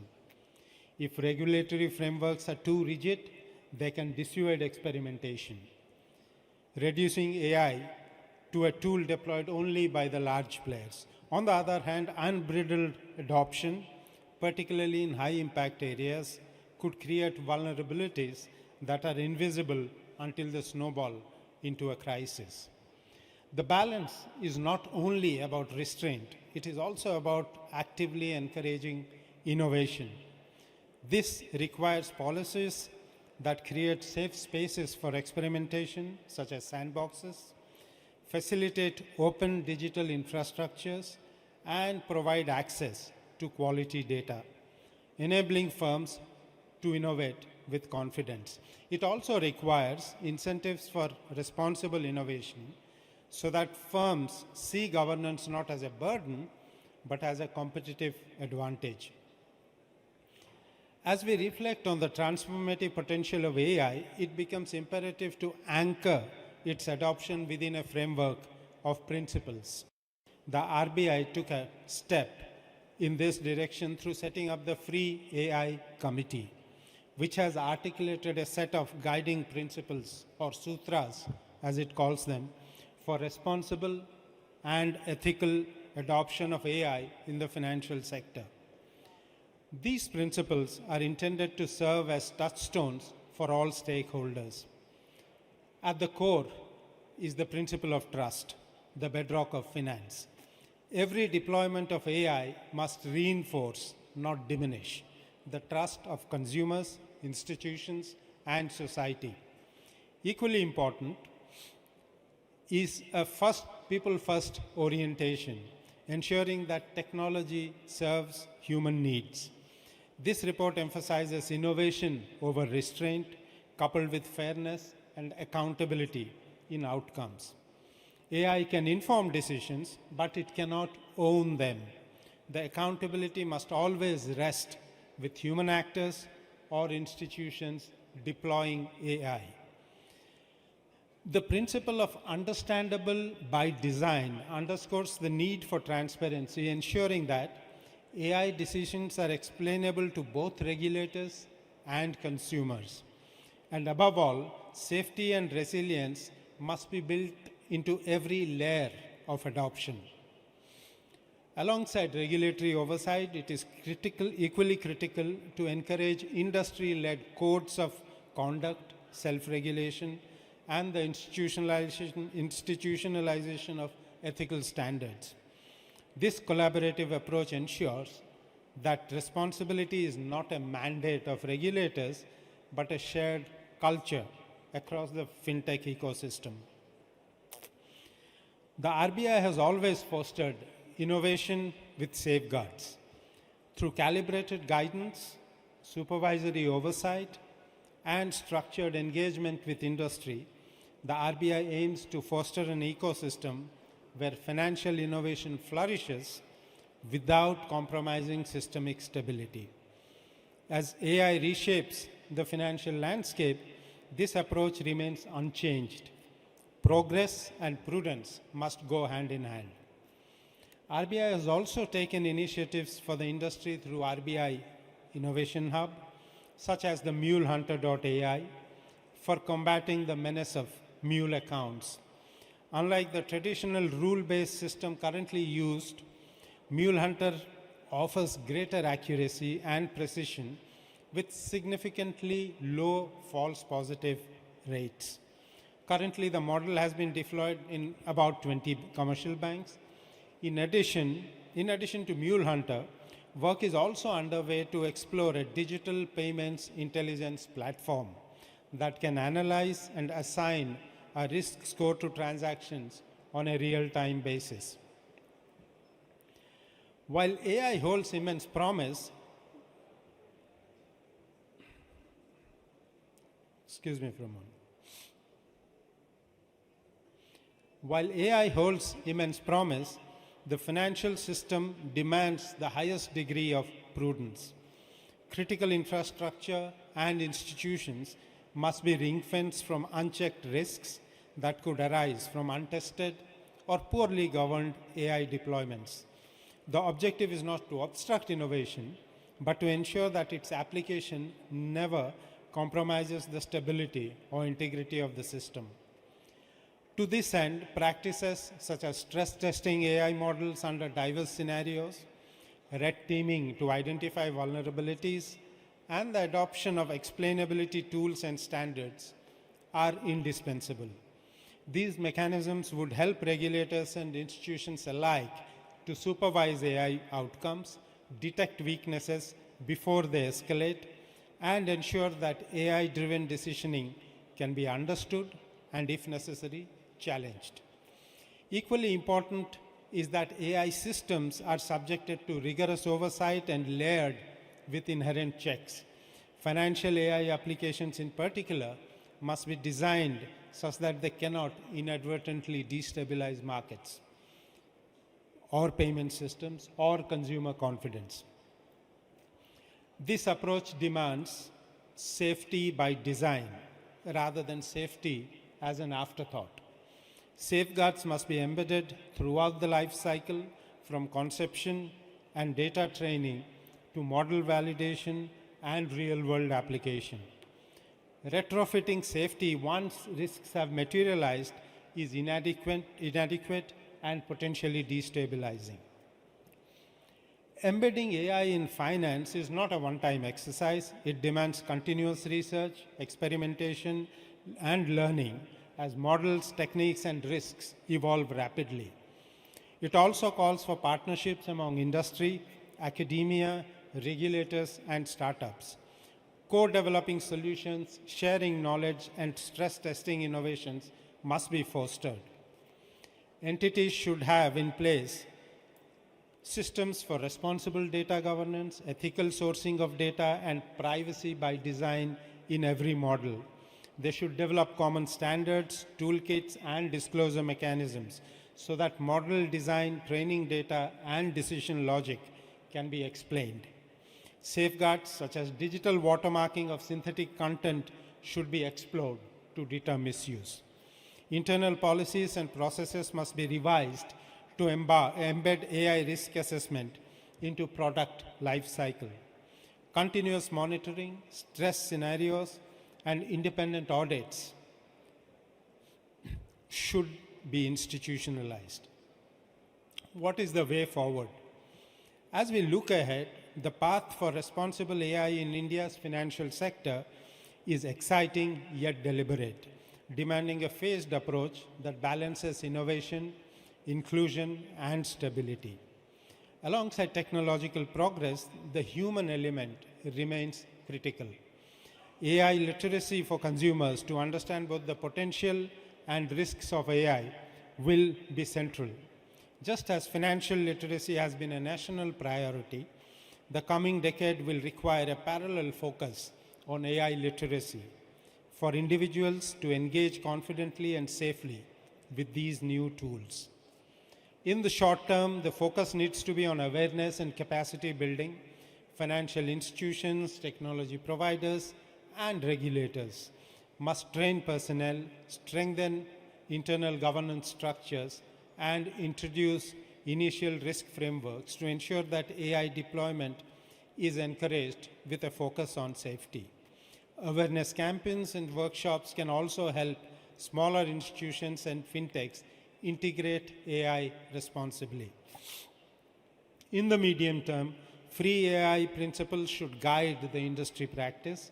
AI can begin to play a substantial role in soup tech, credit decisioning, and financial inclusion. In parallel, the industry should develop its own governance standards, self-regulatory codes, and ethical guidelines to complement regulatory oversight. In the long run, India can aspire to become a trusted global hub for responsible AI in finance. By demonstrating how innovation can coexist with strong safeguards, India can set an example for emerging economies and the global south, attracting talent, investment, and collaboration. I would now conclude. As we conclude, it is essential to reiterate that AI must remain a force for good, empowering individuals, strengthening institutions, and enhancing the resilience of our financial systems. Its promise will be realized only when adopted responsibly, with constant attention to its societal impact. Responsible AI should not be framed merely as a regulatory requirement, but as a matter of business ethics. Every model deployed, every decision automated, and every service enabled through AI must reinforce the confidence of consumers, provide fair access, and respect the dignity and privacy of all participants. Let me leave you now with 5 guideposts, not as tasks, but as a collective mission. We can call them the 5 T's. The first is trust.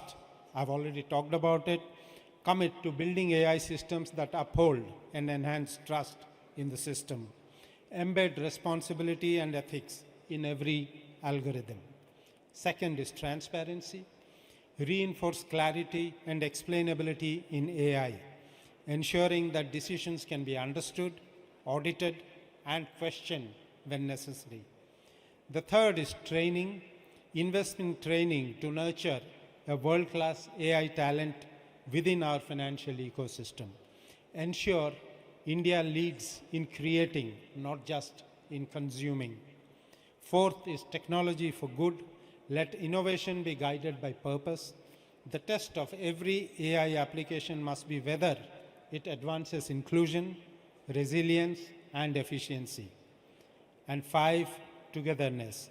Above all, we must work together, regulators, industry, academia, and global partners, to collaborate and co-develop. Through shared commitment, ethical deployment, and continuous vigilance, we can ensure that AI fulfills its promise as a transformative enabler. Thank you so much.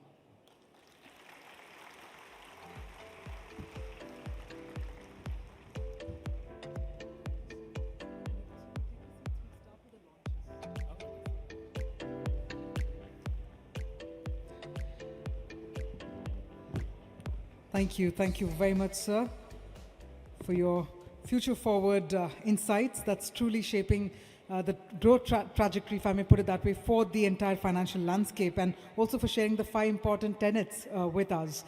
That being said, we now come to that segment or that moment of the program wherein we look forward to something very, very incredible, and this is where we will be focusing more on certain initiatives and certain launches as well.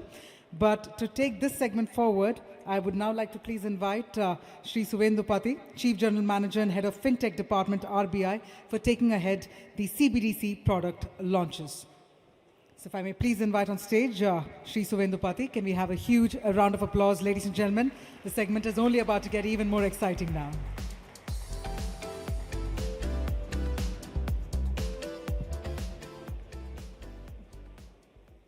Good afternoon, everyone, and thank you, sir, for agreeing to this set of launches that we are doing today. And now from the theme of the conference, AI, let's move to something more, something even innovative, that is the central bank digital currency. So today we have 3 product launches on central bank digital currency, which we'll be doing today. The first one is creating the wallet on the go. So digital rupee could initially be transferred only to another CBDC wallet holder. It was made subsequently interoperable with the UPI, broadening its acceptance infrastructure. Now, to be able to become a true digital equivalent of cash, it was important to transact in digital rupee without any dependency on who is the recipient. Just think, when you are getting down from a cab and you would like to tip or pay something to the driver, and you are not sure whether the recipient is having any wallet or not, just the phone number would do. And that is what we are unlocking today. With the wallet on the fly feature, now you need not bother if the recipient has a CBDC wallet already or any other payment address. Just the mobile number will suffice. So now I would request Deputy Governor to do the launch of the wallet on the go feature with a click.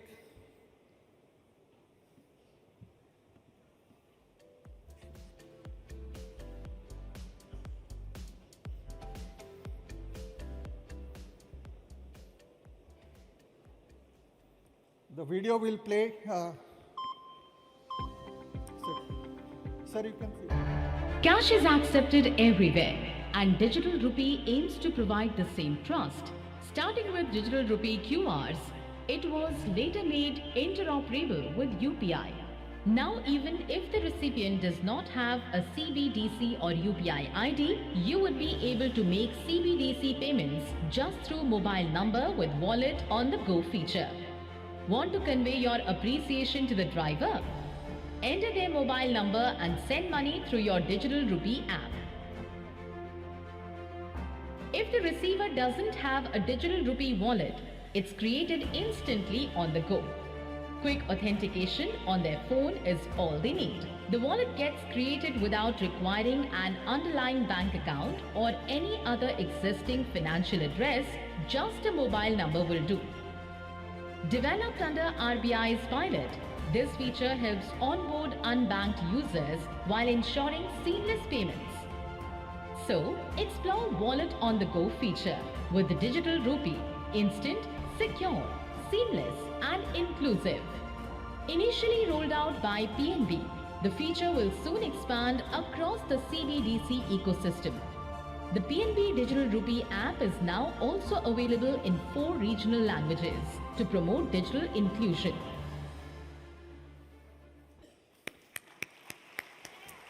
I now invite our Executive Director, Sri P. Vasudevan, Sri Ashok Chandra, MD and CEO of Punjab National Bank, to join us on the stage for a quick photo op.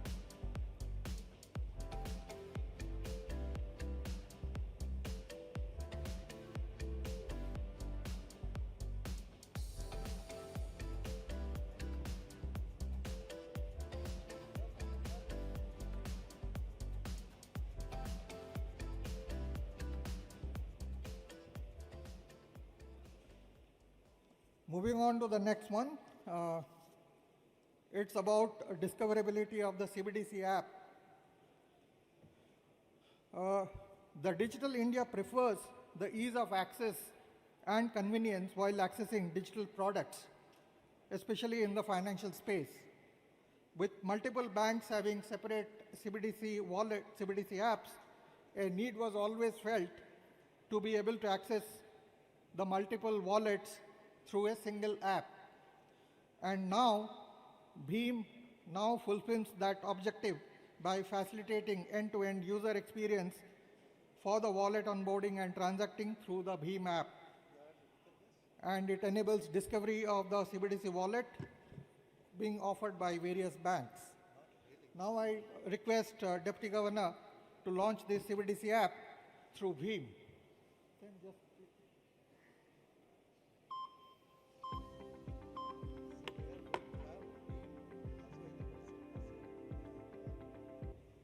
The digital rupee wallets are being offered by 19 banks and has over 7 million users. The digital rupee works with CBDC merchants and across all UPI QR codes in India. That is, from the largest mall in Mumbai to the smallest tea stall in rural Rajasthan. Let's see what the current scenario looks like. Meet Rajesh. He has accounts in 2 different banks. Rajesh appreciates having multiple options across different banks, but wishes he could manage them all from one convenient location.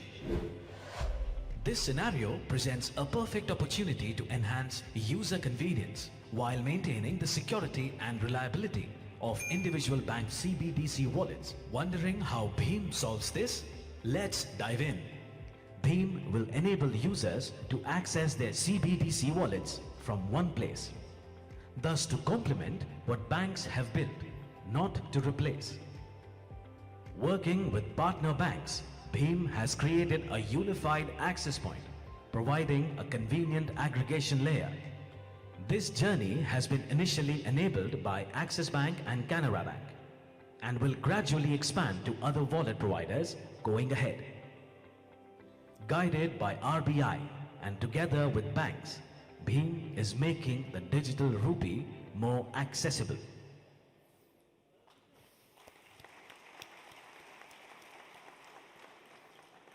I request Ms. Lalita Natraj, MD and CEO, NPCI Bheem Services Limited, and Shri Satyanarayan Raju, MD and CEO, Canara Bank, Shri Neeraj Gambhir, Group Executive, Axis Bank, kindly join on stage, please.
Moving on to the last item that we have on CBDC today as a launch. This is something very unusual, you would imagine. This is how CBDC is playing a role in person-to-person solar trading through programmable CBDC. As tokenized ecosystem evolves, it needs a legitimate funding instrument to support the emerging use cases. Supporting this initiative, India's first peer-to-peer energy solar trading platform on the blockchain, CBDC wallet, is now facilitating the funding leg. The use case is significant not only in terms of the clean energy goals, but also in leveraging the tokenized structure of the CBDC in supporting tokenized assets, trading of the tokenized assets. I now request Deputy Governor to launch this use case of programmable CBDC that powers the peer-to-peer solar trading. And here, We would also like to make a special mention of Karnataka Energy Regulatory Commission for enabling person-to-person solar trading, and ICICI Bank to have developed this use case or partnering with us in developing this instrument, which is playing as a funding settlement. So I request now Deputy Governor to kindly click.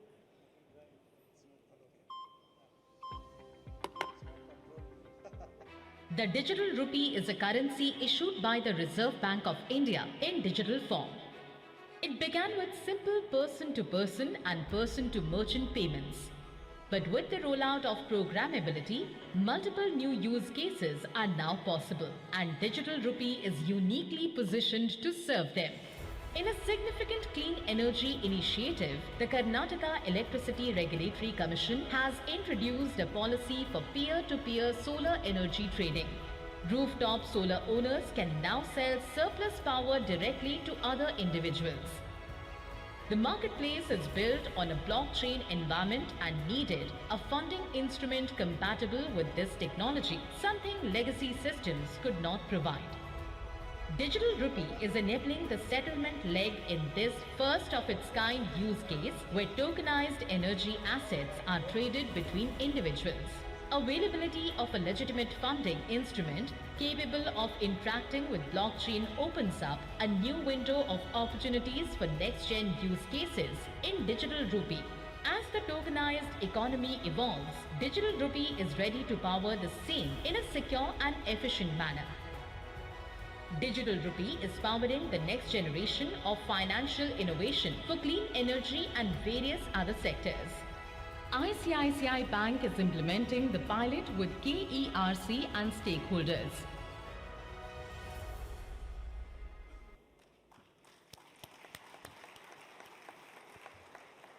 I take this opportunity to invite Sri P. Ravi Kumar, Chairman KERC, and Sri Rakesh Jha, Executive Director of ICICI Bank, to join us on the stage, please.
I hand over the floor to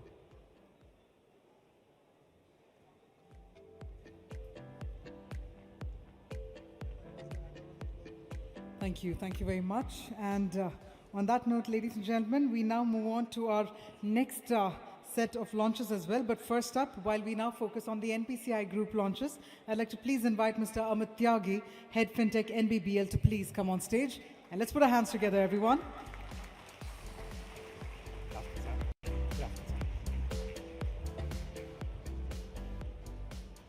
Good afternoon, sirs.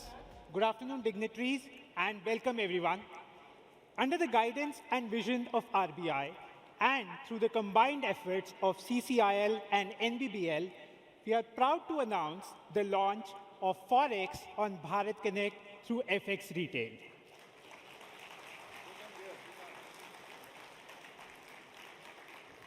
This makes Forex transactions truly frictionless, from buying currency to reloading Forex cards or even sending money abroad. And the best part, it's secure, it's effortless, and can be done on a payments app of your choice. So before I move further, can I now request Mr. Radhesham Ratho, ED RBI, to take his place on the dais, sir.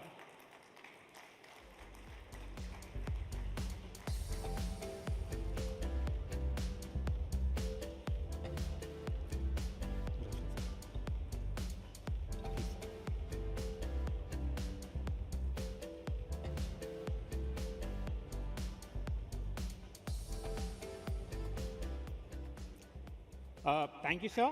And without further ado, may I now invite up on stage Mr. H.K. Jena, MD CCIL, to deliver the welcome address.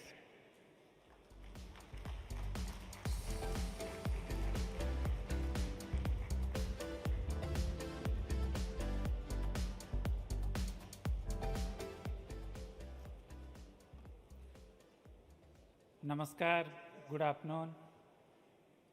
Welcome to the program where we're launching frictionless Forex for the retail client segment. I welcome the dignitaries. First, respected Sri T. Ravishankar, Deputy Governor RBI. He has been the spirit behind the introduction of FX retail. Thank you, sir. Sri Radhasyam Rath, ED RBI. Sri Vasudevan, ED RBI. Sri Ajay Choudhary, Chairman NPCI. Madam Dimple Bhandia, CGM FMRD, who has been driving this project day in, day out. Other CGMs and senior officials from RBI. Sri Dilip Asbe, MD and CEO NPCI. MDs and CEOs of various participating banks.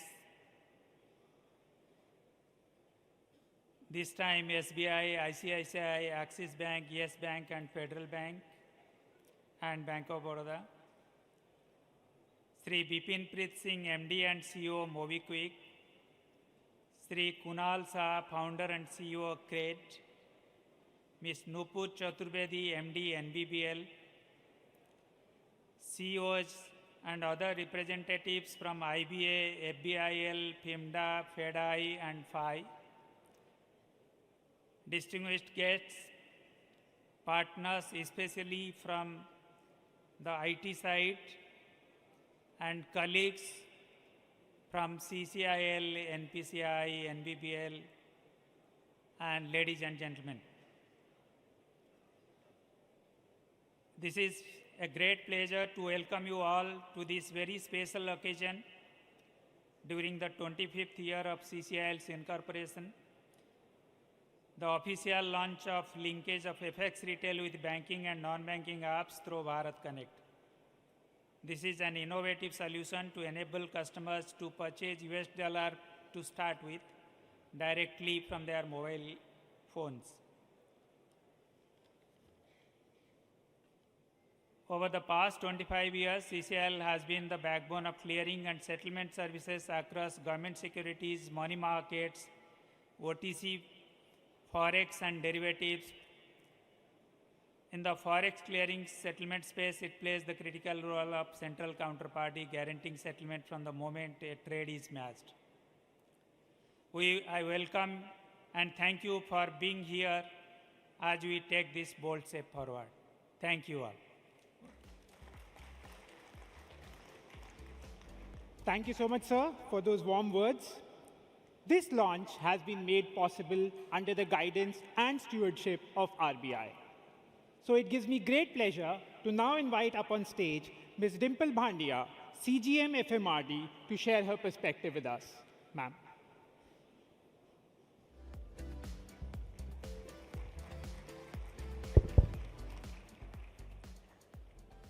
Respected Deputy Governor, Executive Directors Shri Radhasyam Ratho and Mr. Vasudevan, dignitaries and colleagues from CCIL, NPCI, NBBL, participating banks and third-party application providers, my colleagues from the Reserve Bank, ladies and gentlemen. It is my privilege today to be here today at the launch of this innovative offering, FX Retail on Bharat Connect. The product is special in many ways. Of all the markets which RBI regulates, it is perhaps the FX markets in which there is maximum direct participation by individuals, households and firms, both small and large. It is the market which enables us to cross borders, whether to trade, to study, to meet family and friends, or just to travel. It is also a market which is mystical in many ways, comprising, as it does, a myriad of currencies, exchange rates, and complex calculations which are not always as transparent as they could be.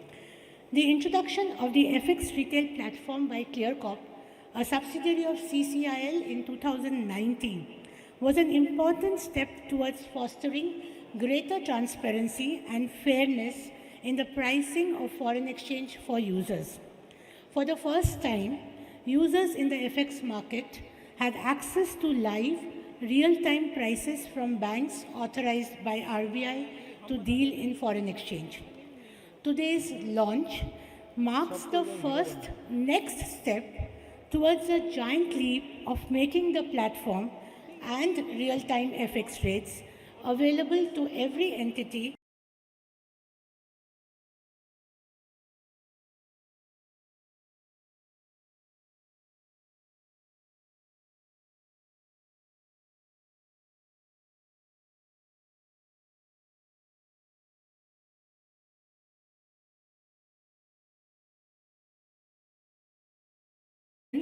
of dealing in FX at real-time rates.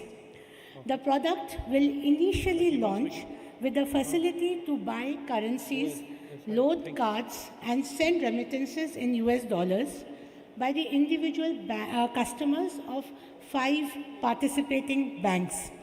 But we hope to soon expand the scope to include more user categories, banks, third-party providers, and a wider range of currencies and transactions. As we move forward on this journey, we will look forward to the feedback and suggestions of everyone gathered here today and the users of FX Retail on Bharat Connect. None of this would have been possible without the support and guidance of our Deputy Governor and Executive Director Sri Ratho, the tireless efforts of CCIL and NBBL, and the cooperation and collaboration of the participating banks and the TPAPs. Getting all these together in one seamless whole has been the stellar efforts of my team in the Financial Markets Regulation Department of RBI, Ajay, Amitabh, Atul, Rohit, and earlier Shashwat, and by the support provided by the Department of Payment and Settlement Systems.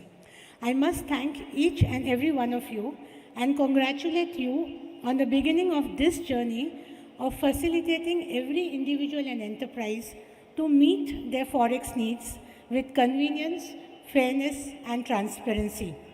It is now my proud privilege to request Deputy Governor Sri Ravi Shankar to launch FX Retail on Bharat Connect.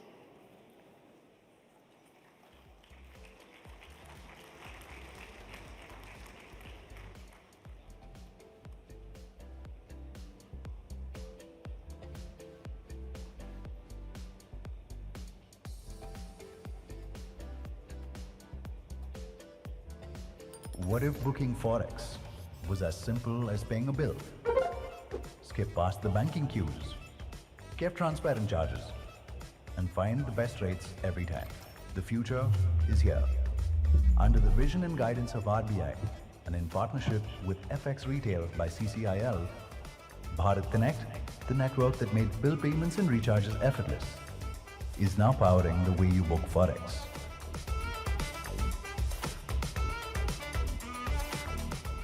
Introducing the Forex category on Bharat Connect. Planning a trip? Preloading your Forex card? Sending money abroad? Do it all directly from your favorite app, fulfilled by your own bank. Seamless, secure, and super fast. This is not just Forex booking. This is Forex reimagined. Forex category on Bharat Connect. Book smarter, live borderless.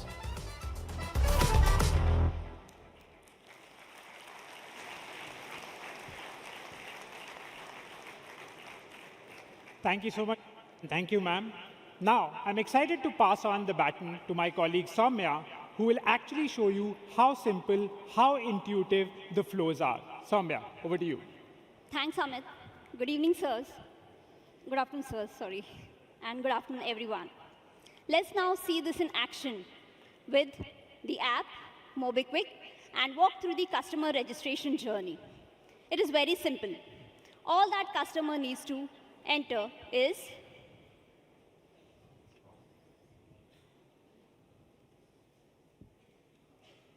email ID, the PAN number, accept the terms and condition, and choose the preferred relationship bank.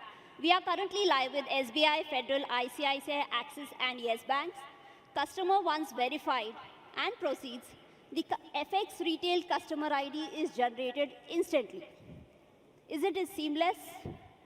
Now customer is ready to book Forex currency, reload a card, or send money abroad. Now, before I jump into showing you the different use cases, let me tell you a story of my friend, Shweta Shetty, and her son, Neil. As Neil is about to go abroad for a university for higher studies, she chooses Forex on Bharat Connect to manage his financial expenses, right? So, it is just quick, secure, and frictionless. So let's demo the Forex currency buying journey, how she does on an app. So it's a cred app. She chooses the Forex category, enters the quantity, selects the SBI bank, chooses the branch, chooses the preferred payment method. It could be UPI or net banking. Now she has chosen UPI. That's it.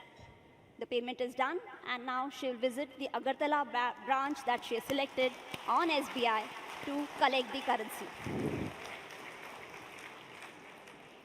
Next comes the big expenses, tuition fees and the living costs. Traditionally, sending money abroad is not seamless and very stressful, but not anymore. With Forex on Bharat Connect, Shweta can remit funds seamlessly to Neil's overseas account in just few simple steps. Let's see how. This time she uses MobiKwik app, chooses the Forex category,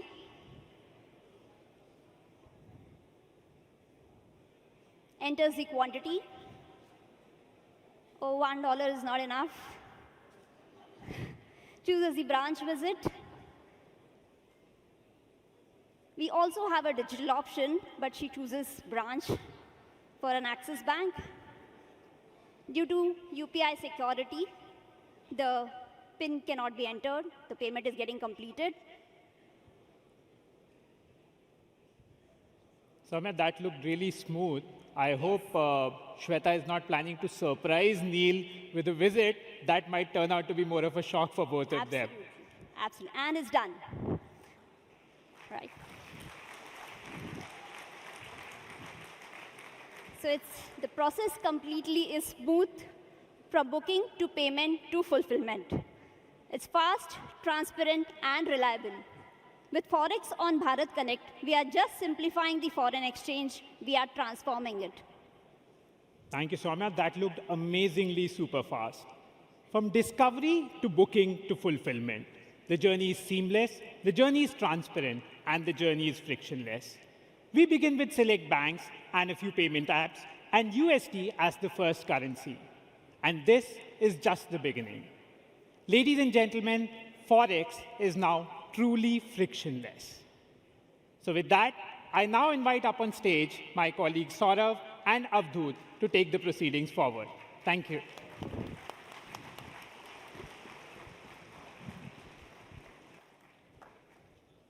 Check, check. Thank you. Namaste, sir. Good afternoon, sirs, and re-welcoming you all to the some launches of UPI. Also, my colleague Avdut is here with me. So what we are going to do, we are just talking about two features of UPI which we are introducing. One is the multi-signatory in the UPI. And second is the how do we use light in the smart wearable. So in the UPI, as every day, many users are doing crores of transactions. UPI is a platform which talks about or redefine how the nation pays, progress, and grows seamlessly, securely, and instantly.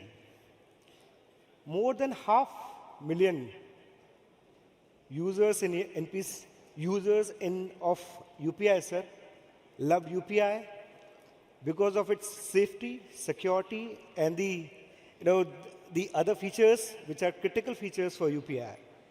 In this same features and the same power of UPI, now we are bringing to the multi-operating accounts, wherein as of now, UPI was only one pin at a time. Now we are introducing the multiple pins. That means one transaction can be approved by the multiple approvers. So that's the functionality which we are bringing in. This is the new era of the shared trust. And this entire functionality will cover about 100 million users or the accounts. Close to that 70 million accounts will be of the MSME, and the 29 or 25 million accounts of the joint account which are in saving accounts or the corporate accounts. So let's start with this experience. Dashni, can we have the AV please?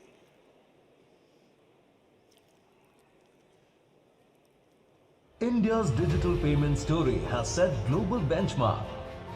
Every day, millions trust UPI to make life simpler. But when money is shared in families or in businesses, it requires trust, transparency, and collective consent. Now, UPI makes joint accounts simple and seamless for families, businesses, and every joint responsibility. Every payment is transparent, consent-driven, and secure. Here's how it works. One person starts a payment. Others receive notifications, review, and approve. Once approvals are complete, the money moves immediately. UPI extends its simplicity to joint and business accounts, because trust in payments should be as seamless as the payments themselves. So that's about the concept that how this is going to work. Let's welcome the new era of, again, shared trust in UPI and give more powers to our business community. Requesting my team, which is Alok, which is Himit and Avishkar there. Lovely. Okay, so here what we are trying to do is, we are show you a live demo, and under which two processes are there. One, wherein how do the business users can onboard themselves in any or either of the UPI app which is available, and they can add any of the bank account. So the journey which we are trying to showcase here is the Axis Bank account and on the Bob ePay app, wherein the users, and the account name will be Escrow Stack Private Limited, which is having account in Axis Bank. So let's start. So they can choose authorizer or initiator. They can choose their bank. They can choose their account. This is the customer ID which one need to put. Now you can set up your UPI PIN. Reconfirm your UPI PIN. This is how you can onboard yourself as first part of it. Means you can be initiator, you can be a requester. In a lot of companies, you can call it as an account manager who have some powers to initiate the account. Yeah. Let's move to the another journey wherein the authorizer is being onboarded. Again, the account is being chosen. First, here the account has to be the same because the debit has to happen from the same account. Here we have increased the security. Instead of one customer ID, we have added two more factors for security reasons. Again, you are setting up your PIN. And this is how your onboarding journey is being done. This is now what scenario we are talking about, Bob ePay app and customer belongs to Axis Bank. Now we will show you the live demo. And the live demo, what we are trying to do, there is a firm called Alok Traders. Alok Trader is having an account in PNB, and we are all using the PNB account and the PNB app. So Alok being initiator here, and we have also taken 2 approvers. So already the linking and onboarding journey has been done, and here is the video.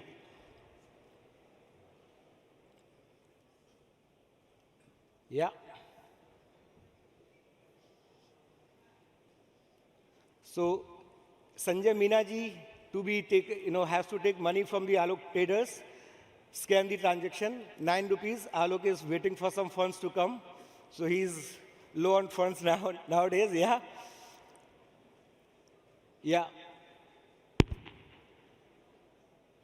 So Alok is now playing the role of initiator here.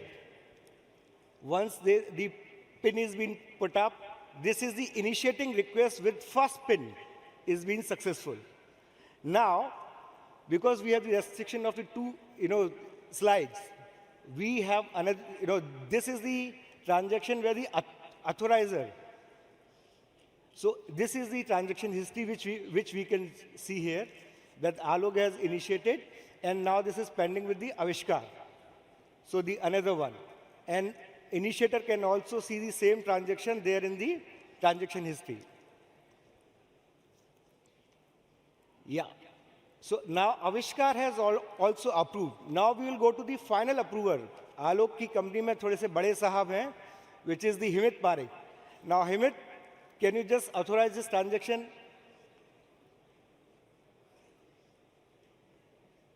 So now another phone will come, another app will come.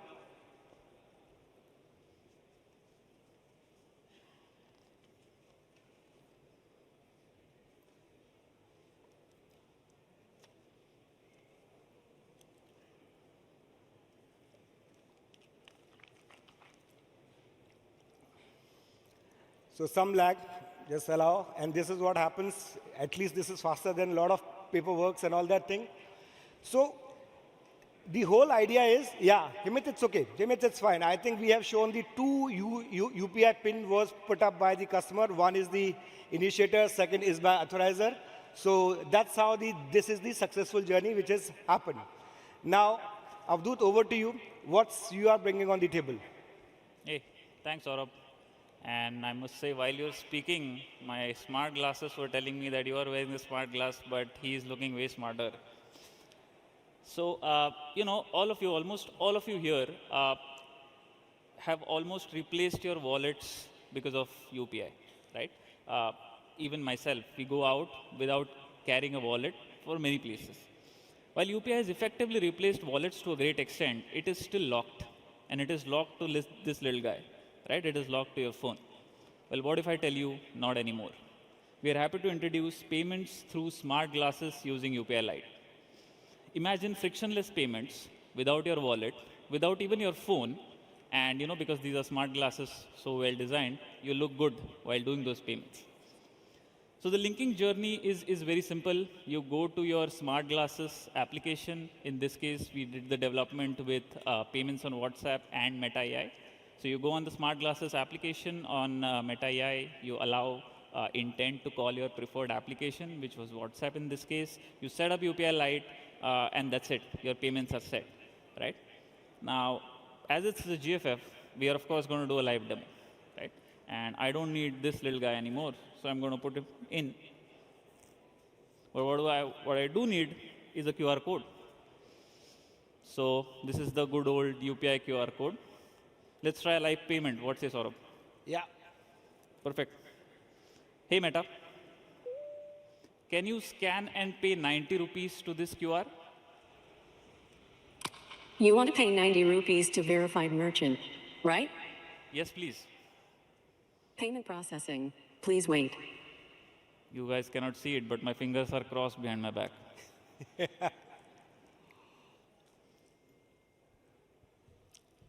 We'll definitely make it a bit faster. Okay, 90 rupees paid. I think the speaker should also ring. Rupees 90 received on ABC Enterprises. Perfect. So, Saurabh, I actually never felt this good sending money to somebody. This is probably the first time. So this is UPI for you, frictionless, seamless, and now without even a phone. Thank you so much. Thank you, sir. But sir, with this, thank you very much for your time, sir. Thank you. Payments are getting lighter, faster, and smarter every day. Yeah. And now, MC is coming, sir. UPI MC is takes coming. its next leap into the future of wearables. Introducing UPI Lite on smart glasses. The power of UPI Lite now built into your everyday eyewear. Just glance at a UPI QR and use a simple voice command to pay. No phone, no touch, completely hands-free. Perfect for hands-free payments up to Rs 1000. Here's how it flows. Activate UPI Lite on your UPI app and link your smart glasses with your UPI app. Simply look at a UPI QR, give a voice command to scan and pay. Your glasses confirm the details and the payment completes instantly from your UPI Lite wallet. No phones to unlock, no apps to open. Just a glance and a word and it's done. UPI Lite on smart glasses. Small payments made hands-free so your day keeps moving.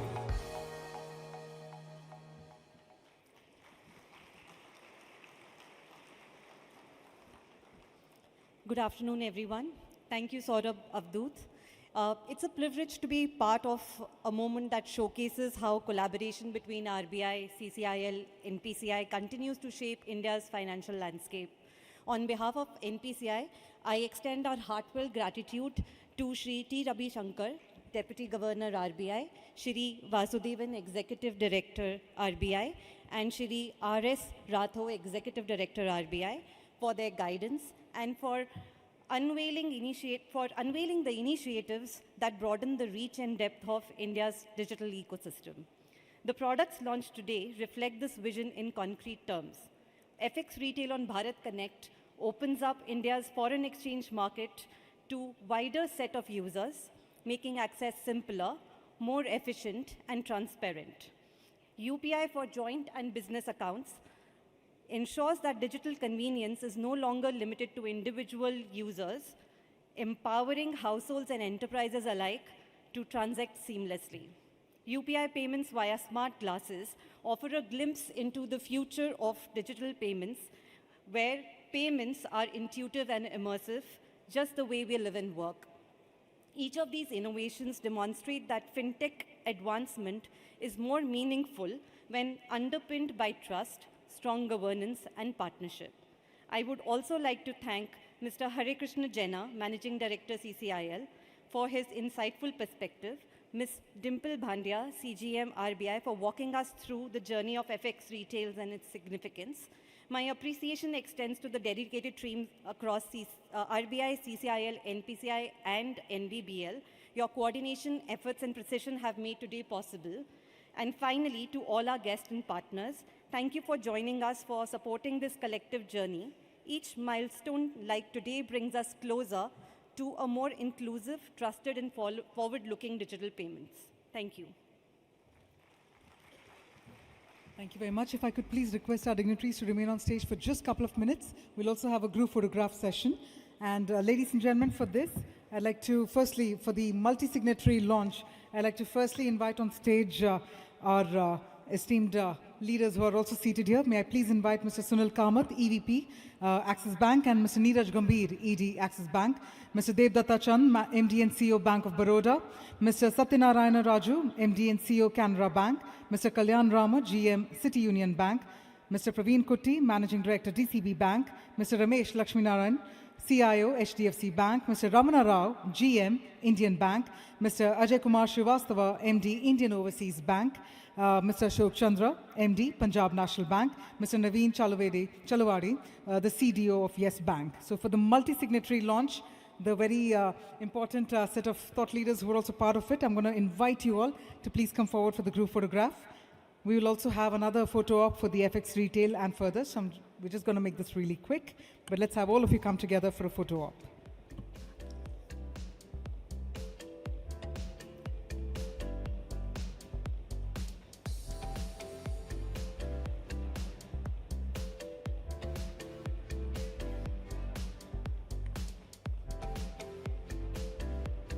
We have witnessed these launches, so we're going to also be inviting the key people who have been part of this entire initiative to come together for the photo op. So after this, we'll move on to the FX Retail photo op, for which we'll request to remain on stage our set of leaders once again. So just another couple of minutes. Let's capture that moment as well.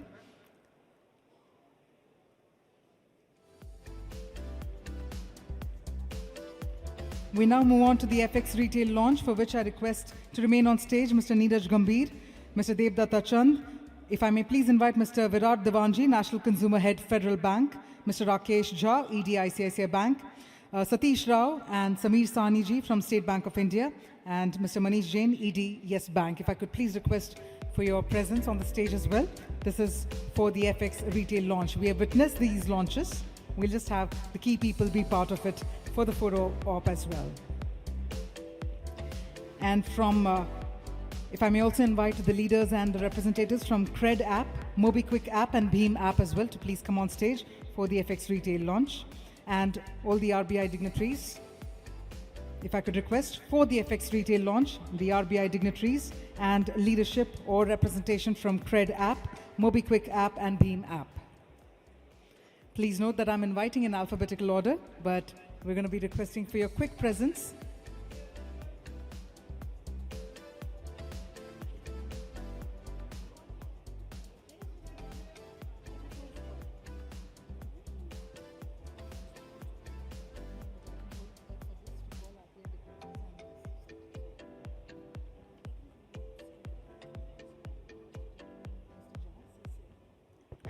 If I may also.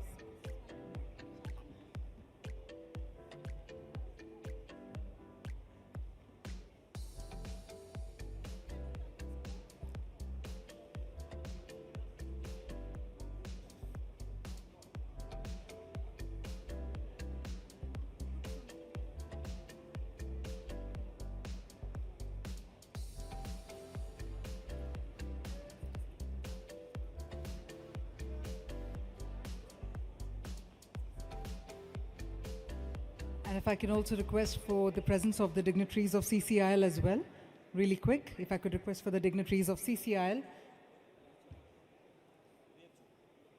They're here. All right, I've been informed they're here, so we'll.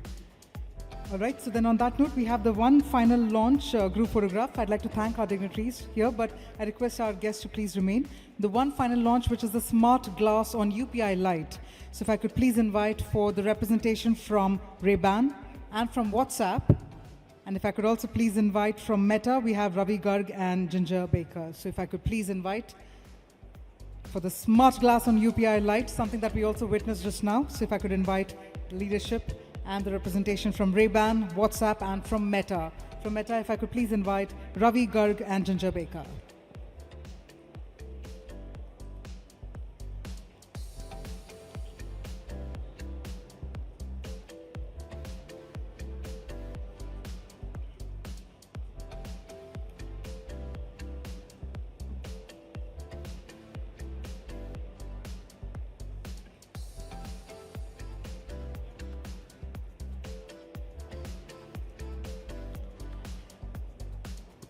Thank you very much, and thank you very much indeed for your time.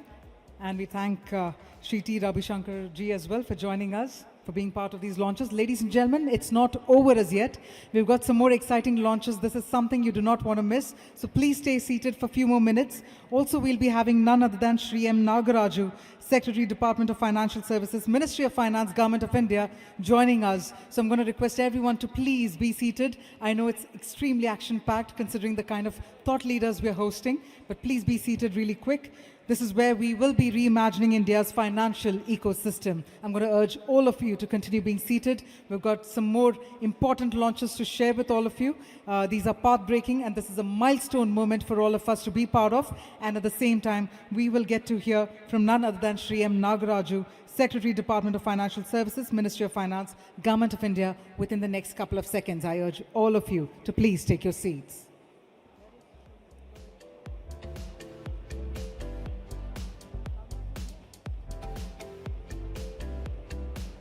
Well, all the ones who are still standing right across, please take your seats. Well, this is a moment that gets really, really hectic, really action-packed, if I may put it, because of all the excitement we receive. Thank you very much, sir. Thank you very much for joining us. And first up, I'd like to please invite Ms. Shoini Rajola to set the tone for this important launch. Let's look forward to your utmost attention. Trust me, this is a moment we've all been waiting for. These are the launches that we've all been waiting for. So, Shoini, with that, over to you.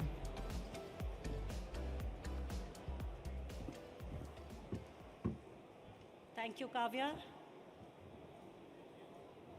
Good afternoon, ladies and gentlemen, once again. I know the launches were exciting. We have a few more exciting launches and, of course, a very important address lined up ahead. So we'll request everyone to settle down a little bit.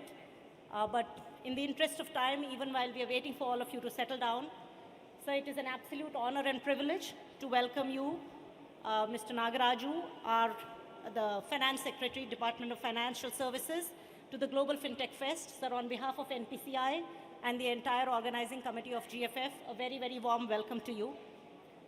As we all know, the theme for this year's Fintech Fest is reimagining India's financial ecosystem, AI, access, and accountability. This perfectly captures the moment we are in. As technology transforms finance, we must ensure that it empowers citizens, strengthens trust, and ensures accessibility for all. Sri Nagaraju's distinguished career exemplifies this perfect balance of innovation and accountability. As Secretary of the Department of Financial Services, he has been guiding the country's financial sector towards inclusion, resilience, and consumer protection.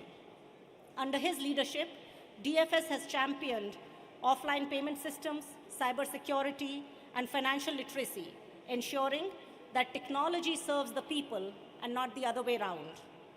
Sir, we look forward to your insights on building an AI-powered financial ecosystem that combines innovation with accountability and ensures access for all.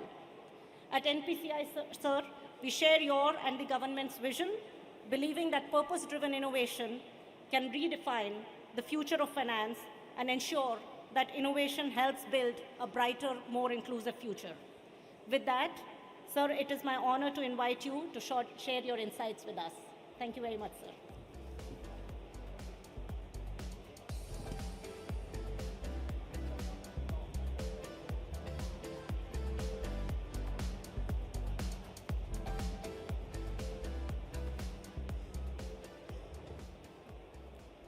Ladies and gentlemen, may we request you to kindly settle down. We have a lot of people who are near the exit. We request you to make up your mind. Either you can be here for this riveting session ahead, or you can go to the pavilion. But we do request everyone to settle down because we have an extremely distinguished guest, and it will be very, very suitable that all of us hear him with our rapt attention. So even on this side of the stage, can we just request people to settle down?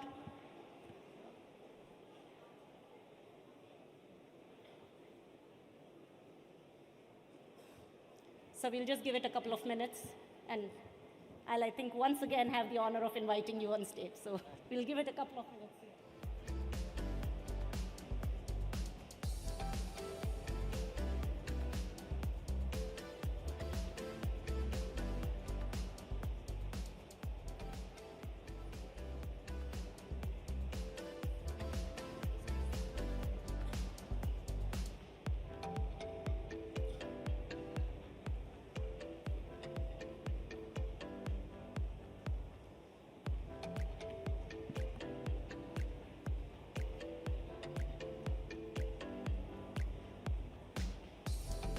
Sir, in our vibrant ecosystem, I think this is as much settled as we can get. So we'll request you to start the session and proceedings, sir.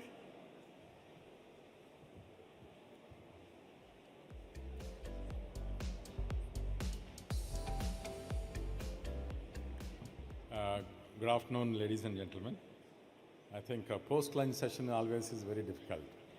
And that too, I was told that a few products were launched. So people are very exuberant and also to share the photographs and memories and then to see how their faces are looking in the digital frame. Anyway, it gives me immense pleasure to be able to address this esteemed gathering. in the 6th edition of very well-known, prestigious Global Fintech Fest. My compliments to the organizers, National Payments Corporation of India, NPCI, and Fintech Convergence Council, and the Payment Council of India, from bringing all the stakeholders of the Fintech ecosystem under one roof to celebrate the role and the future of Fintech and Fintech entities. Over the years, this platform has not only showcased innovation but also advanced the collective resolve to reimagine the finance for a better world. The theme of the fest, Empowering Finance for a Better World, powered by AI, is quite relevant in today's context, as we harness the transformative potential of artificial intelligence to build a financial ecosystem that is more inclusive, resilient, and sustainable. The subject is bound to determine the economic trajectory of our nation in the coming years. India's financial sector today stands robust, resilient, and globally respected. As the Finance Minister has mentioned in the morning, our banks have maintained healthy balance sheets over the past few years, strengthening capital positions, reducing non-performing assets, and ensuring stability in the face of global headwinds. This resilience has been critical, for no fintech innovation can flourish without a strong and trusted financial system as its anchor. Currently, the world's fourth largest economy, India is on track to become the third largest by 2030, with a projected 7.3 trillion GDP. This momentum is powered by decisive governance, visionary reforms, and active global engagement. Our digital economy already contributes 13.5% of GDP, and by 2030, India's digital is projected to contribute nearly 1/5 of the country's overall economy, outpacing the growth of traditional sectors. The ascent is powered by strong domestic demand and transformative policy reforms, making India a prime destination for global capital. With easing inflation, higher employment, and buoyant consumer sentiment, private consumption is expected to further drive GDP growth in the coming months. The Viksit Bharat mission envisages India's transformation into a fully developed economy by 2047, marking the centenary of India's independence. It aligns closely with the Honorable Prime Minister's guidance to ensure that economic, social, and technological advancements driven by policy reforms and citizen-driven process collectively steer us towards a future-ready and inclusive nation. The banking sector faces rapid technological shifts, yet technology has already transformed India's financial ecosystem, bringing efficiency, inclusion, and resilience. Government and regulators have adopted a whole-of-government approach, creating enabling technology infrastructure. Digital public infrastructure, including Aadhaar, UPI, GEM, Bharat QR Code, DigiLocker, ONDC, Account Aggregator, Bima Sugam, and eSign, has become a cornerstone of innovation. The adoption of DPIs by banks and financial players has lowered costs, increased transparency, and scaled up operations. Emerging technologies hold the promise of taking the story to the next level. Artificial intelligence, for example, has emerged as a powerful enabler of innovation and transformation in the financial sector, with immense potential to enhance operational efficiency, broaden financial access, and deliver more customer-centric services. Banks, fintechs, and other financial institutions are increasingly deploying AI across their operations and product lines. In the financial sector, AI's potential concentrates around three core functions: decisioning, detection, and personification. Decisioning, AI can extend credit to the thin-file customers by combining alternative data with rigorous risk models, enabling calibrated lending in cases where traditional scores fall short. It can support underwriting for micro, small, and medium enterprises, urban vendors with great nuance, recognizing cash flow seasonality and informal revenue streams. In detection, fraud, money laundering, and operational anomalies can be detected earlier using AI-driven pattern recognition. Machine learning models can synthesize transactional, behavioral, and network signals in real time to surface systemic vulnerabilities and enable faster containment. Personalization, scalable personalization allows the design of financial products that impact language, literacy, and lifecycle needs. AI-powered advisory services can democratize access to investments, retirement planning, and insurance decisioning. Banks and NBFCs are using AI to streamline operations, enhance customer engagement, and strengthen risk management. AI-powered chatbots and virtual assistants are handling millions of customer queries daily, and credit underwriting has become more inclusive because of AI. India has one of the largest and most diverse data sets in the world. Every day, through UPI, Aadhaar, GST invoices, account aggregators, and digital banking, billions of secure and consent-based transactions generate digital exhaust. This data is not just in volume, it is rich in diversity. It captures the realities of a farmer in Vidarbha, a gig worker in Bangalore, a small trader in Surat, and a startup founder in Gurugram. No imported AI model can understand India's financial behavior as deeply as the data generated here at home. India's investments in digital public infrastructure have created a foundation upon which inclusive finance can scale up. Aadhaar eKYC has reduced onboarding costs from Rs 100 to less than Rs 5, making it viable for institutions to serve low-income and remote customers. To further enhance the functionality of central KYC records registry, it is undergoing a comprehensive revamp. Key proposed features include verification of data and documents through document issuing authorities, use of AI-based and facial recognition technology for deduplication, and provision of view-only access to clients to review and request corrections to their KYC details. Further, a risk-based framework for undertaking KYC for customers have been prescribed to all the financial sector regulators, namely CCL. The FSRs are currently working on detailed guidelines which will be issued to their respective regulated entities for implementation shortly. In order to facilitate VCIP from foreign jurisdictions, in case of NRIs, a pilot is being conducted by State Bank of India in Bahrain, wherein face auth application by UID will be used for Aadhaar verification of NRI customers. DigiLocker is enabling secure document storage and sharing, facilitating faster loan approvals and insurance claims. Financial literacy campaigns supported by digital tools and vernacular content are helping citizens make informed decisions and avoid over-indebtedness.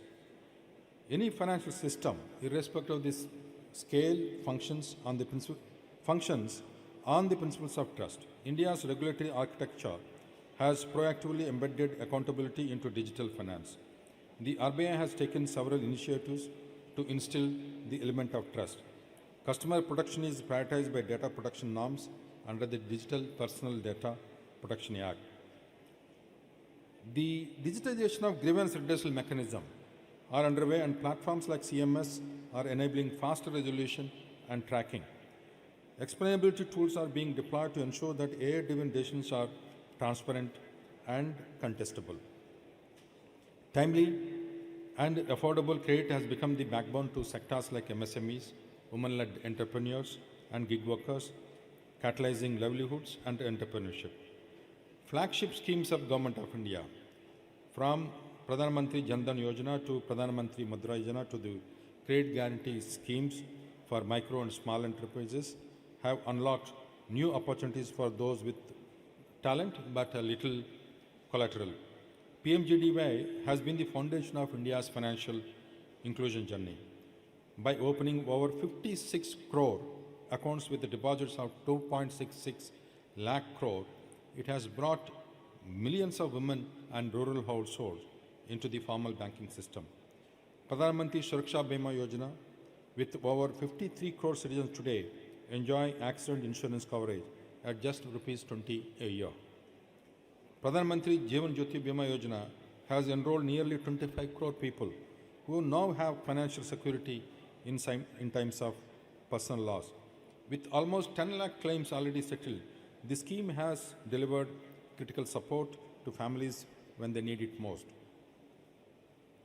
The Pradhan Mantri Mudra Yojana has transformed micro-enterprise financing, providing collateral-free loans of up to 20 lakh to over 54 crore entrepreneurs. Stand Up India scheme has opened the path of entrepreneurship for scheduled caste, scheduled tribes, and women. With over 62,000 crores sanctioned since its launch, the scheme is fostering first-generation entrepreneurs and making business ownership more inclusive. PM Vishwakarma, similarly, and PM Swanidhi scheme has empowered 68 lakh street vendors by giving them access to collateral-free working capital loans, disbursing over 13,000 crore. By encouraging digital payments, it is linking street entrepreneurs directly to India's financial mainstream. The government is soon going to launch a common startup hub portal to address the financing challenges faced by Indian startups. The idea is based on the feedback from nationwide startup outreach program that highlighted the need for a unified platform to simplify access to credit. The objective is to provide startups with a transparent, efficient, and technology-enabled access to formal credit channels while enabling banks to make quicker and informed decisions. Given that MSME sector contributes 30% of India's GDP, 40% to exports, and 62% to employment, there is a need to have robust credit flow to the agriculture sector and enabling the access to credit to the MSME and supporting entrepreneurship and generation of employment. As part of these reforms, public sector banks have rolled out 9 end-to-end digital journeys for retail, agriculture, and MSME lending. These include personal loans, car loans, education loans, Kisan credit cards, Mudra loans, working capital loans, and term loans up to 25 lakh rupees. These journeys are a landmark step in making credit delivery simple, fast, and accessible. The rise of AI-powered platforms, including PSB 59 and digital loan journeys, has accelerated MSME loan approvals. Automated underwriting using GST data, e-invoicing, and transaction history has reduced the turnaround times from weeks to hours, giving small enterprises timely access to working capital. The new credit assessment methods developed by PSBs, leveraging in-house tech-enabled capabilities to analyze digital footprints, provide more accurate evaluations, and improve access to credit. To further democratize credit, PSB have digitized sanction processes for loans varying from 25 lakhs to 500 lakhs. This initiative has significantly enhanced the ease of doing business, especially for new-to-credit MSMEs, by reducing human intervention, increasing transparency, and faster disbursal. Account aggregator framework has emerged as a game changer in data-driven credit delivery. By enabling secure, consent-based sharing of financial data, including bank statements, goods and service tax returns from Form GST1 and GSTR 383B, reduces dependence collateral. It accelerates loan processing, lowers documentation burden, and expands access to working capital, especially for small and underserved enterprises.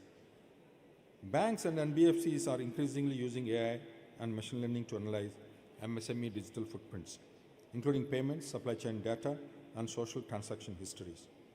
This innovation is expanding credit access for new-to-credit enterprises and reducing the reliance on unconventional external ratings.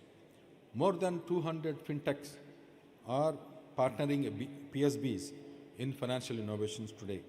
Housing is more than one just shelter. It is the foundation of social security, dignity and economic stability for families. With India's urban population projected to cross 600 million by 2036, the demand for affordable, sustainable, and accessible housing will rise sharply. Technology is helping bridge this gap by ensuring that housing finance is inclusive, transparent, and aligned with the aspirations of Viksit Bharat 2047. The direct benefit transfer system stands as the model of how digitization transforms governance, ensuring 3.48 lakh crore in savings while expanding beneficiary coverage 16-fold. And with the programmable feature of CBDC, we are preparing for a new future, one where welfare is not only delivered seamlessly, but more intelligently, with funds reaching the right hands for the right purposes. On strong foundation of financial stability, technology has enabled India to leapfrog into an era of unprecedented financial inclusion. Today, UPI processes over 20 billion transactions monthly, with 491 million users and 65 million merchants onboarded. It has redefined convenience, efficiency, and trust in payments. Recognized by the IMF as a global benchmark, UPI continues to evolve through innovations like UPI Lite, UPI 123 Pay, and Hello UPI, reaching every corner of India, from urban centers to rural villages to tribal hamlets. On regulatory side, I think all of us are aware, RBI's regulatory sandbags, its annual global hackathon Harbinger, and the self-regulatory organization framework all combine accountability with collaboration. For that, the DFS has also initiated the PSB's Hackathon Series 2025, which we continue to do next year too, with the aim to engage with students to source innovative solutions to pressing challenges facing the banking industry. All the 12 public sector banks have successfully conducted the hackathon in association with the 12 premier institutions. Around 2,438 student teams with more than 10,000 students participated in this entire journey of the PSB's Hackathon Series of 2025 from all over India. The winning teams of the hackathon are also invited to this GFF to showcase their innovative solutions to the investors, venture capitalists, and technology partners present today. In just 6 years, India achieved what the World Bank suggests might otherwise have taken 50 years, bringing 80% of its population into the fold of formal finance. In conclusion, the universalizing access and embracing disruption in the financial market are essential steps for India's economic growth and social development. They are not opposing forces, but rather complementary strategies pursued by the government. The journey of financial access is a shared responsibility among the public sector, private sector, and individuals. By making financial services accessible to all and harnessing the power of disruptive technologies, we can create a financial ecosystem that benefits every Indian citizen, fosters innovation, drives our nation towards a more prosperous future. Friends, India's financial ecosystem is no longer just a market. It is a model. It is a story of how technology, policy, and resilience have converged to turn finance into a tool for empowerment for every citizen.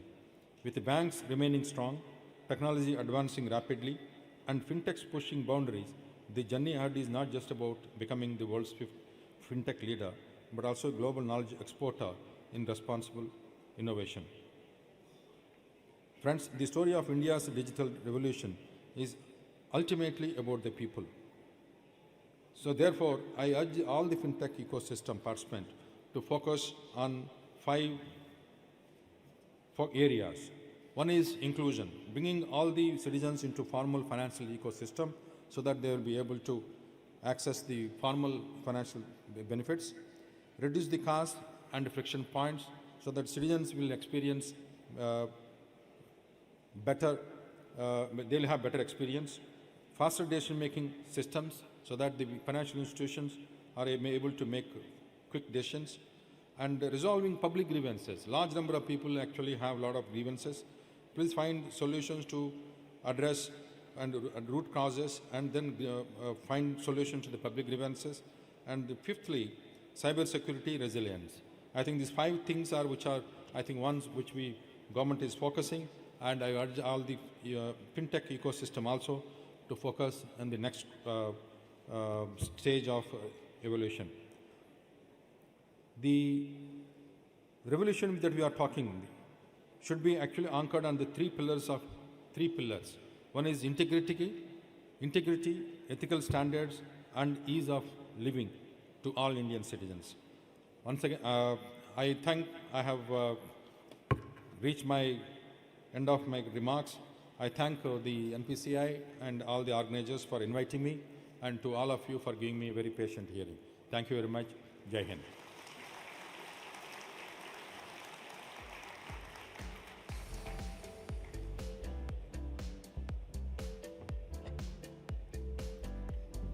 Thank you. Thank you very much, sir, for your valuable presence and your valuable thoughts with all of us here at the Global FinTech Fest 2025. And on that note, what we're now about to do is move forward to our next segment of this particular part of the program. And this is where I'd now like to invite Mr. Abhay Parekh, Head Customer Success, and Nalan Bansal, Chief Relationship Management, NPCI. We are now about to gear up ourselves for another round of NPCI launches in the august presence of Sri Nagaraju. So with that, over to you, gentlemen. Good afternoon, sir. Good afternoon, sir. So please. Great. Thank you so much. Okay. Good afternoon. In the presence of our esteemed guest, Sri Nagaraju, Secretary DFS and Ministry of Finance, I, along with Abhay, would like to present to you a future vision. A future vision of financial freedom that does not leave out anyone. A future vision that helps us realize truly an inclusive financial services country that we aim to be. From urban centers to the remotest villages, from power users to somebody who is about to set up their UPI account for the first time. A future that belongs to everyone. And most importantly, something that we can do without blinking an eyelid. एक भविष्य जो हम सब का है. तो आइए इस भविष्य में पहला कदम रखते हैं. Introducing UPI biometric authentication for transactions. No more entering pins, just use your device authentication to make your transactions smarter, faster, more than ever. Fast, secure, and just you. With over 25% in reduction in transaction timing and mostly 70% phones now being biometric enabled, we can all make biometric payments in a snap. Over to my colleague Abhay to take you through this magic. चलो देखते हैं कैसे कर सकते हैं. Live transaction for setting the biometric.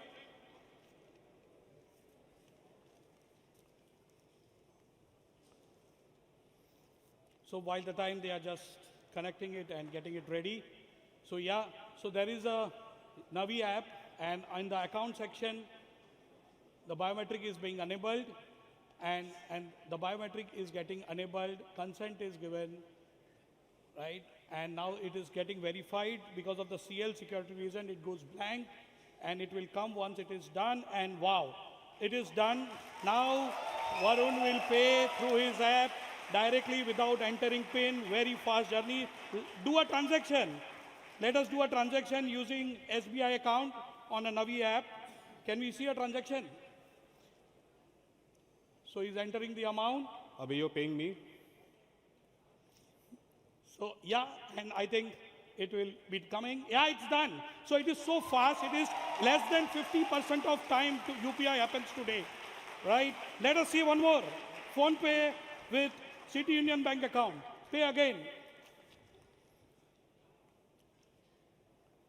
So by the time he toggles, I'm giving him hide task, entering the amount. So once the amount is entered, 101 rupees, and it's been authenticated, And it's done. Right? Yes. So one more. Now we'll be doing with Amazon Pay. And here, please note, we are doing with CC on UPI. It's Axis Bank credit card with biometric authentication. See how fast it happens. Start the transaction. So it's available on credit? Yes, it is available on CC on UPI, and it's very fast, and you just see how it happens. 297, I think, is lucky number to pay, and get it authenticated. Let's see, Axis Bank credit card paying to Amazon Pay. It's done. Right. Let us see our Beam app is also enabled for it. Let us see Beam app. Let us see a pin try with a RBL account. Let us see a pin try on Beam app. And it is getting authenticated, and the balance will be displayed. And yes, it is displayed. I think because we are doing this in biometric and the CL is getting blanked out because screen sharing, can we see something on a video, live transaction? You say we have done some press transaction. Let's see that magic on the video. Let's see the recorded customer journey to give the experience, to show how it looks. And let's do with, SBI app with ICICI Bank account. Can we see it? A balance inquiry. Do a balance inquiry. And this is how it looks. And it's so quick. Balance inquiry says, you have good money, pay. Pay me 500. And this was done just a moment before to just test. And let us see it. Can you pay? Do a transaction.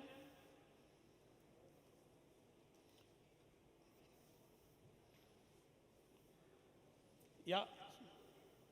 So the QR code is being scanned. It's my personal QR code. And it is paid to me 500. I did not thank you. Thank you, Varun, for paying me. I want to see the biometric. Can we see GPay? Yeah. Can we see GPay? GPay with RBL account. Great. Do we have more? Yes, it's happening. So it's scanning and it's... Yes. So with RBL account, it's see. Let's see with iMobile also we did it. iMobile BOB account. Can we see iMobile BOB account?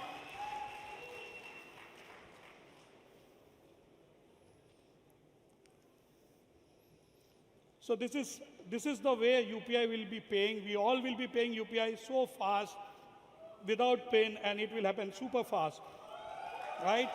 And we introduced CC credit line, right? After CC we introduced UPI credit line. Let us see that also. Please do with Paytm app, paying through Zomato using City Union Bank credit line. Can you show that we did it? Can you show that? And this is with intent, yes. And it is City Union Bank credit line is used to pay through an intent. I think this is how the transactions would happen. Back to Nalin. Do we have the video? UPI brings simplicity to every payment, anytime, anywhere. Whether it's buying a tea, paying for a cab, or clearing the milk bill. Now imagine, at the shop, you are juggling a bag, a cup of chai, and a quick payment. Every time your phone unlocks with just a glance or a touch. If that's all it takes to start your day, why should paying ask for more? Introducing biometric authentication for transactions on UPI. No need to type your PIN for daily transaction. With your fingerprint or face, approvals feel instant, intuitive, and safe. Getting started takes just a moment. Open your UPI app, choose biometric authentication, and register with your face or fingerprint. Once enabled, every payment is authorized by you. Your biometric is all it takes. UPI with biometrics, built for the way you already live. Simple, secure, effortless. Amazing, isn't it? And now the big one. It is now possible for all of you to experience this magic starting today. अब चलते हैं अपने अगले पड़ाव, मतलब एक आर्थिक पहचान बनाने. अब आप अपने यूपीआई पेमेंट्स का सफ़र शुरू कर सकते हैं आधार फेस ऑथेंटिकेशन से। No need for a debit card, expiry date, etc. These are overwhelming information points. All you need is your Aadhaar, your face to set up your UPI PIN. मतलब मेरा आधार, मेरी पहचान और मेरा UPI। 140 करोड़ आधार accounts और 75 crore smartphone दे सकता है हर नागरिक को अपनी पहचान से यूपीआई चालू करने की ताकत। आइए इस ताकत का एक झलक देखते हैं। अभय। Thank you. और हमने इनको रिकॉर्ड किया है। We want to show you the face auth how it works and sir, this will enable so many customers now with face authentication on UPI. It will be a great journey. We have recorded on Bob ePay and with the Bob card account. The journey is about resetting the PIN, right? And now it is being happening. So reset the PIN. So once it is clicked, and it will start the journey of going into the account and then selecting the account for which the PIN is to be set. It is being selected. Now once the PIN reset set is set, we are choosing Aadhaar-based face authentication, right? This is, everybody has its face there with Aadhaar, and now we are validating first 6 digit of Aadhaar number is being entered. Once the first digit of Aadhaar number is entered and accepted, it goes to the next step, and now this is how fast with 2 blinks the Aadhaar authentication happening, and it then reads it enters the bank OTP, sets the PIN, first time entry. Now retry will be the re-entry of the PIN, and this is how we set with Aadhaar-based face authentication, right? So those who have debit cards not active can use this, and we can cover many people through face authentication. Magical, what DPI at scale can achieve for us. This is DPI working together. Now let's move forward to an important element in this future vision of ours. Imagine a small farmer in a small village, not having access to bank branch, not having access to ATMs, but can now experience the power of UPI through his UPI-powered Bank Mitra. Introducing UPI Cash Point, which allows you to withdraw cash through your UPI from your trusted Bank Mitras. With over 2 million Bank Mitras and over 200 million Aadhaar Pay users, the opportunity is huge, it aids convenience, and most importantly, it impacts deep and helps us in a small step towards financial freedom. Let's see a live demo. Abhay. Thanks. So Varun goes to a Bank Mitra. Yes Bank acquired Bank Mitra Spice Money, and he uses Yes Pay Next app to withdraw 500 rupees. So yes, so now he clicks on the UPI cash point. The Bank Mitra enters the amount, 500 rupees. 500 rupees is being entered, and now once it generates, QR code will come. And once the QR code is generated, the customer or Varun will scan it with his UPI app, that is Yes Pay Next app.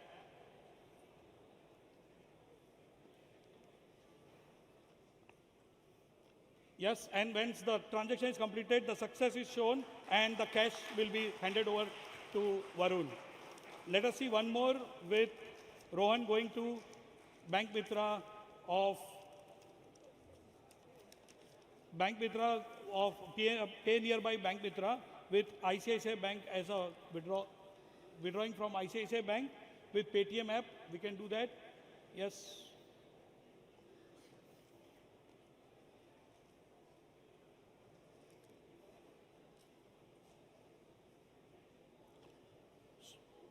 So the PIN is being entered.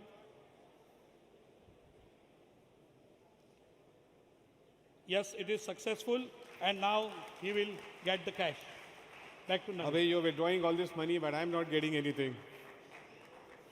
Anyhow, in the end, I just want to summarize that we are confident that these features on UPI will bring access, integrity, security, convenience to all of us and helps us build realizing the objective of the future that belongs to everyone. Thank you. Dhanyavad. Thank you. Sir. Thank you, sir.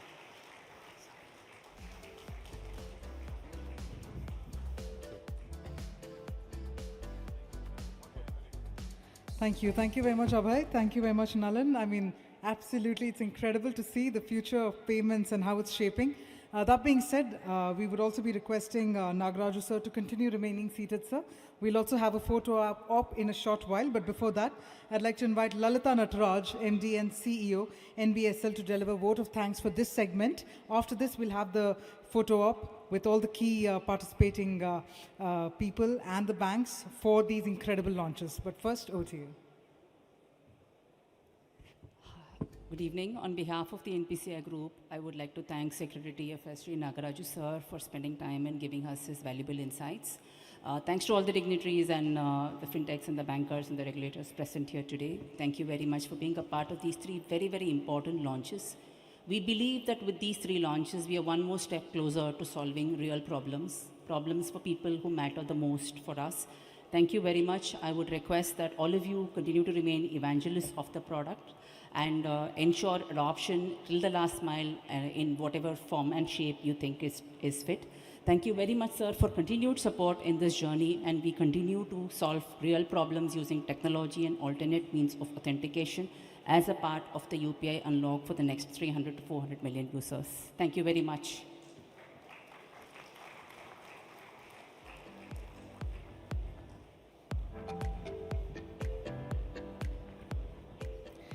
Thank you very much. On that note, we've witnessed these launches. So first up, I'd like to invite on stage for the OS native bio-authorization launches, the issuer banks. And I'll be announcing in alphabetical order. So if I could invite the key leaders and the representatives of the following banks to please come on stage.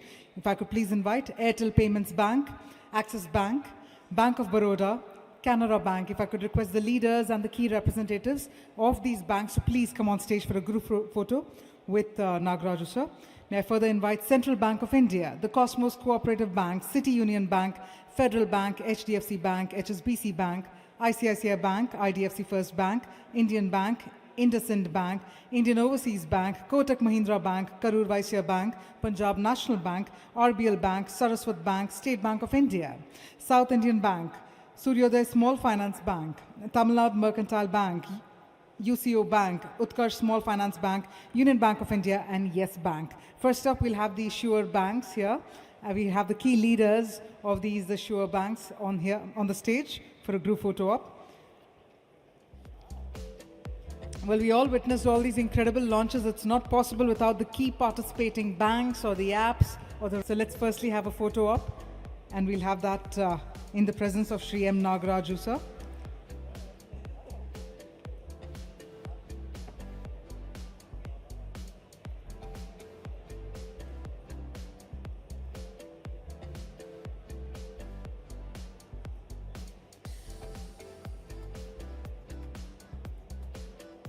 And after the banks, we now move on to also inviting the apps, the key participating apps. So I'd also be inviting the key leaders or the key representatives from these apps to please come on stage.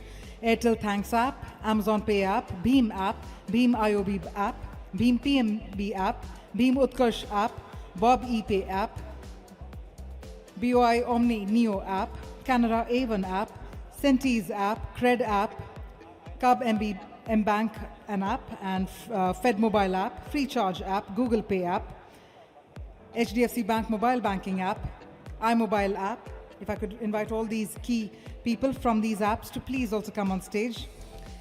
InSmart app, Indie app, GeoFinance app, KVB Delight app, Navi app, Paytm app, Pays app, PhonePe app, Pop Club app, Samsung app, SIB Mirror Plus app, SimplyPay app, TimePay app, TMB M-Bank app, UCO M-Banking app, YesPay Next app, and YONO app.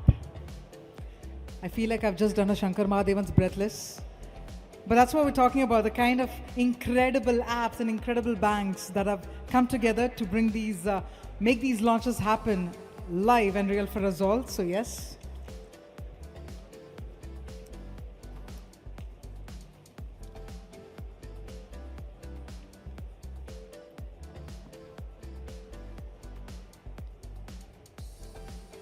Well, after this, we'll also be inviting the issuer banks of the UDI face authorization launch that we just witnessed as well. So, well, up next, let me go ahead and invite the issuer banks that were part of the UDI face authorization launch. So if I may also please invite on stage Bank of Baroda, Canara Bank, Central Bank of India, the Cosmos Cooperative Bank, City Union Bank, Federal Bank, IDFC First Bank, Indian Bank, IndusInd Bank, Indian Overseas Bank, Karur Vysya Bank, Punjab National Bank, RBL Bank, Saraswat Bank, South Indian Bank, Suryodaya Small Finance Bank, UCO Bank, and Union Bank of India. So once again, can we have the key representatives and the key leaders from the issuer banks? This is for the UDAI face authorization launch that we just witnessed. If I could please invite them very quickly on stage for a photo op.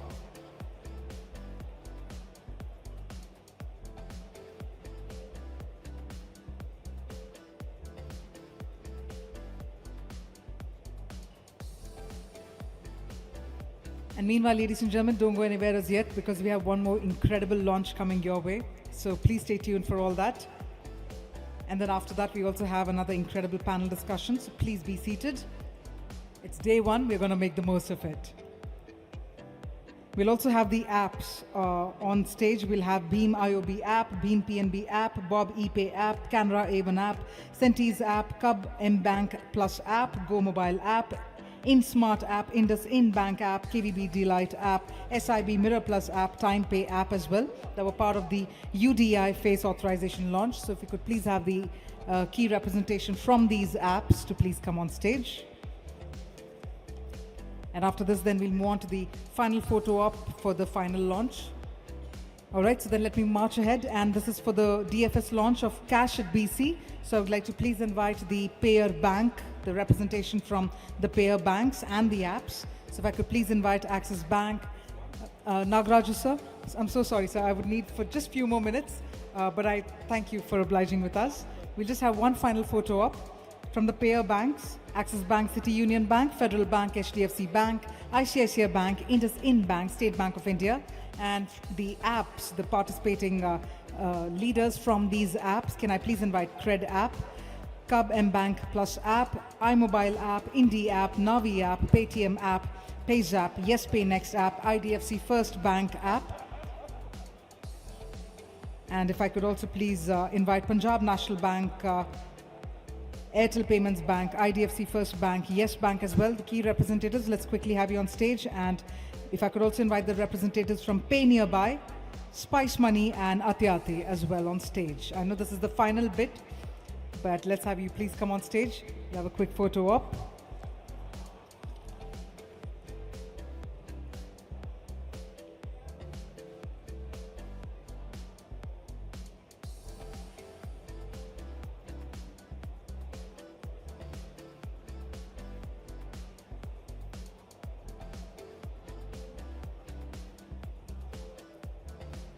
Thank you very much. And on that note, Nagaraju sir, we'll just require a few more minutes of your time. So thank you so much again for that. Ladies and gentlemen, this is where we're marching ahead to our next segment. And if I could request you all to take your seats. I know it's the last bit of this segment, so please do take your seats. This is where, ladies and gentlemen, we will be moving ahead to invite on stage. We have with us the Punjab National Bank MD and CEO, Shri Ashok Chandra. And I'd like to please invite him on stage because this is where we will be focusing on PNB's product initiatives. Again, it will be an incredible moment to take a look at these initiatives. So I'd like to please invite Punjab National Bank MD and CEO, Shri Ashok Chandra.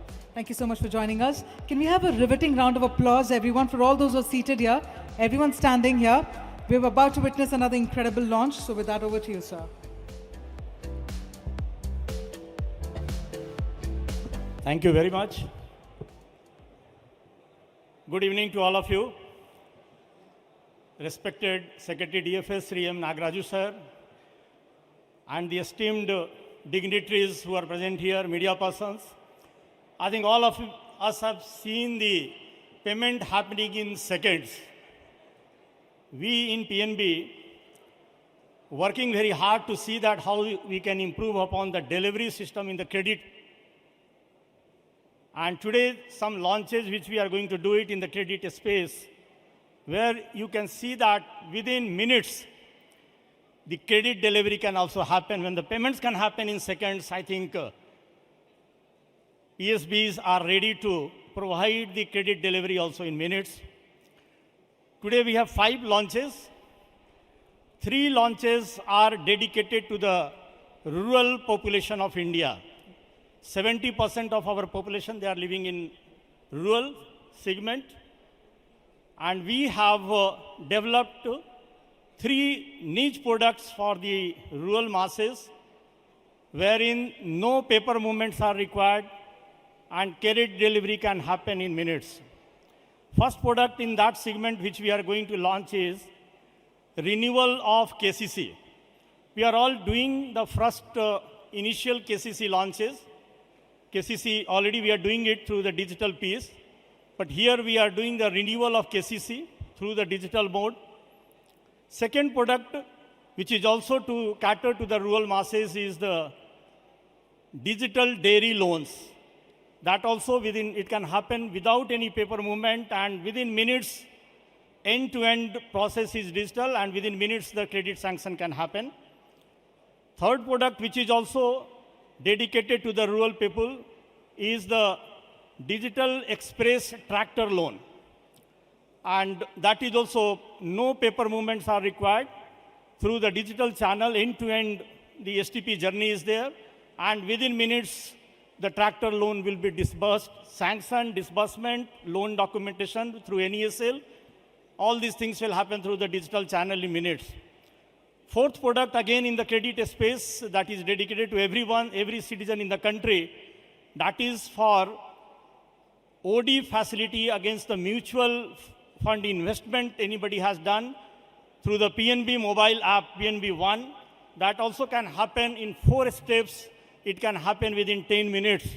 You can create your OD facility and you can take the benefit of that.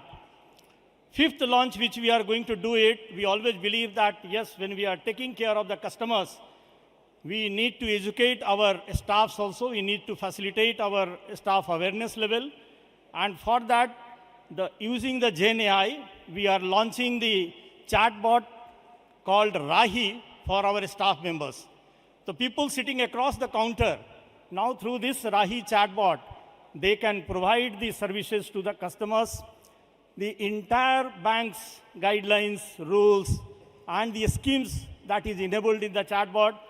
And today's generation, they need not remember anything. They can, if any customers that walks into for a housing loan or the vehicle loan, through this Rahi chatbot, person sitting across the counter, in their PC, he can just tap and find out what are the things that is required for the housing loan, what is the eligibility criteria. Everything is inbuilt in this Gen AI model, Rahi chatbot.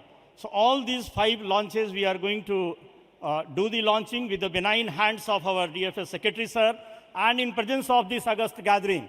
I think with this journey, we are enhancing the customer service experience, and continuously we are working very hard to bring the new apps, new initiatives, which can bring the customer efficiency, operational resilience, and the efficiency for the staff members. I think today's launch, we are going to dedicate to the rural population of the country and to the digital and IT team of PNB. Thank you very much, and I request the team to provide the launches. Yeah, bring the booklet first, and then sir will launch it through the button.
5 digital launches, ladies and gentlemen, Punjab National Bank. That's incredible indeed. So firstly, congratulations. And such incredible initiatives that we've got to witness over here. That being said, as we continue hearing from our leaders, let me inform those who are still seated here that we are about to have our final panel discussion for the day one at GFF 2025. As they very famously say, it's not over until it's over. So we will now gear up and march ahead for our final panel discussion. And this is the big question that is coming up is, are we ready for the next 100 million borrowers? So that's the underlying question, the underlying theme for our next panel discussion, which is all about digital credit infrastructure. I'm going to request all the ones who are seated, please continue being seated. Our speakers are here. We're about to start the panel discussion within the next couple of minutes. We're going to do that. And meanwhile, let's also get our speakers on board. This will be a very interesting panel session. We'll have our finale panel for the day one, and that's how we'd like to conclude by taking insights from our speakers. So please be seated. We're about to start with our final panel discussion in a minute.